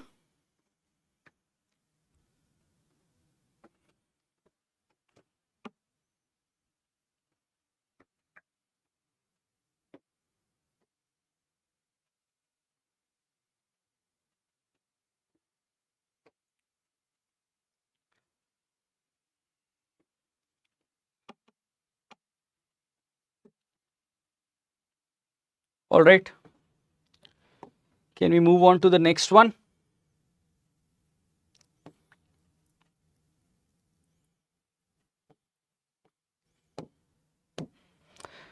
Now, till now I have included friction in fluid mechanics, right?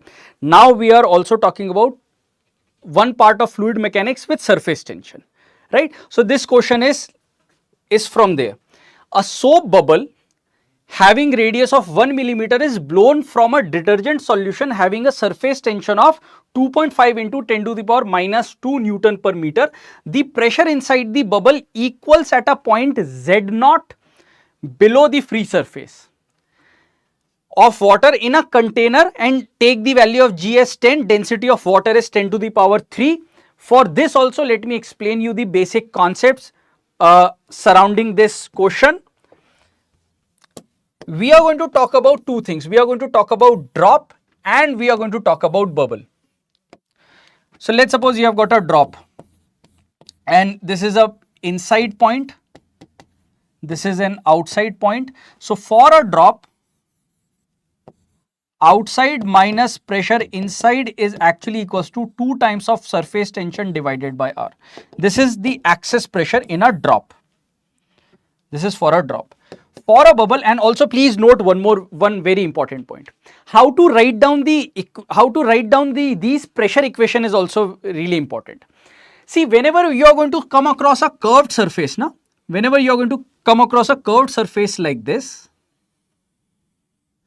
whenever you are going to come across a curved surface like this, and over here you have got atmospheric pressure, and when you are moving from atmospheric pressure to another surface, to another side, always remember the concave side has the larger pressure, has the greater pressure. That means P inside will be greater. Why it is so? That is the theoretical portion. We can discuss it surely, but please for now just remember it that this side will have greater pressure. So we'll always write something like this, that P naught is equals to P inside plus 2s upon R.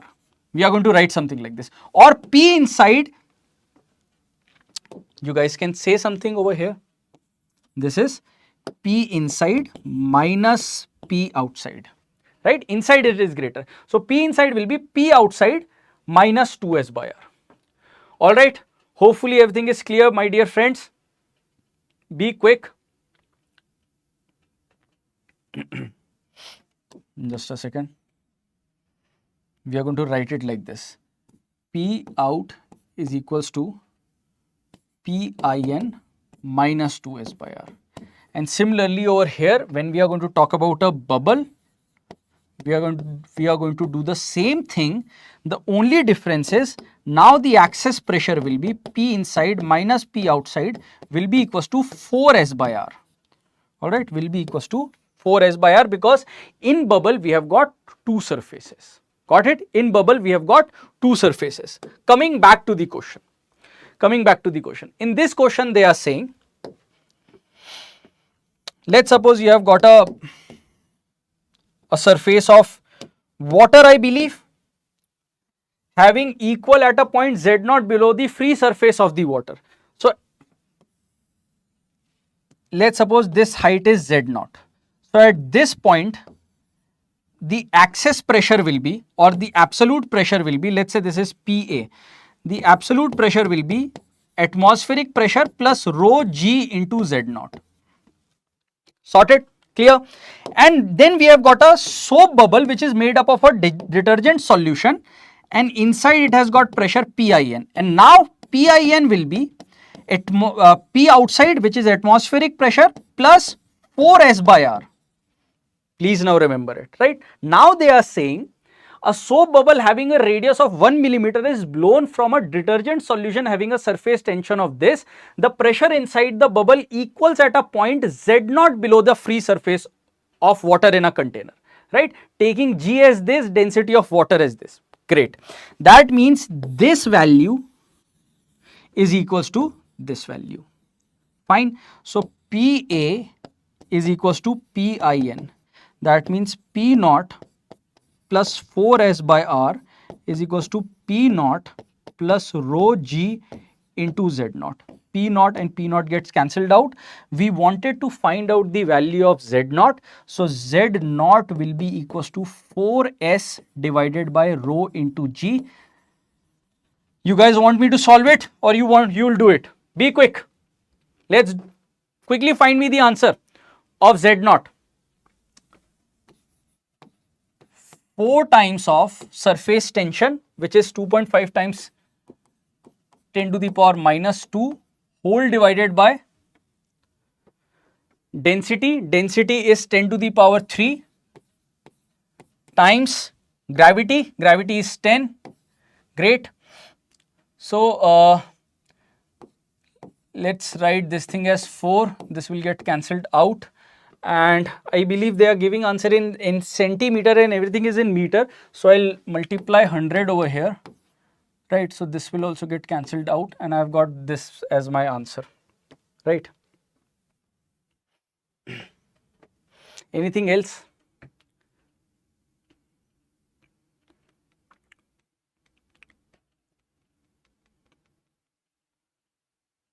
A soap bubble of radius 1 millimeter.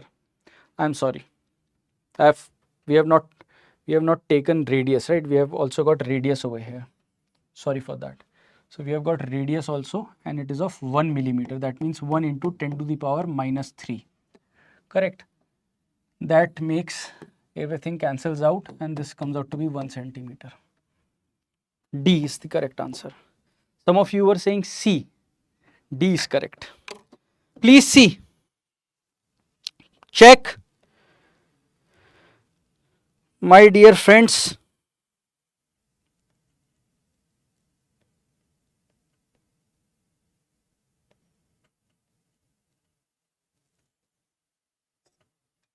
clear? All right.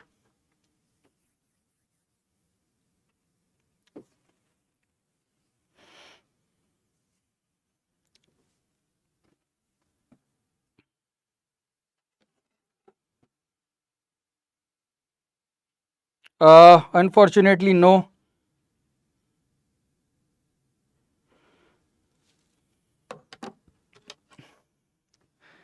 Let me know if you have any doubt, any problem.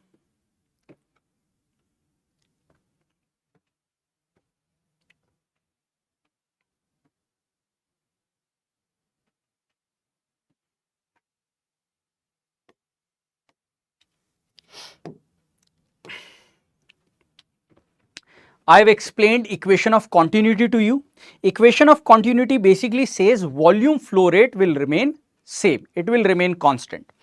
The next is Bernoulli's principle. Let me also explain Bernoulli's principle to you and I'll use this diagram. It's a very easy question. It's from I believe NEET 2024 paper. Bernoulli's principle says that the sum of pressure at a point plus half rho v square, which is kinetic energy per unit volume, plus rho gh, which is potential energy per unit volume, the sum of all of these things is constant. This is what Bernoulli's principle says, right? Now this means that of course point X is exposed to atmosphere, so this is P naught, this is also P naught, right? And we can see that there is an increase in gravitational potential energy. There is an increase in gravitational potential energy. So that means rho gh will increase, because of which half rho v square will have to decrease. So kinetic energy at point X will be more than kinetic energy at point Y, which means K1 is greater than K2. Very simple. This was from NEET 2024 paper, right? But this is very important. Please do questions from Bernoulli's, do questions from equations of continuity. That will cover most of fluid dynamics part, and after that terminal velocity. All right, some more basic questions. I'm not going to waste time in polls on this. A liquid does not wet. This is also from NEET 2024. When it is greater than 90 degree, when it makes obtuse angle, right?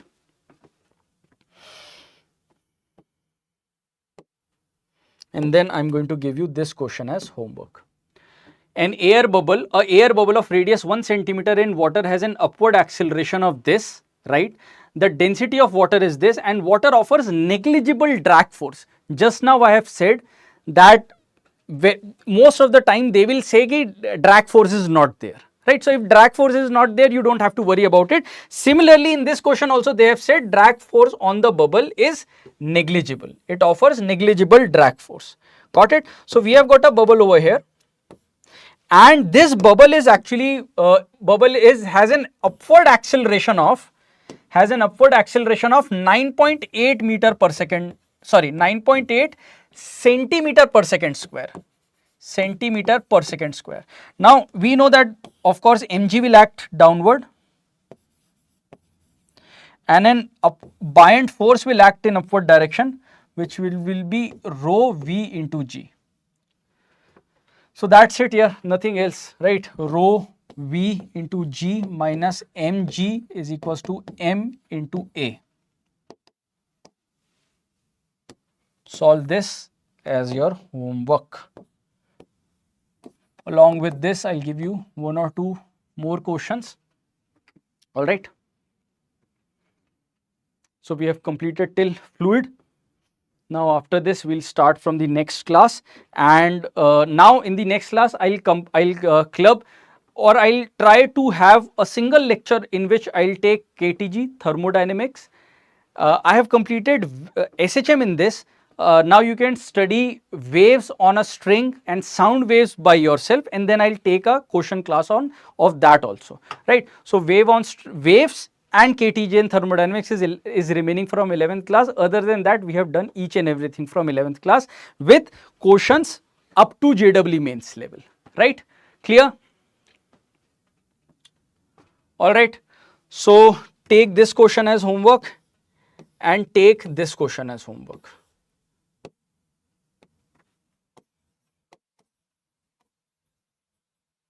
All right. Sir, what is mentorship session? In mentorship session, we are going to talk about how to move forward in our journey for NEET 2027 exam, for your next competitive exam. We also discuss how to manage our day with schools, right? And what are the things to avoid and stuff like that. That means other than academic things, we talk about, we motivate students in those sessions, right? So that will be all for today. Now please revise these many questions. Today I think we have done many problems from mains. Some questions were from NEET, and we have completed almost 80% of 11th syllabus. Now some chapters are remaining from 11th, and next week we will also start class 12th, right? Clear? All right.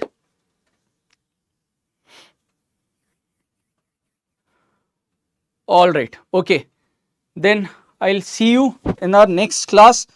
Please watch the channel constantly. Me, Ambika ma'am and Prithviraj sir are coming up with these live sessions. I believe tomorrow Prithviraj sir will take his session, so don't miss that as well, right? And then you guys are going to get to know about the next week timetable, I think by tomorrow on the same channel, right? So see you guys. Bye bye. Take care. Study hard. And in these last days, push yourself. Study for hours and hours. After every 2 hours, take a small break of 10 minutes, not more than 10 minutes. Then again study for 2 hours. Then you can take a break of 30 minutes or 45 minutes. Then again study for 2 hours, right? So after every 4 hours, you can take a slightly bigger break, and after every 2 hours, take a very small break. Got it? And please sleep for at least 6 hours. Eat healthy. Do not eat outside food for at least for next 20 days, right? Okay, then see you tomorrow. Not tomorrow, yeah, tomorrow I'll take first free class of Laksh 2027 batch on this channel, and Prithviraj sir will take his class, I think, in the morning, right? So bye bye, see you in the next class. Take care.